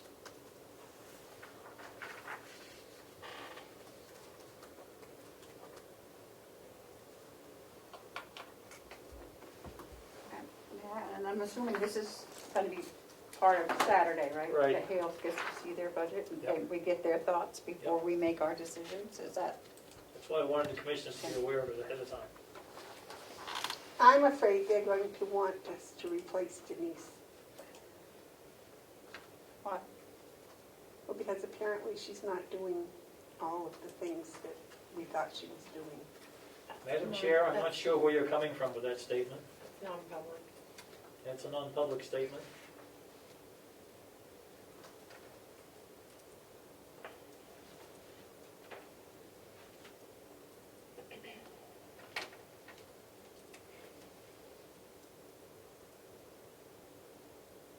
Well, put that down, that's session 5 or 6.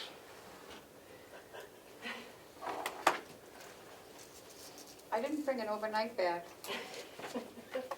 I have some extra trail mix if that helps. I don't know. It's definitely non-public.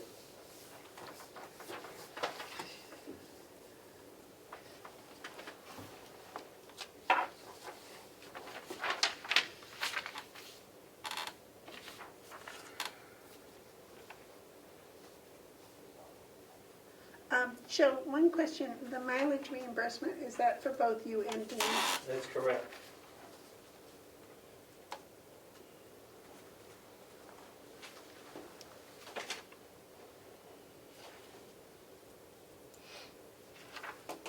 Madam Chairman? Yes, David. Where does it say for the commissioners? That would be the $3,000 for the selectmen. Selectmen. I will not take mine, I don't do $1,000 worth of work. Come in here and look at a couple of checks once a week if we're lucky, and that's it. So I won't support that for sure. I don't want, if I may, Madam Chair, Yes. I don't think it was aimed at directly Commissioner Babson. And I'm not sure how much longer Commissioner Babson has as a term for selectman there. 8 weeks. Yep. So I wouldn't think you get $1,000 for 8 weeks, because this is for next year, not this year. Except that I'm still here and can vote. That's correct. That's correct. Yep. Yes, we'll take this under consideration when we do all of our other budgeting. Are there any other questions about Hales? The statistical update reevaluation, is that, don't they have a company that does that regularly? That's what that $4,000 is for. Yeah, but haven't we been using one right along? Yes, in fact, they've been there working on it. So didn't they spend any money this year on it? We did spend some money on it this year, but it wasn't in the budget. I think it came out of the assessing property annual work. Now they're doing a statistical update reevaluation. No, but they did that a few years ago, didn't they? It's something that has to be done on a regular basis. Take a look at sales and see if it Right. matches what they think Right. it should be, and they go from there. The actual physical assessment, where they go through the house and ask you how many bedrooms you got, Yeah. But didn't we, you know, that's a lot more money. I'm kind of shocked that we don't have anything under statistical update for last year or the year before. that's what I'm asking. That's what I'm saying. I think there was more money in there. Seems to me we signed, seems to me like we signed some, Contract, didn't we? no, not a contract, but a couple of payments to the company for assessing 2 or 3 Yeah, I think so. properties. Yeah, I remember that. Yeah. I don't want to interrupt, but I just got an email from, and I'm sure you guys did too, from Liz Bader. Is she watching I us? don't know, she must be. All right. Anything else, Joe? I think that's all I have for Hales. Thank you very much. Okay, so and then we'll put the budget. Now that association meeting, they may not want this. They may want us to come in and do a town meeting to do this. It seems strange that we always did that before and not part of the association meeting. I don't know, you know the people up there. Did they say anything to you? No? No, I haven't. Who should call and ask the association president about that? That would be Terry, no, that would be, No, yeah, what's his name? I've got it here just a second. Would that be me, Denise? Who should find out what format it's gonna be for you guys? I would think Denise is the town clerk. Okay. She knows who it is, right, Joe? She can find out, maybe? Maybe they want us to come in as a separate, a town meeting, we have all Trevor these things. Sullivan. Trevor. Trevor Yeah. Sullivan. Yeah. Maybe they'll wish to have a different, not an association meeting, but a town meeting. Well, all I was asked was to see if the commissioners were going to attend. See, that's why I don't think it's an association meeting that they wanted us to attend. I think they wanted us to attend the meeting like we did before, which was a basically town meeting, which was open to all the taxpayers as well, you know, just because they were all association members didn't. They had an association meeting after Yeah. we were there. So, all right, Well, maybe this is a taxpayer meeting. I Maybe don't we know. can get it clarified, yeah. yeah. Okay, if that's all, Joe, Melissa, you're up. I'm going to do my best to zip right along here. So, we have an agreement from Action Ambulance for transport of inmates to the hospital from the Carroll County Jail. It's not in your packet. I have 2 copies here, and I'm pretty sure I had sent it in an email, but I didn't print so many. That's all right. So basically, the House of Corrections had an agreement with Care Plus, and then Action won the multi-town cooperative agreement, and so there is no Care Plus here anymore providing these services, but Action was able to agree to the same rate that Care Plus had previously held for each transport, which I believe it's good. 560 Yeah, bucks. thank you. So if you wouldn't mind agreeing to that, and I did ask Patty, didn't have any issues with it. It's just to have something in writing with Action. Yeah, because their initial one was quite a bit more, right? Yes. Yeah, and I think that the jail staff had done some work to get it back to where it should be. Have you seen this, Fergus? Excuse me, I'm sorry. Which, Have you seen the ambulance agreement for the jail? no, I'm not. Okay. The Joe, did you The mind? original one with Care Care Plus Plus. was $485 and something cents. Plus if you had the oxygen man with you, it went up and all kinds of things. But I think we should have something in writing. This Action is with the 6 towns, I believe, here around the area. We ought to have something with them that says this is what they're going to charge us, because Care Plus went from 485 to what is it, what did I say, 68, 680? Whatever, it- 560, I'm Five- sorry, I don't have 560, it in it's front of me. 560. They never gave us any indication that they were going to increase the price. And we should have something that says if you're going to increase the price, please notify us. Oh, I think that's in here. I believe that was the intent, I think it's in there, but, Well, was that with the 6 towns or was that with us? this is just specifically for the Carroll County Jail. Oh, okay. This is an agreement with the county that that's the price that they agree to.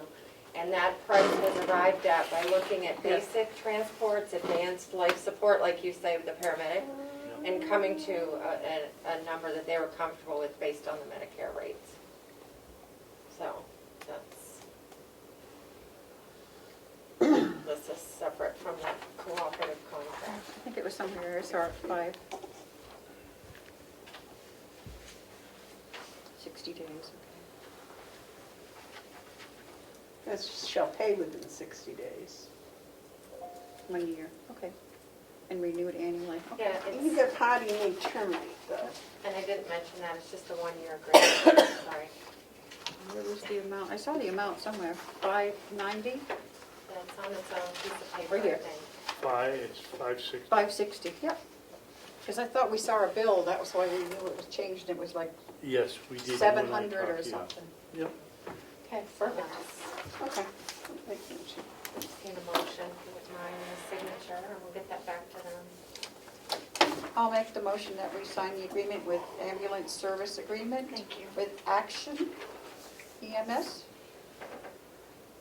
for 1 year and not to exceed $560.39 per transport. Is that okay? Not to exceed a total of 560, so we Okay. can't stick in Oh, oxygen man or... Okay. For a total of $560.39 per transport. I'll second that. Okay. All those in favor say aye. Hi. Do we need some discussion? Oh, just go right ahead and discuss. I thought you had. No, I don't. I just was wondering whether you were paying attention. He just wants to, Because I always You on a roll today, boy. Yes, give us that. So Okay. which one should we sign? actually, they asked that you sign them both. They wanted 2 signed copies, and then I will, Photo one for us. I'll make sure that I keep one Is there here. only one signature needed? There's 1 signature needed on 2 documents. We'll go right Thank you. ahead. Okay. Well, you better make a motion that I can sign it. And authorize the chair to sign, that was And part of your authorize the motion, chair wasn't to it? sign. Okay. Today is October 14th, right? Who seconded the motion? I do. I don't very often do that, but I did. Okay, here you Thank go. you, thank you, and I can have The this second one signed too? No. Or, yeah, I need her to sign that one too. And another contract, another agreement. This one you have not seen yet. It was given to me by the sheriff. It's currently the county obviously has a contract with the White Mountain National Forest to patrol the Kank and surrounding areas, campgrounds and so forth. And they are asking to modify the agreement to have additional patrol in, sorry, my notes from the sheriff. 1 second, please. I had it, whoops, I had it up.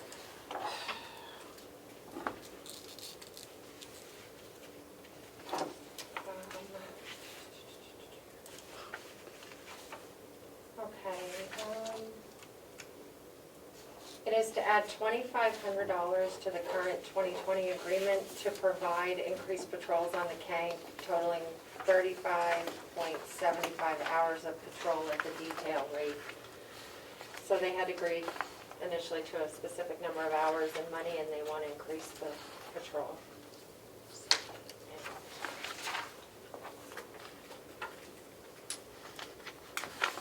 I make a motion, we approve the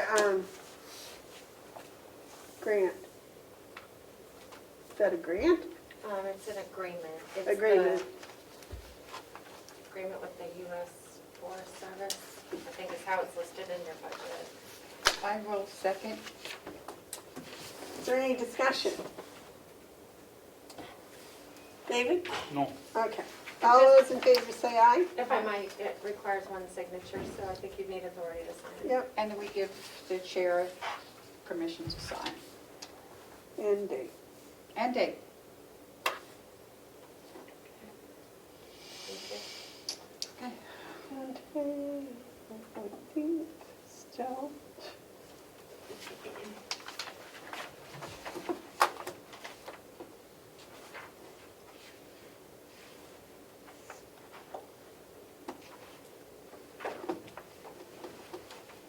Next, Next is, that one's non-public, this one is public. You were all sent a notice, not a memo, I'm sorry, from the Director of Human Resources, and as well as a copy of a safety inspection report that was conducted by the New Hampshire Department of Labor. They received, apparently had received a call and came to inspect the safety of the vault, and essentially what the HR director says is it was determined there were no violations of New Hampshire law existing in the record storage room, otherwise known as the vault. You have a copy. It was a complaint from an anonymous member of the public. That's just information, no action on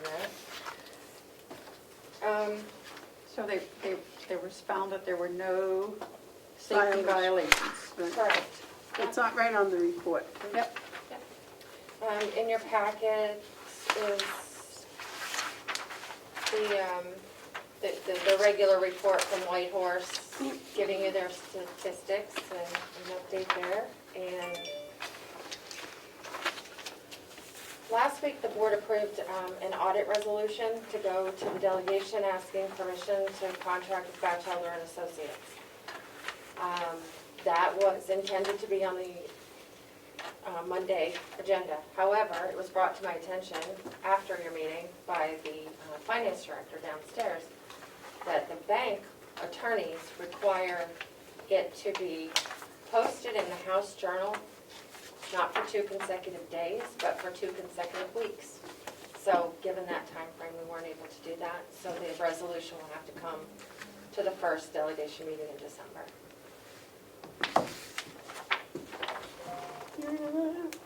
Yeah, we had the same problem a couple of years ago.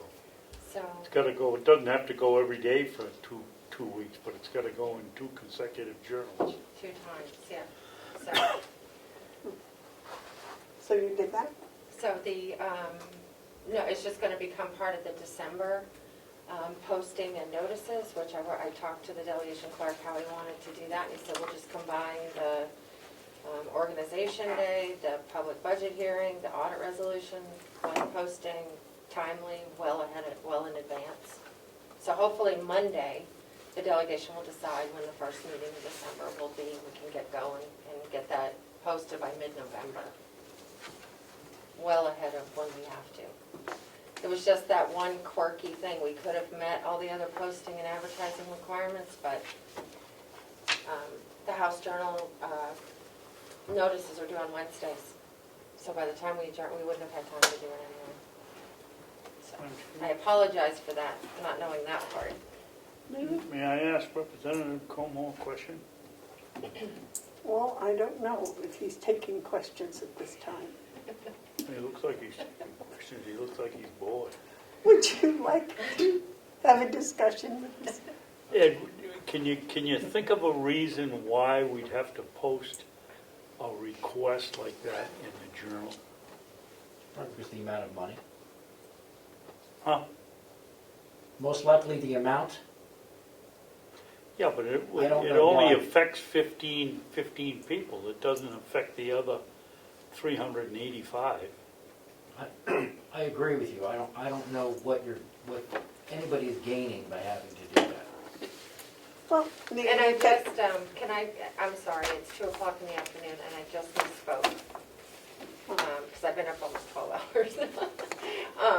It was not the audit resolution, I'm so sorry, it was the TAN. Yeah, that's what I thought. That's, all right, now Oh, that makes okay, more that makes a sense. little- that I'm makes a like, little- Because What? this audit resolution, we posted that. The in- audit resolution is happening All right. on the- Monday. Yes, the TAN is The fine. TAN is the borrowing. That goes for the 2 months. I already thought you were talking about the tan. I already had that in my head. Yeah. All right, well, I had it in so- my head, but it wasn't coming out of my mouth. and Okay, so I that's- apologize. That's why I said the amount of money. Yes. So we're still, even with that, that would still be 4 months ahead of the delegation authorization that we got this year. Well, So, that's all right, we're good. still doing great. So, apologize. And when I went to lunch, did you bring the check made up again, or are we, No, we just stayed with the line item transfers. okay? So you want to bring up checkmate? Well, that's Fergus's bring up, Yes, so. I can confirm, I went out to find out the total value of the contract, and it is about $89,000 all in. Now, that'll vary a little bit with the number of payrolls and things like that, but that's about the size of it. Okay, did we approve that motion? No, because you wanted to add a number, not to exceed. So- Okay, would you reread that Yeah, motion let me- with that number in there, please? Sure, let me go back.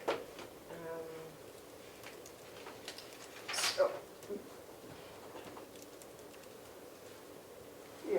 Should we, if we don't have an exact amount, Correct. so how are we going to, should we go, you said it's going to be about 89, should we go up to like 90? Not to exceed. If I may, I might suggest that you accept the terms of the contract which specify, because we won't know the exact amount. It's expected to be right about 89,000, but that could vary. Is that all right with you, David? Well, I was thinking about what Representative Cordelli said this morning. Have we done any checking and Fergus has spent almost a month working on that. What kind of checking, Commissioner? well, whatever Mr. Cordelli said here this morning. If I may, I believe his problem was with the amount, because it included the HR module, and if we haven't used that, why are we paying for that amount? But it was my That's personal understanding is That's right. that we haven't been charged for that because it hasn't been put into, it's not active yet. So we won't be charged the amount for that until it's Oh, active. okay, correct. I think, that's what I think his main problem was, I don't know. And as far as your not to exceed, you will need a budget number though, so we have to come to some agreement. You have to decide what number you want to use for that, so. Well, that's true.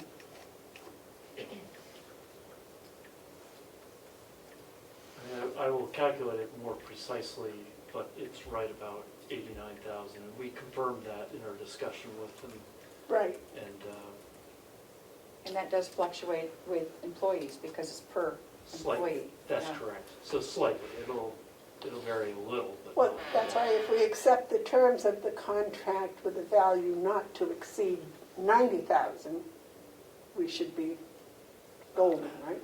I mean, if you want to use a not to exceed figure, I'd prefer a little bit more padding in there. But, you know, that would suggest about 1%. You're the one that always wants a not to exceed number. Well, just, what are you looking at for more padding? I just don't think this is the kind of contract that lends itself to a not to exceed specification in a motion. The pricing is based on number of individual checks that are cut and a couple of other things, and that will vary in ways that we can't predict with precision. We can be pretty Okay, close, I'll but we buy can't that. be precise. But you will have to come up with an amount for budget. For budget, I'll probably suggest 89 or 90,000, yeah.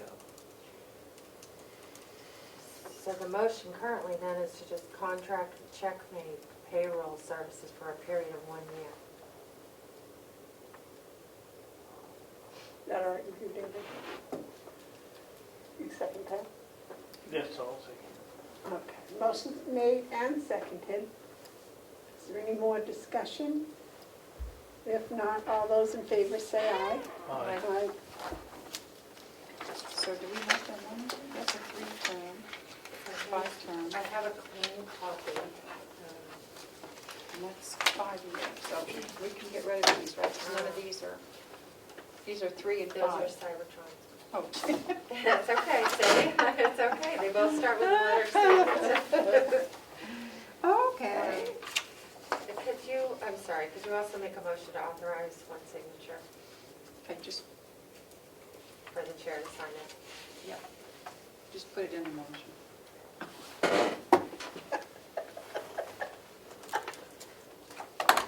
I'll make the motion that we authorize the chair.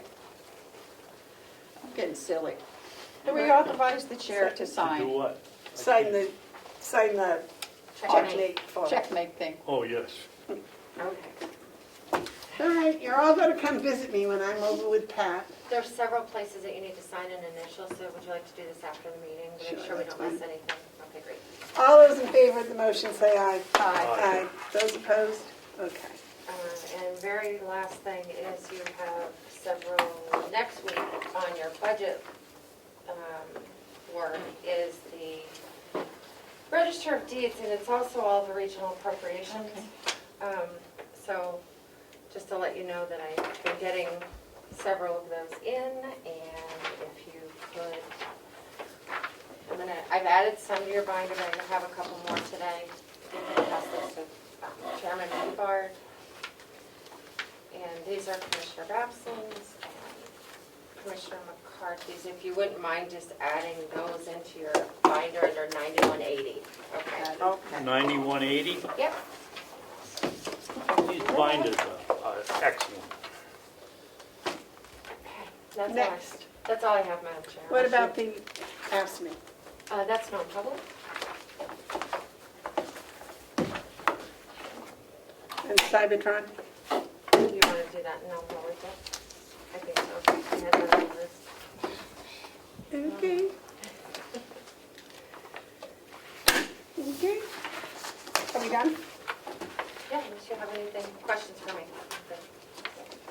I don't think so. David, do you have any commissioners' comments? Make them short, take them. It depends on what we bring up in non-public. Terry, do you have any commissioner comments? Not at this time. Okay, I have an update. I met with and satisfied a 91A request on Friday evening. That is put to rest. There is a second 91A request for the same material.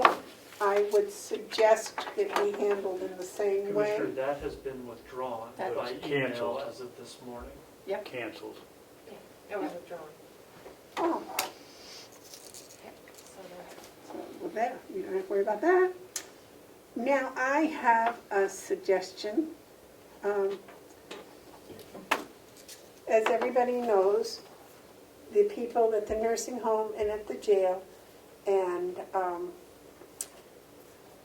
at the sheriff's department received special funding for working through with the COVID funding.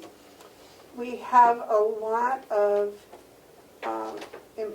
we have several employees that did not get any funding whatsoever from the COVID grants.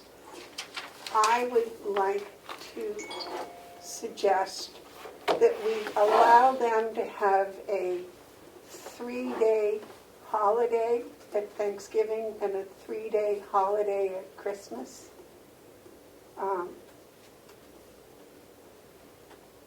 As our way of thanking them for all that they did, even though, and they did it without any financing or anything else. It would involve about 20 people, I believe. Madam Chairman, Yes, sir. I can't vote on that till I know who they are and what they did. why they didn't get it. Well, because they came to work every day, and they were not considered under the COVID pay. One was for Essential workers or something? Is that well, what it was?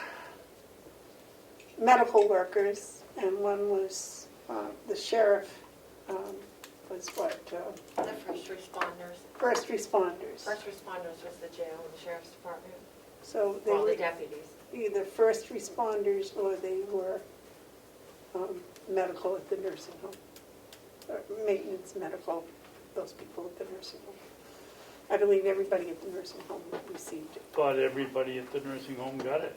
Yes, Now you're saying they didn't? no, I'm saying they did, but there are people here on the complex that came to work every day, did their job, and received nothing because they were not first responders and they were not part of the nursing home medical staff. Well, oh, I thought you said they were. They No, weren't. they weren't. Well, I'd like to know what their jobs were and where they were. I can tell you. Because I feel there's some that probably deserved it, but when I hear other people talk about what they got for the virus and got paid, and we had one here this morning doing our budget, and you know, that's why things cost so much, because people stretch it. I know that in here that we had one person that been using something for a long time and then put it in the get reimbursed for the virus. And I just think that you go out and talk to people and they can't get people to come back to work because they're making more money now than they were when they're working, and I'm gonna watch my pocketbook. Well, what I'm saying is these people came to work every day. They could have used the excuse that the COVID, they didn't want to work, or they were scared, or they wanted to stay home. And they could have gotten unemployment, and they could have gotten a $600 a week stipend from the unemployment. But they didn't. They chose to come to work every day. They got no extra pay, no extra anything all the way around. So I am suggesting that we allow these people to have a 3-day vacation at Thanksgiving and a 3-day vacation at Christmas.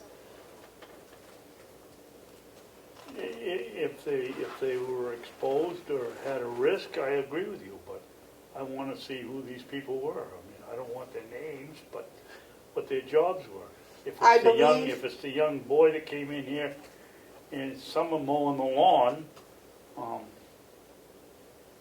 he was outside, no. If it's somebody like... I believe there were 1 or 2 secretaries in the sheriff's office. And the dispatchers. The dispatchers, the county attorney's office, the registry of deeds office, the finance office, and Melissa. And HR. And the HR director and DPW.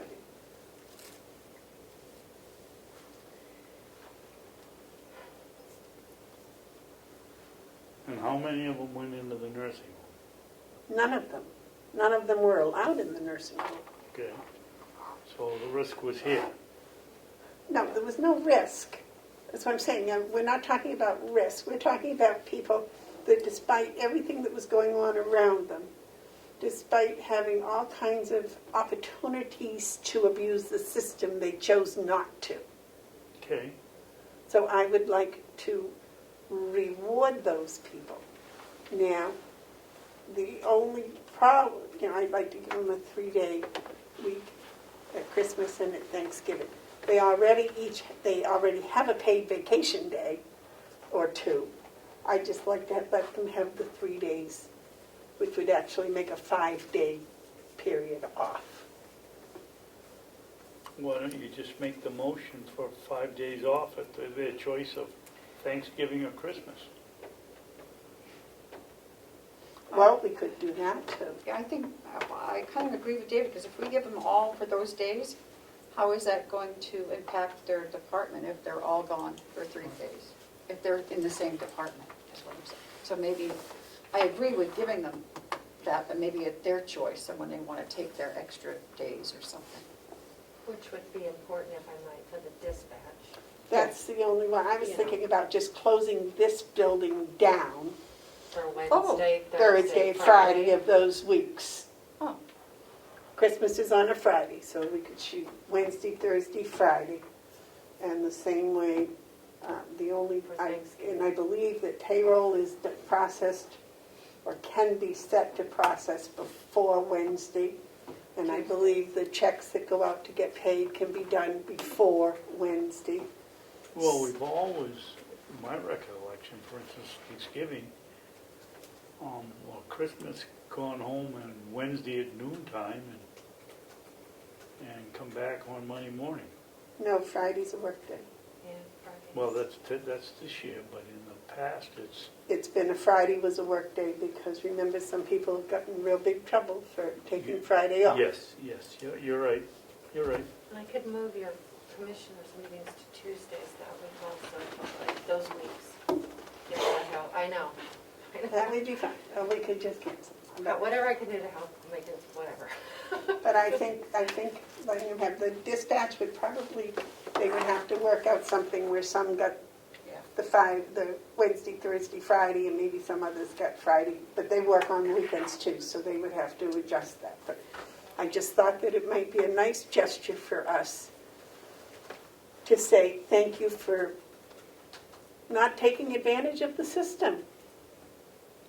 Yeah, no, I agree. As long I as it- agree. Yeah, So the goal is to give people essentially 4 extra days off. Well, 5 days in a row. Because the holidays on it, so you would be essentially giving the dispatchers, or the sheriff, your approval. I mean, how does that work? Because it would be up to the sheriff. Right. For 4 days off for those people that, yeah. okay. Just want to make And sure. it would not be that terribly expensive to the county because 1 day's a paid day anyways. Yep. And, 2 of the 5 days are holidays, weekends, so it'd only be like 2 days off. So what is the exact motion? That we give all the people that did not get any supplemental COVID payments 3 days off at Thanksgiving and 3 days off at Christmas. Okay, rather than 3 days of their choice or 2 days of their choice, or?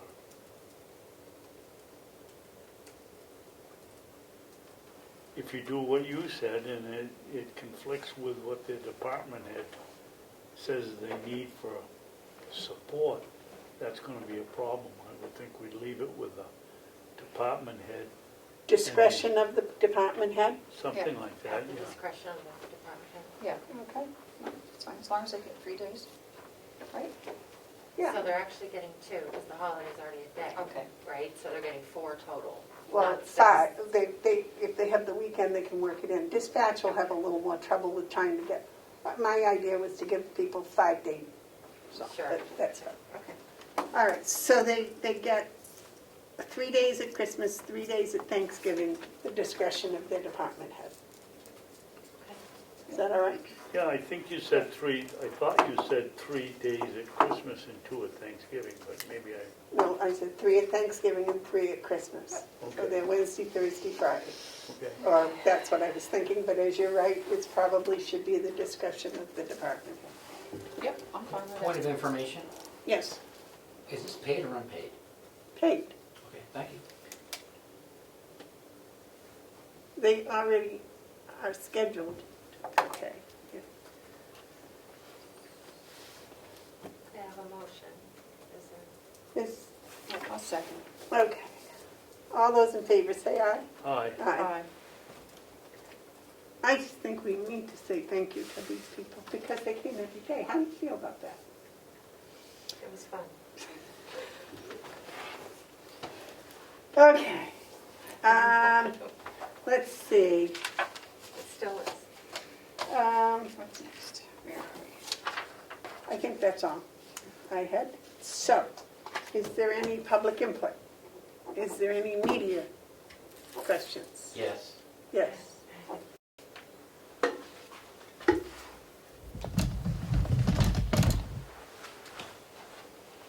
me bring up my list. Yes, Representative.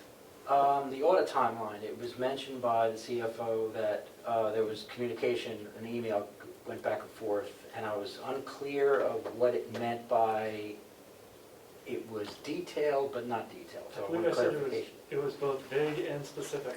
Yes, I don't know what that means. So I would like that answered, if that would be okay for you to do that. You also mentioned before, when Will was here, about buying equipment and being compensated for it. Has this happened in the past? Or is this something that you were rolling around as an idea? No, So does he go out and buy equipment that he finds he might need and then come to you and have it reimbursed? I didn't Okay, understand. well, that's what we had a $3,000 fund for, was that if he should happen to be someplace and, needs equipment and he finds something that's used that would fit the bill, then he can purchase it and come and get reimbursed for it. So there's a line to do that? Yes. The delegation appropriated, so there's money Yes. in there that's official. That's what I want to straighten out. My next question. Did the Checkmate contract get any legal review, or was it only reviewed by the CFO? That was reviewed by our legal department when it was originated. Okay, that's it. I was going to put a 91A request in, but I think I'm going to put that one in writing because it's, I want to make sure it's worded correctly, so thank you. Oh, I didn't get my answer about the specific, non-specific email. With the commissioner's consent, I'm happy to just show it to you. And you can decide if I described it accurately. Is that all right? Would you like a copy of it? Sure, and just to remind the public that the 2019 budget is still not completed, and that email didn't make you feel very confident. I think you should feel very confident. I haven't seen the email. I did forward it to you. It's brief. If you'd like, I'll read it Nope. for the record. I'm happy to read it if you'd like. Go right ahead, please. Okay. Can you read it in the record? Sure. There you go. So my inquiry to the audit company, Melanson, was, hi Cheryl, can you give me a status update on the audit? Are you waiting on any information from us? Do you anticipate having any further info requests from us, or is that complete? Can you give us an expected date when you will have your material ready for presentation? Her response, good morning. The audit team spent, this is dated last Friday. The audit team spent Thursday and Friday last week continuing to audit the items that were recently provided by the county. That work needs to be reviewed in order to provide you with an updated list of open items. Most of the requested information has been provided to the county, by the county. However, certain information is still needed in order to complete field work. As a result, we are unable to provide a date for a presentation at this point. Below is a clip from the 2019 engagement letter that outlines the original audit timeline plan. Open items from fieldwork will be provided within 2 weeks after fieldwork completion. I hope that gives you an understanding of where we are in the audit process. Thank you. Could you afford me a small follow-up? I just wanted to know what items are not there.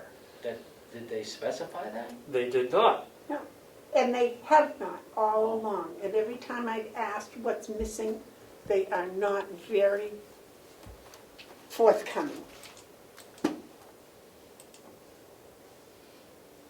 My intent is to follow up again, so that we have another answer to provide the delegation on Monday when I expect the question will come up again. And Madam Chair, just for the record, this is the reason why, as a delegation member, I had asked for this very issue to be part in an investigative committee to clear the air for everyone, because we don't know, we gotta be fair to all the players. So if someone isn't doing what they're supposed to on whatever side they're on, we need to know what that is. And that's why I'd asked that, but of course that didn't go very well. Thank you for taking my question. You're welcome. Are there any other questions, comments? David, would you read us into non-public, please? I'd be more than glad to. I think we And have... how many sessions and what numbers and 2 A's and 2 C's. what? 2A, 2 sessions under A and 2 sessions under C. 2 in A and 2 in C. Yes, please. 2A, 2C. Okay, here we go. I make a motion, we go into non-public session under RSA 91 dash capital A, colon 3, comma, Roman 2, parentheses, A. The dismissal, promotion, or compensation of any public employee or the disciplining of such employee or the investigation of any charges against him or her unless the employee affected has the right to a meeting, and 2, requests the meeting be open, in which case the request shall be granted. That is 2 sessions under A. We now have 2 sessions under C, RSA 91 dash capital A, colon 3, comma, Roman 2, parentheses, little c. Matters which, if discussed in public, would likely affect adversely the reputation of any person other than a member of the public body itself, unless such person requests an open meeting. This exemption shall extend to any application for assistance or tax abatement or a waiver of a fee, fine, or other levy if based on the inability to pay or poverty of the applicant. You did a pretty good job. I'll second that. Roll call, please. Commissioner Babson? Yes. Commissioner Bevard? Yes. Commissioner McCarthy? Yes. And we'll take a Goodbye. 5-minute break for you to clean up. 5 minutes? Are you going to be conducting any official business after the non-publics? I don't think so. Checks.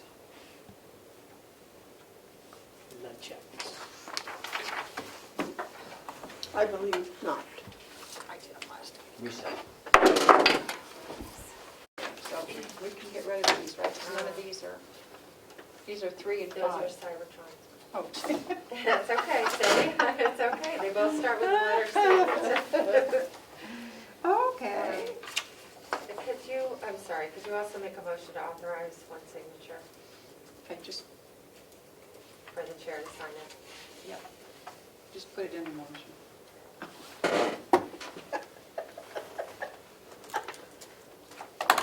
I'll make the motion that we authorize the chair. I'm getting silly. That we authorize the chair to To do sign, what? Sign the checkmate for. checkmate thing. Oh, yes. Okay. All right, you're all going to come visit me when I'm over with Pat. There's several places that you need to sign an initial, so would you like to do this after the meeting? To Sure, make sure we that's don't miss fine. anything. Okay, great. All those in favor of the motion say aye. Aye. Those opposed? Okay.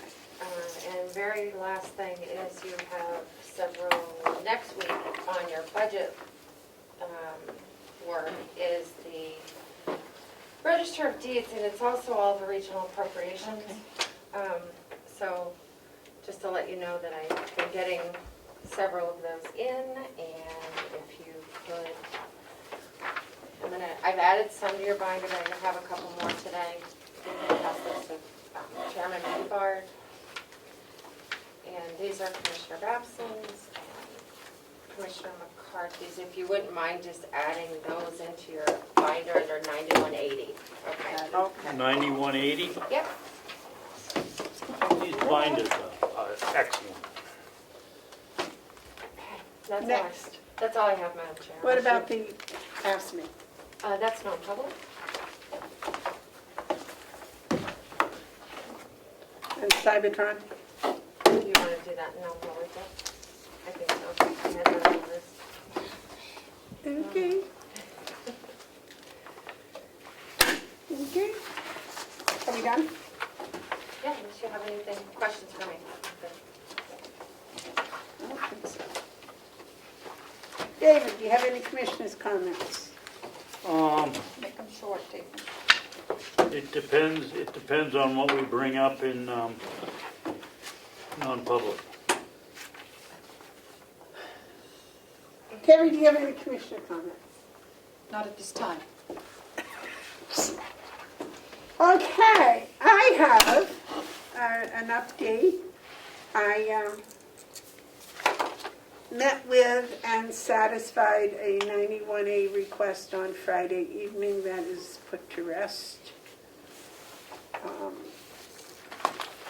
There is a second 91A request for the same material. I would suggest it be handled in the same way. Commissioner, that has been withdrawn That by was email canceled. as of this morning. Canceled. It was withdrawn. Oh, So there. well, there, you don't have to worry about that. Now, I have a suggestion. As everybody knows, the people at the nursing home and at the jail and at the sheriff's department received special funding for working through the COVID funding. We have a lot of we have several employees that did not get any funding whatsoever from the COVID grants. I would like to suggest that we allow them to have a 3-day holiday at Thanksgiving and a 3-day holiday at Christmas.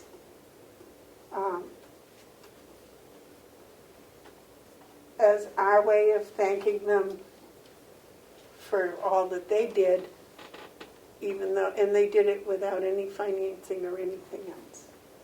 It would involve about 20 people, I believe. Madam Chairman, Yes, sir. I can't vote on that till I know who they are and what they did, why they didn't get it. Well, because they came to work every day and they were not considered under the COVID pay. One was for Essential workers or something? Is that well, what it is? medical workers, and one was the sheriff was what? The first responders. First responders. First responders was the jail and the sheriff's department. So they All the were deputies. either first responders or they were medical at the nursing home. Maintenance medical, those people at the nursing home. I believe everybody at the nursing home received it. Thought everybody at the nursing home got it. Yes. Now you're saying they didn't? No, I'm saying they did, but there are people here on the complex that came to work every day, did their job, and received nothing because they were not first responders and they were not part of the nursing home medical staff. Well, I thought you said they were. They No, weren't. they weren't. Well, I'd like to know what their jobs were and where they were. I can tell. Because I feel there's some that probably deserved it, but when I hear other people talk about what they got for the virus and get paid, and we had one here this morning doing our budget, and that's why things cost so much, because people stretch it. I know that in here that we had one person that been using something for a long time and then put it in the get reimbursed for the virus, and I just think you go out and talk to people and they can't get people to come back to work because they're making more money now than they were when they're working, and I'm gonna watch my pocketbook. Well, what I'm saying is these people came to work every day. They could have used the excuse that the COVID, they didn't want to work because they were scared or they wanted to stay home. And they could have gotten unemployment and they could have gotten a $600 a week stipend from the unemployment. But they didn't. They chose to come to work every day. They got no extra pay, no extra anything all the way around. So I am suggesting that we allow these people to have a 3-day vacation at Thanksgiving and a 3-day vacation at Christmas. If they were exposed or had a risk, I agree with you, but I want to see who these people were. I mean, I don't want their names, but what their jobs were. If it's the young boy that came in here and summer mowing the lawn, and he was outside, no. If it's somebody like, I believe there were 1 or 2 secretaries in the sheriff's office. And the dispatchers. The dispatchers, the county attorney's office, the registry of deeds office, the finance office, and Melissa. And HR. And the HR director and DPW.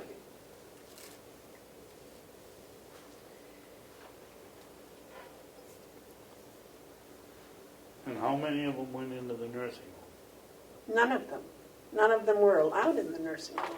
Okay, so the risk was here. No, there was no risk.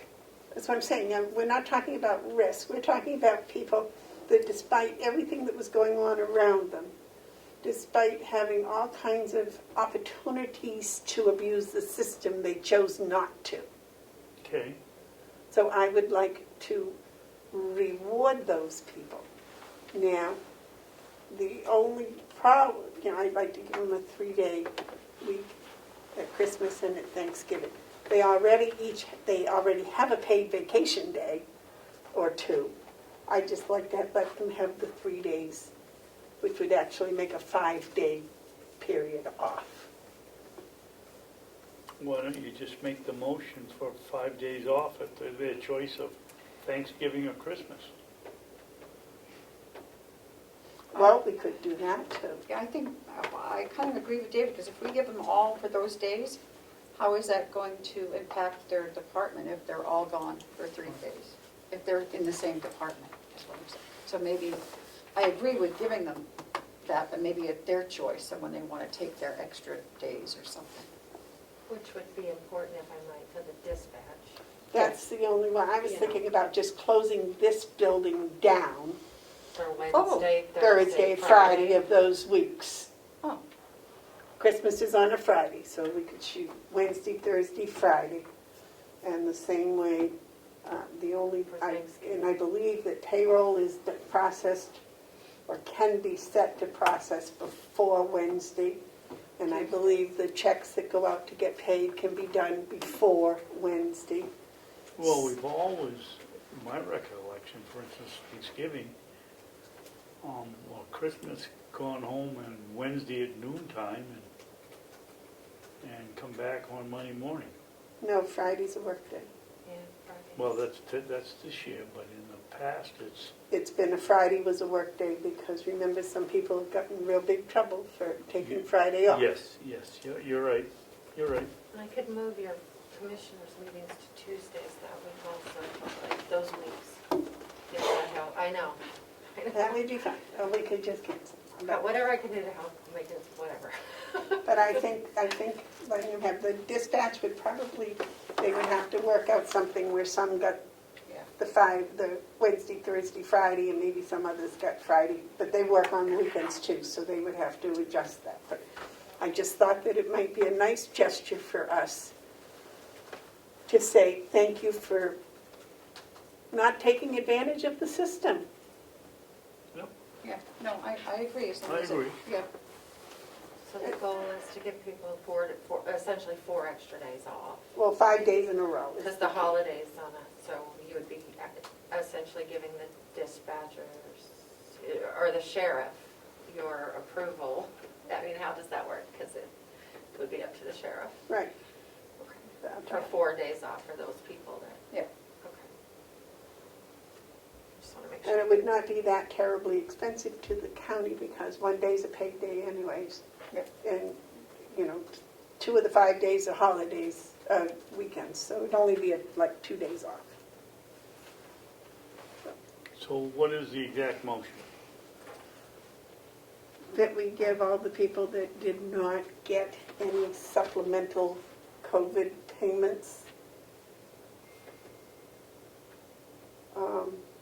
3 days off at Thanksgiving and 3 days off at Christmas. Okay, rather than 3 days of their choice or 2 days of their choice, or?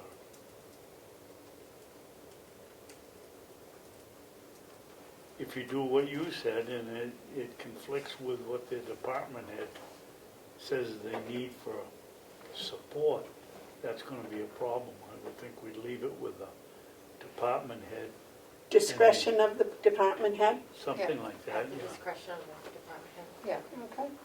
it's fine, as long as they get 3 days, right? Yeah. So they're actually getting 2, because the holiday's already a day. Okay. Right, so they're getting 4 total. Well, not 6. 5. If they have the weekend, they can work it in. Dispatch will have a little more trouble with trying to get, my idea was to give people 5 days. So Sure. that's it. Okay. All right, so they get 3 days at Christmas, 3 days at Thanksgiving, the discretion of their department head. Is that all right? Yeah, I think you said I thought you said 3 days at Christmas and 2 at Thanksgiving, but maybe I, No, I said 3 at Thanksgiving and 3 at Christmas. So Okay. they're Wednesday, Thursday, Friday. okay. Or that's what I was thinking, but as you're right, it's probably should be the discretion of the department head. Yep, I'm fine with Point that. of information, Yes, is this paid or unpaid? paid. Okay, thank you. They already are scheduled to pay. Yeah. I have a motion. Is there? Is- I'll second. Okay.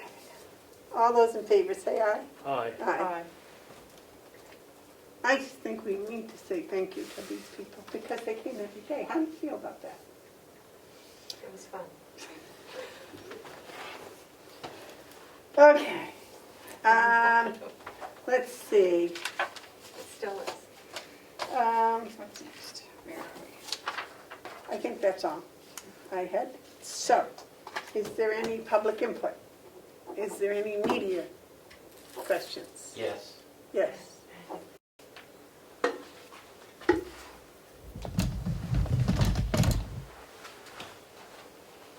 me bring up my list. Yes, Representative.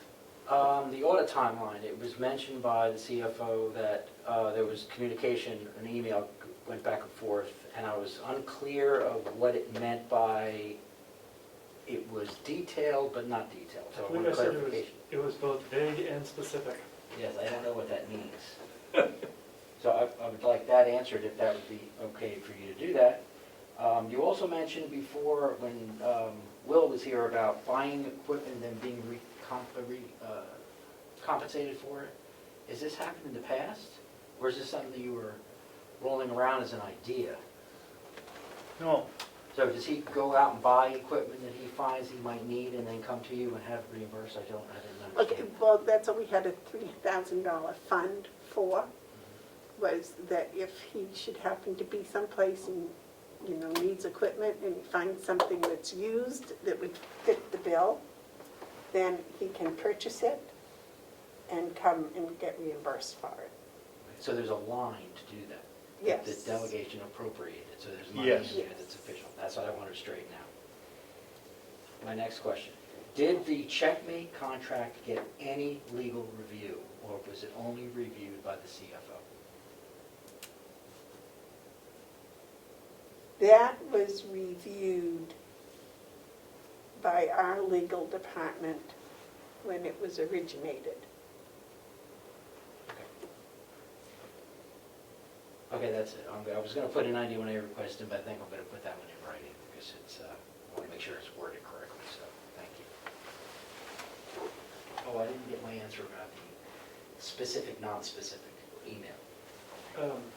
With the commissioner's consent, I'm happy to just show it to you. And you can decide if I described it accurately. Is that all right? Would you like a copy of it? Sure, and just to remind the public that the 2019 budget is still not completed, and that email didn't make you feel very confident. I think you should feel very confident. I haven't seen the email. I did forward it to you. It's brief. If you'd like, I'll read No, it for the record. I'm happy to read it if you'd like. Go right ahead, please. Wait, can you read it in the record? Sure. There you So, my inquiry to the audit company, Melanson, was, hi Cheryl, can you give me a status update on the audit? Are you waiting on any information from us? Do you anticipate having any further info requests from us, or is that complete? Can you give us an expected date when you will have your material ready for presentation? Her response, good morning. The audit team spent, this is dated last Friday. The audit team spent Thursday and Friday last week continuing to audit the items that were recently provided by the county. That work needs to be reviewed in order to provide you with an updated list of open items. Most of the requested information has been provided to the county, by the county. However, certain information is still needed in order to complete field work. As a result, we are unable to provide a date for a presentation at this point. Below is a clip from the 2019 engagement letter that outlines the original audit timeline plan. Open items from fieldwork will be provided within 2 weeks after fieldwork completion. I hope that gives you an understanding of where we are in the audit process. Thank you.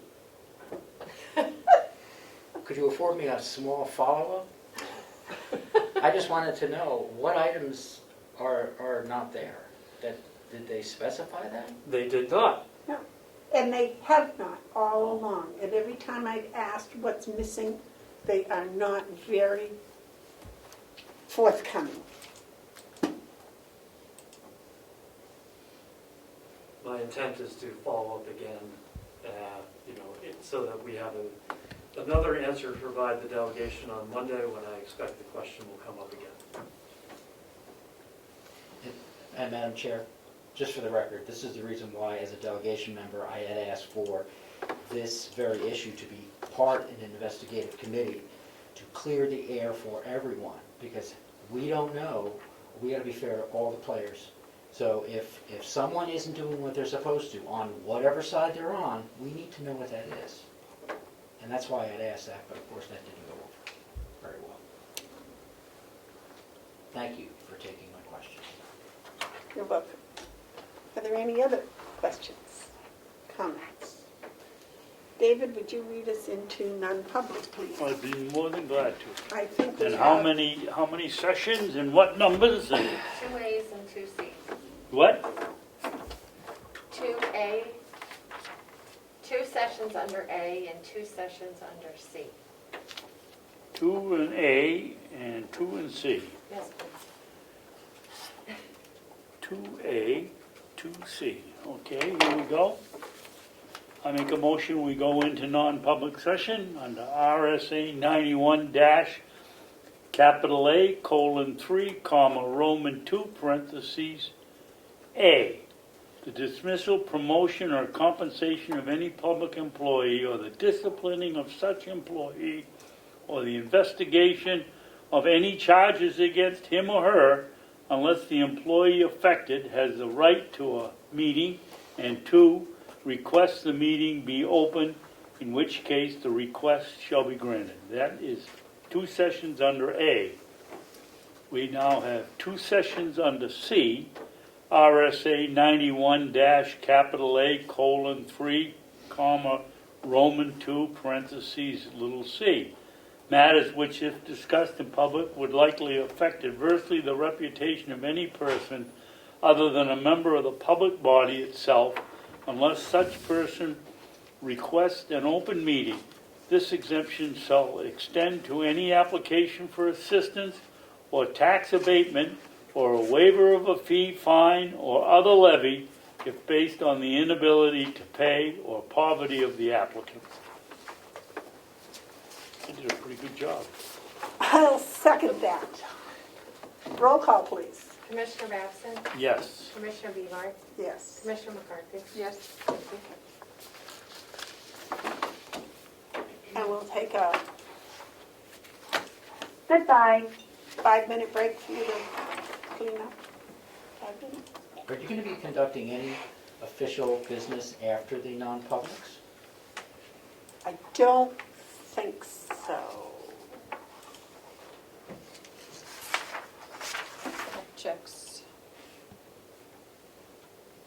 The checks. I believe not. I did them last time. Reset.